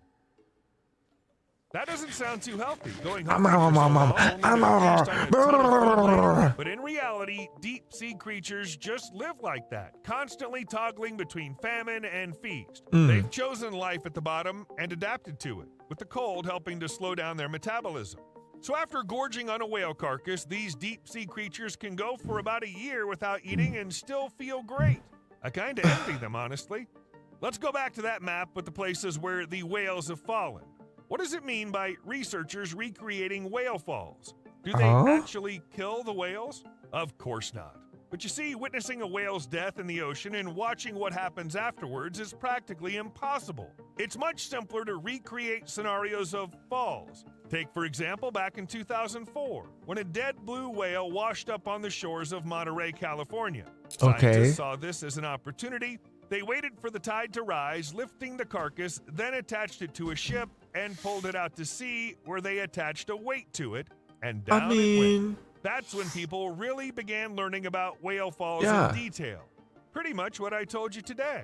I While studying I whales feel by like that was watching a them pretty sink may good seem play from fascinating the for science, scientists. It's often impractical due to various reasons. Transporting a whale carcass is tricky, not to mention finding one in the first place. That's why some scientists turn to substitutes, like alligators, to study deep-sea feeding processes. You know what? They Fuck actually take dead alligators. reptiles, Fuck haul them out to the open alligators. sea, tie them to weights, I don't give a and then shit. They drop can them. die. How about dropping dead cows to the ocean floor?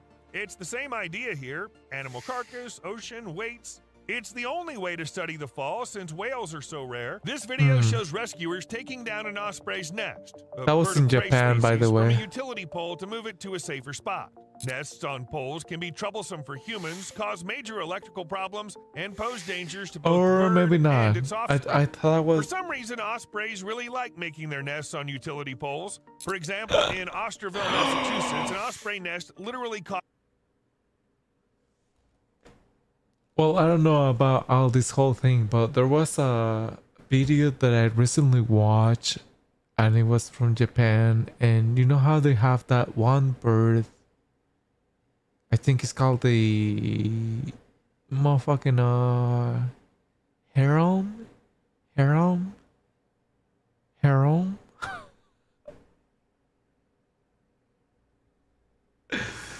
I forgot what it is, right? But it's really an iconic part of Japan.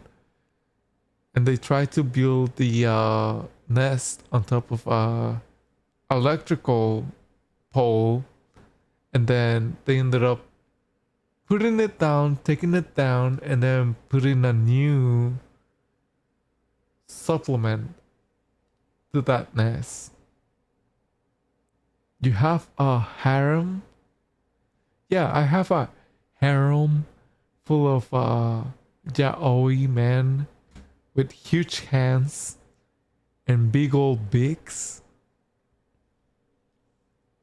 Yeah, I have that. Fire.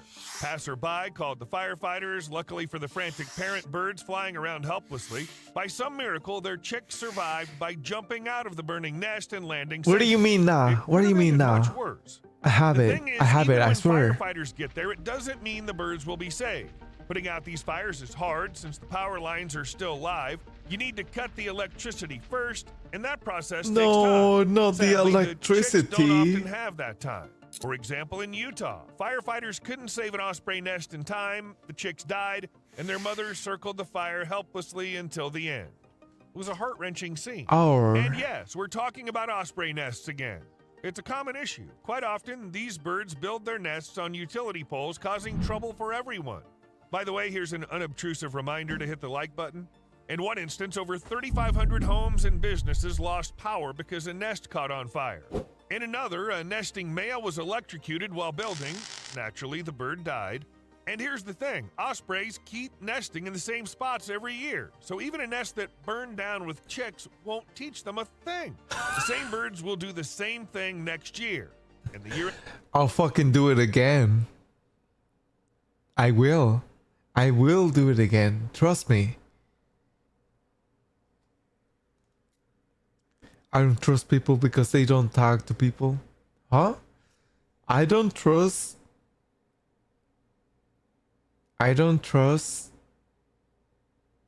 because you don't talk to people. You don't trust me because I don't talk to people? Is that what we were trying to say? I don't trust that you have a harem. Listen, Jocelyn. I almost had a sugar daddy. So how about that?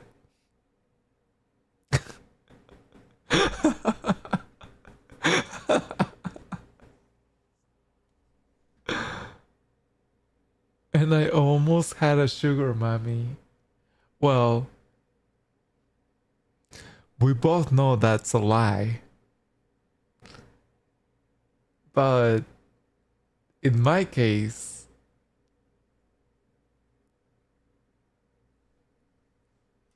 after that. They're so bad at learning from their mistakes that people have to build special platforms for their nests on poles just to help out. It's kind of sweet of people to do that, though it's mostly about safety. Why ospreys and why power line poles? It's simple. These birds love nesting at the very tops of tall, bare trees, and well-placed poles make a great alternative. It's tough to find suitable trees, but poles are everywhere. Many of the trees they used to nest in I almost got multiple sugar mummies. No, you almost got multiple police reports. How about that? were rotten or dead, so people cut them down. No one realized that ospreys would start nesting on power line poles instead. If you think what those birds did was unbelievably dumb, just wait, it gets even crazier. So what do we have here? A swan sitting on a glass roof? It's a pretty cute picture, really, except for the fact that the poor swan is hopelessly stuck. How did this happen? How is well, it nature stuck? didn't give swans enough smarts to deal with all the things humans have invented. That includes glass roofs, which reflect the sky. A flying swan thinks it's water in a lake below, lands, and that's it. By the way, it got stuck because swans struggled to take off from land, and there wasn't any room on the roof for a proper takeoff. Swans deal with these kinds of problems more often than you What do you think. mean? Like after it rains, they might mistake a wet road for a pond. You Oh. think, how does that even happen? Easy. Another swan landed directly on a wet road in Moycullen, Ireland, mistaking it for a river. Experts say that when swans land like this, they often hit the asphalt hard because they're not built by nature to handle such landings. As a no, result the of the impact, the swans. swan can get seriously injured or simply experience intense stress and Ah, lose its my sense legs. of direction. Well, you can understand them. My Think legs. about I getting needed ready them to jump into a fucking pool only to find out it's land actually on just a ground. painted design on the ground. At best, the swan's adventure ends with some unpleasant memories. But at worst, such a landing Can you imagine you're fucking skateboarding and then, I don't know, like you do a jump either on a skateboard or a bicycle and you think you're gonna land on water, but in reality, it's just fucking water painted over concrete. So you hit it as hard as fucking possible and then you just fucking injure yourself. God damn.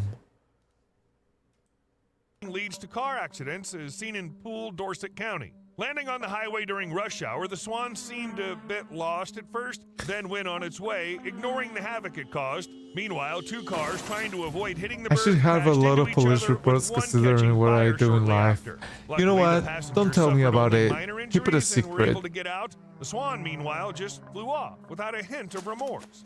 On the highway, there was plenty of room for him, and it seemed like that swan was really keen on clearing the accident scene. Maybe before the cops showed up, because, well, look at how those birds take off from the water. Of course it's tough for them to do it from land. Scientists have found out that swans need at least 90 feet to take off and another 90 feet to reach a safe altitude and clear. 90 feet? 90 feet? That didn't look like a lot. You know, I might be tripping. I might be being, I don't know, fucking biased against goose. But they look like they can take off within 30 feet, maybe 20. Doobie doobie dabba dabba mahikami doobie doobie boom boom boom boom cheepy cheepy chappa chappa doobie doobie. What the hell? Shadowcat, Salem. Oh fuck. Oh shit.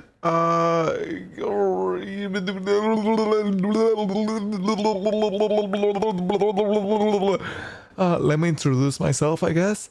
I am Mio. I'm an elf VTuber. I'm a druid, and I'm finding my my natch. I'm finding my natch in is it natch? Notch? Niche? You know, I feel like niche sounds a little better. I'm finding my niche in my magical journey.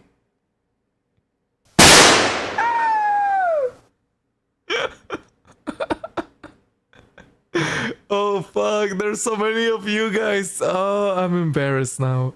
I'm fucking embarrassed now.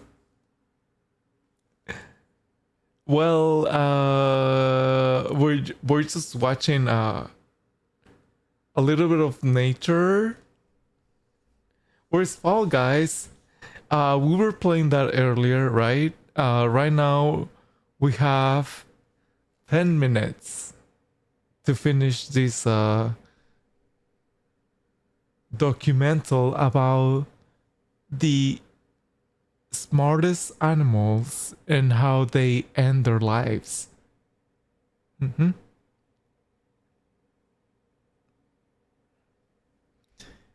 So we went from octopus to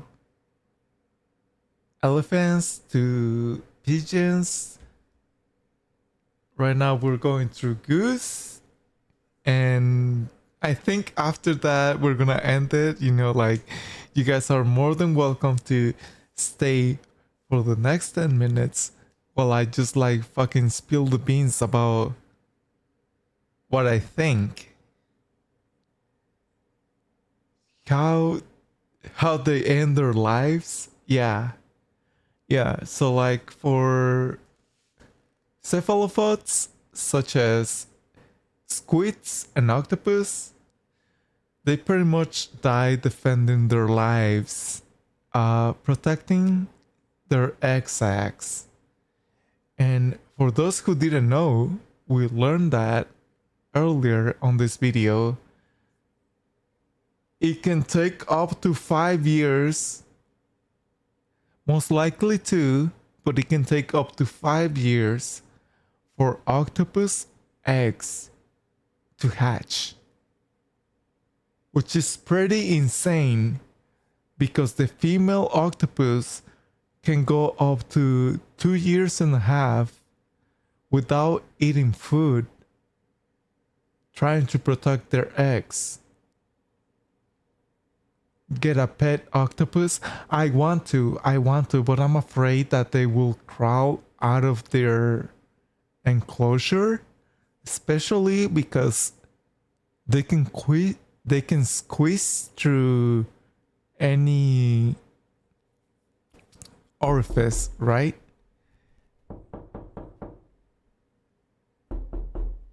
This is fucking me up right now.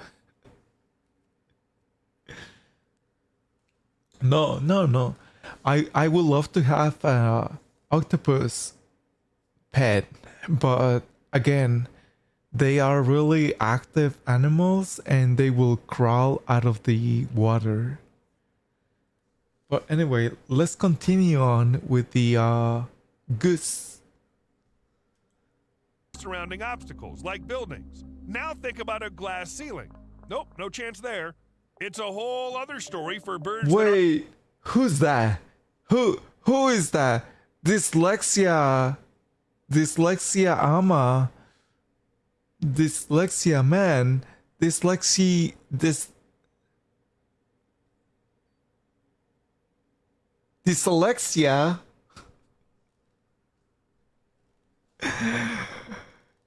I don't know who you are. I don't know how you pronounce your name, but I'm pretty sure that you're trying to say dyslexia.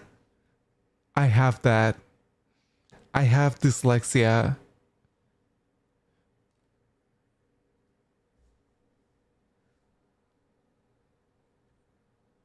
Dixlexma This licks. This licks my.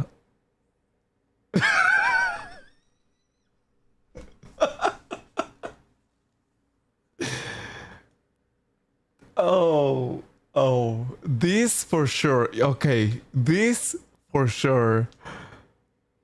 Thank you for that. This. Aren't meant for swimming. In 2014, the Wildlife Aid Foundation released 7 young tawny owls into the wild. The release took place on a 1,000-acre piece of land, seemingly a perfect spot for them to return to nature. All the owls flew out of their box perfectly, except one. It flew around a bit and then suddenly ended up in the lake. No. Right in the water.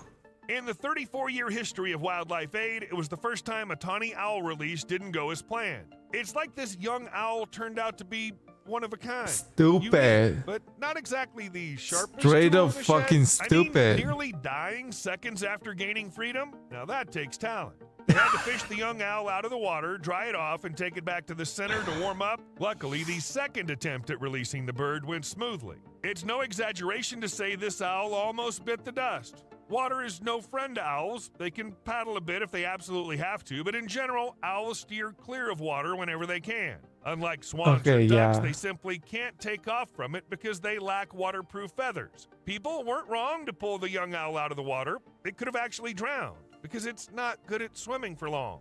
Wet feathers would make it heavy. Real quick and pause.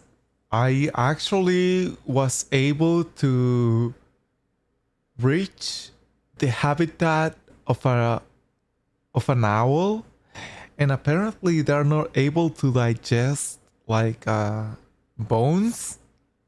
So owls are known to eat other small birds and rodents such as rats and mice, but they're not able to digest their bones, which means they have to regurgitate.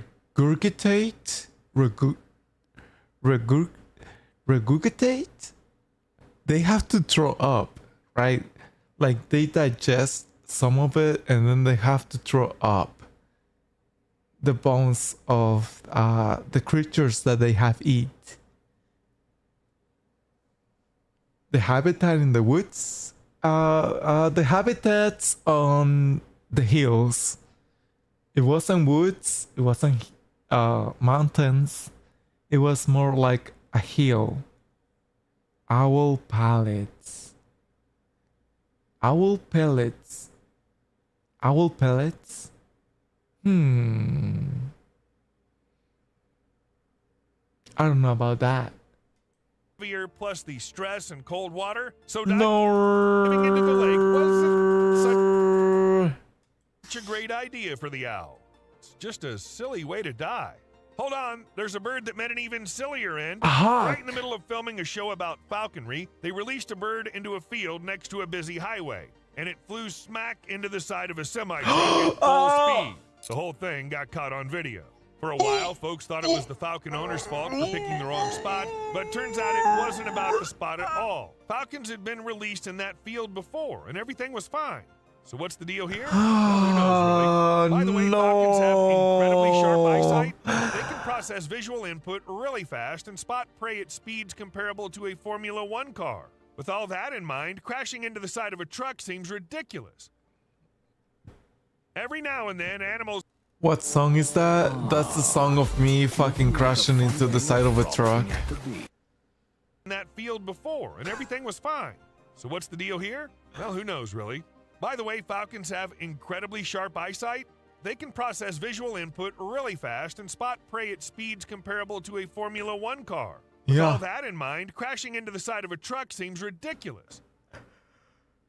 Every now and then, animals pull off some pretty dumb moves without any human intervention, or our inventions. Check out this video from up north in Canada. A pack of 25 wolves on the hunt for bison.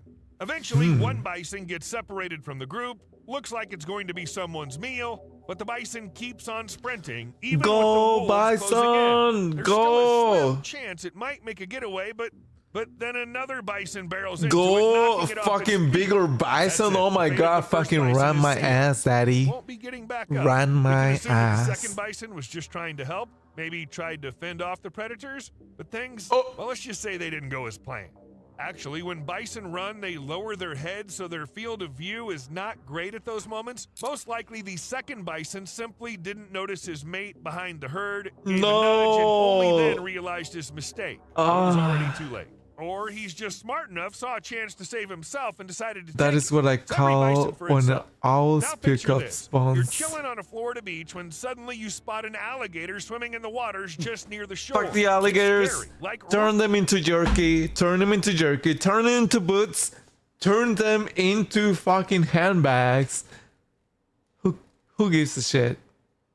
Alligators? I don't know. I feel like we can live without them. They've been around for 1,000 fucking whole years. Wow! Thank you, this for the follow. Alligators, we've been living with them for over 1,000 years. They still not dead. They can get turned into a handbag. Turn them into beef jerky. Turn them into fucking South style barbecue or whatever, right? They can survive. They can survive. There's plenty of them. Let's make them useful. Crocs. Yeah, let's turn them into Crocs. We need crocodiles to make actual freaking Crocs. I would like a pair of Crocs made out of crocodile. Why am I so cruel? Because they literally eat people, Luna. The crocodiles actually eat people. And at least once a year, there is a notification of a child being eaten by crocodiles in Florida Disneyland. So I think we're better off without them. I don't feel sorry. They're living everywhere at this point. They're just multiplicating. Myth? No, it's real. It's real. Like, people in Florida get eaten by crocodiles all the time. And that's why the people in Florida eat them and vice versa, right? Skill issue. I was not expecting to turn them into boots. Change my mind. Let's turn them into boots. Real and truth. Let's turn them into boots. Let's turn them into wallets. I don't give a shit. Fuck them. Really scary. And by the way, it actually happened back in 2022. A 10-foot alligator crawled onto the beach, hung out there for a bit, and then swam away. But here's the thing. Alligators don't live in the ocean. They prefer freshwater habitats like rivers, lakes, and swamps. They can tolerate salty water for a few hours or even days, but it's rare since they prefer to stick to their comfortable freshwater homes. Alligators' lives depend on this. Since alligators have no salt glands, they experience the same pressure as humans when in salt water. Simply put, in salty water, we all lose moisture from our bodies and increase the amount of salt in our bloodstream. If this goes for too long, it can lead to stress and even death, including for freshwater alligators. Alligators can close their nostrils and throat to prevent salty water from getting inside, but they can't keep doing that for too long. Knowing all that, the alligator's decision to swim along the Florida coast seems kinda reckless. Let's just hope it knows what it's doing, finds its way back, and makes it to its freshwater home before the salt all they water have to becomes do a threat is to its life. Alligators are breathe really lucky. air. They can switch between water with varying salt levels without getting critically. They literally say, I know, you see, Somehow the world will change for me and feel so wonderful. Bing, bing, bing, live life, breathe air. I know somehow you're gonna get there and feel so wonderful. It's all for real. I'm telling just how I feel. So wake up, the members of Florida. Harmed. Sharks, on the other hand, have it much worse. When marine predators like great white sharks move from salty to freshwater, their cells start expanding and bursting due to changes in salt concentration. Fuck, I'm This about leads to to bloating burst. and eventually death. Except for bull sharks, they turned out smart enough to adapt He to pop? living in both salty and fresh. Much worse. When marine He fucking predators like pop? great white sharks move from salty to freshwater, their cells start expanding and bursting due to changes in salt concentration. This leads to bloating and eventually death. Except for bull sharks. That's gotta be fake. Hold on. Can sharks die from salt concentrate? Concentrate.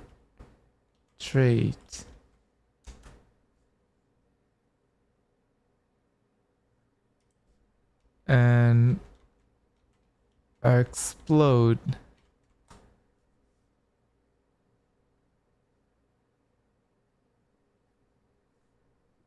Videos. Oh, well, I cannot watch that. So we will continue with WhatsApp. Sharks, they turned out smart enough to adapt to living in both salty and fresh water. But that's a whole different story. No. Take a look over here. Yep, just your typical parking lot by an IHOP restaurant in Southington. And there's a goose who figured... Okay, I was gonna be... I don't know why I was gonna be like, don't fucking tell me there's a fucking shark right next to the IHOP. Don't tell me a fucking shark was like, hey, you know what? This fucking IHOP, it be popping. This spot is prime for nesting eggs. Imagine the surprise of those who stumbled upon it. First, they noticed a male goose sitting still in the parking lot, thought it had been hit by a car. But then they found a nest with They eggs. die and in inside fresh it, water. A female goose fiercely guarding them. Well, not the letting anyone, crocodiles. including her own mate, near them. Of course, The it's hard to sharks, explain maybe. to this bird that it picked the worst possible spot to nest. The female goose is constantly bothered by people, which makes her nervous and defensive, causing inconvenience for restaurant guests and herself. They fenced off the goose and her nest with bright ribbon, but there are always kids who can't be stopped by any barriers. There should be some explanation for why the mom-to-be chose such an odd nesting spot, especially since it seems like even her partner was against it. Typically, a goose couple picks a secluded spot for their nest. It might be near urban areas, but it's often tucked away in tall grass or bushes, making it hard to find. Near Still, the biggest water, risk to at nests least. is predators such as dogs, raccoons, opossums, and skunks. These critters steer clear That's of bustling nowhere parking lots, near the just like water. any regular animals would. So from that angle, the behavior of the goose even seems Raccoon! reasonable. I'm just A crab not sure raccoon. if the game is worth the candle. And how on earth does the goose plan to get to the nearest pond with her goslings? Call an Uber? Penguins Ryan face quite different Goslings. problems. It's known that these birds can shoot arcing streams of poop that travel almost twice the length of their bodies. Scientists recently even calculated the force exerted by their tiny Oh, intestines for this and bitch, how what far the the poop can fly. fuck? This quirky yet intriguing study earned the author. Look at that fucking poop projectile. Do you see that? Do you see the an poop? Ig Nobel Prize in 2005, and I think it was well deserved.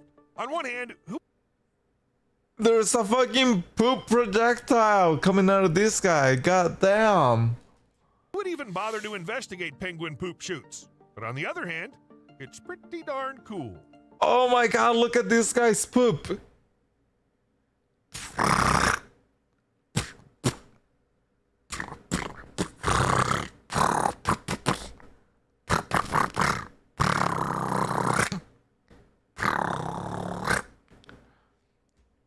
It's like longer than his whole body length. It's a freaking projectile. Look at it.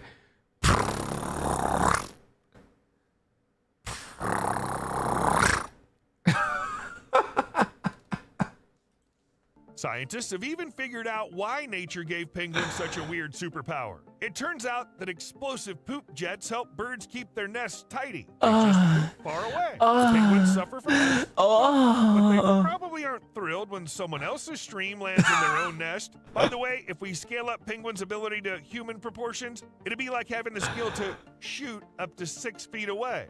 Just thought you should know. Back in 2018, there was a surprising discovery down in Antarctica. A whopping 1.5 million Adelie penguins were Look at all found those thriving in a penguins. small area. Nobody had a clue that so many of these birds were hanging out there. For at least 2,800 years, the elusive penguins lived unnoticed on the Danger Islands, even though researchers believe they knew the whereabouts The of all poop Adelie rocket, penguin yeah. colonies. But satellite images proved them wrong. In this tiny area, so small it's not even on most maps of Antarctica, there are more Adelie penguins than in the rest of Antarctica combined. And yes, they found the colony thanks to poop The stains. poop. Yeah, Science look can at take that. some There's really odd poop routes everywhere. sometimes. Let's get back to animals. They don't seem to realize just how much they're endangering themselves. Katie Morlock from Minnesota thought she'd do a good thing by putting out some pears in her garden. The pears had been sitting in the fridge for a while. Okay. After a bit, a squirrel grabbed one of the pears and scurried up a tree with it. But then things got weird. An hour later, the squirrel came back down acting all strange. She got It was drunk. struggling to stay on its feet, swaying around like it was drunk. That's when it hit Katie. Those pears in the fridge must have fermented. The squirrel didn't Look seem at. bothered. Oh, It yeah. came Oh, back for hell more, no. Even though it could barely sit straight.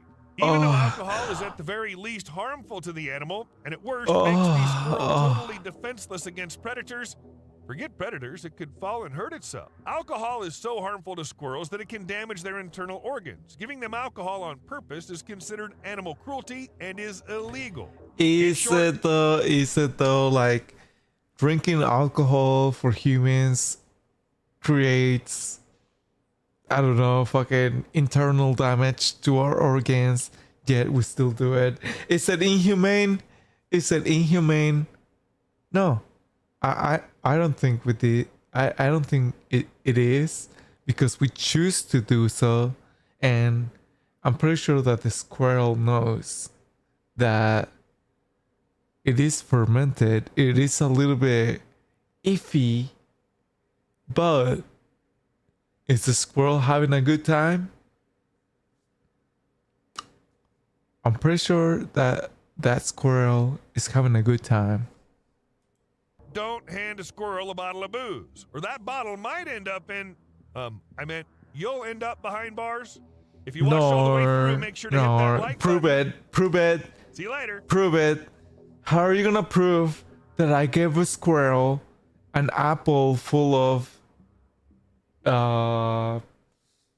moonshine? How are you gonna prove that I gave that squirrel an apple full of moonshine? Alright, well, I'm not gonna watch another 36-minute video, but we can probably watch a little 10-minute video, right? Everywhere across the globe. For a long time, bites from the venom. Whoa. Oh, you Whoa. pea-brain-sized fool. If I was a nerd... Woo! Okay, a little 10-minute video. Let's see.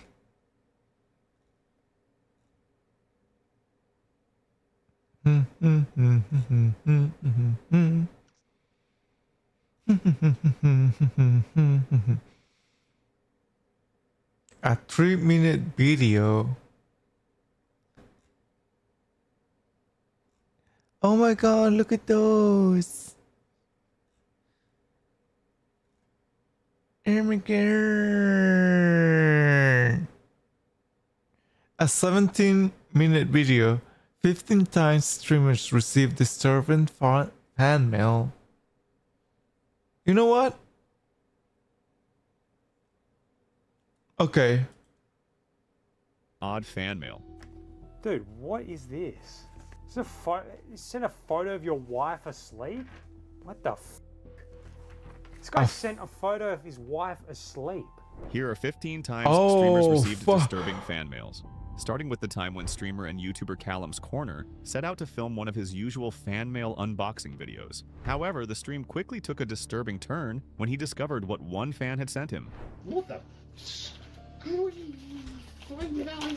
You know what? Maybe we should just watch like a 10-minute video of, or like a 3-minute. Wait. So you guys wanna watch the Chihuahua from Mexico, or we can watch Vladimir?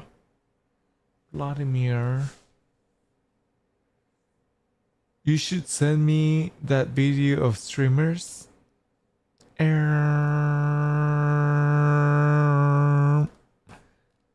I don't think I will. You know what? I think I want to watch the Chihuahua from Mexico because that's probably going to be like a 2-minute video. My mom and dad are from Mexico. Am I still Mexican? Yes. If Chihuahuas are from Mexico and they live in California, specifically Los Angeles, are they still Chihuahuas from Mexico? Oh my god, look at that. How is my dog more proud to be Mexican than some of you people? Look at that big old fucking Chihuahua. Is that even a Chihuahua? What is wrong with you? Is that even a freaking Chihuahua? Look at him. Still Mexican. Yes. If Chihuahuas are from Mexico and they I'm sorry. You're not my cat. You want food?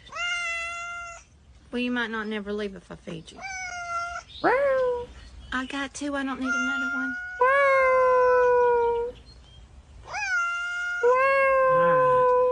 I'm sorry. I have to get you. No. What the have to wear it on your fuck? arm. No, you don't. Yes, you I do. texted Alexia. What is he doing? How was he hiding that in a restaurant? What is You have it? to wear it on your arm. What is it? Yes, you I texted do. Alexia. We're what in your arm? Whatever do you mean, sir? I superpowers. Fuck. Hurry, we're gonna be late to class. Hurry, you're gonna be late to graduation. Oh, you dumb bitch. You guys got that, right? She literally was not able to graduate high school. Either because of her injury or because she's dumb. That's not my shadow. Did I jump scare you? Yeah, I bet I did. Fuck you, Mocha. She's a dumb hoe.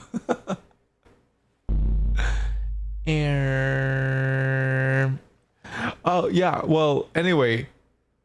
Shit. Mocha's scaring me too, bruh. I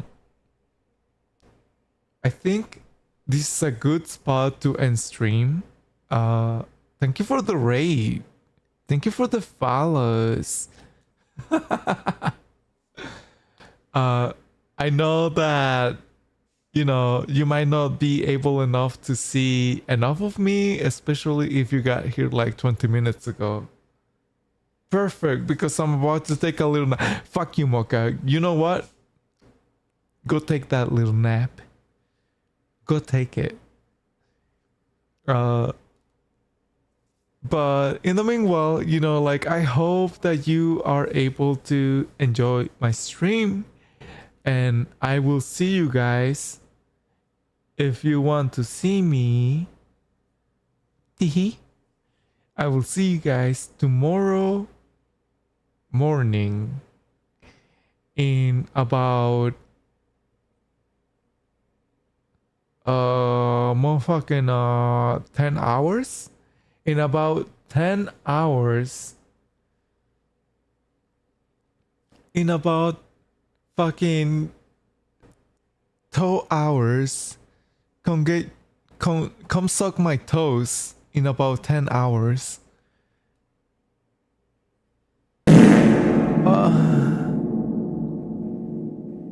Are you guys down for some toe sucking?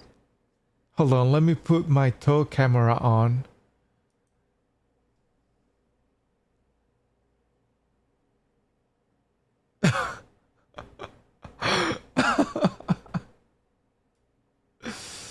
You guys wanna do some fucking toe sucking? God damn.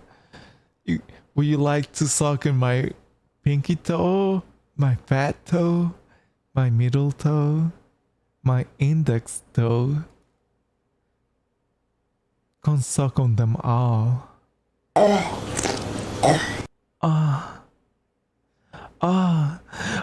Indeed. So anyways, we'll be back on in about 10 hours from now, and we're gonna be playing Grounded.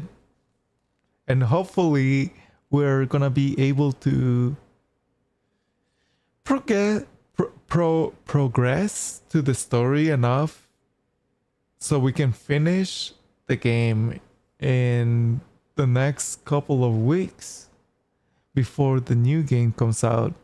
And anyways, I feel like once the new Grounded comes out, it's gonna take them about a month to get rid of all the bugs that are gonna be on the game. So another thing is that you will be able to tame and ride the bugs, which I'm pretty excited about. You know, like we are able to tame the fucking whatchamacallit, the green little grasshopper. I forgot the name. You are able to tame that, but you know, like that's all you're able to tame, and I feel like it should be more. It should be more, and we're finally are gonna be able to get that. And I don't know how the story ends for the first game, but I'm pretty sure that it's gonna continue from what I heard, right? Like it is gonna continue off from the first game, and it's the kids trying to find out what happened exactly.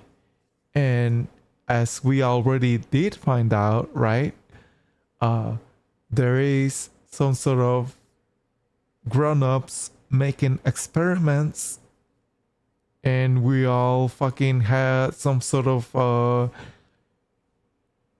mutual dream that happened. Gonna pull 10 toes in my Lunara's mouth, and gonna be grounded and bothering later Dracor while drunk. Oh yeah, that's right. Oh, you are 100% right, Luna. Oh, we are gonna be playing Grounded, and then later on we are probably gonna be joining Dracor at one point for his stream anniversary, right?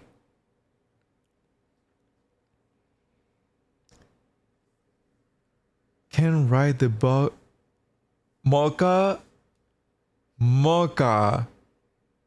You gotta be fucking kidding.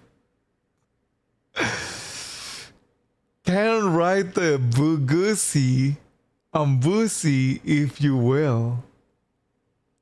The Bugusi, you know, let me ride the Lady Bugusi. Let me ride the Roly Polio Bugusi. The Roly Polio Busi. Let me ride the Mosquito Goosey. Let me ride the fucking Kokoro Goosey. Let me ride the Bombarder Boosie. Let me ride.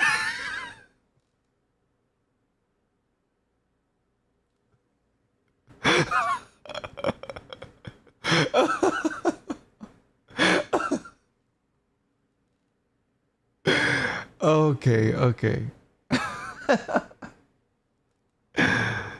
Anyways, so yeah, I'll see you guys in, if you're here, you know, like if you're here and if you will be awake in the next 10 hours, I'll see you guys soon. And again, thank you for the follows. Thank you for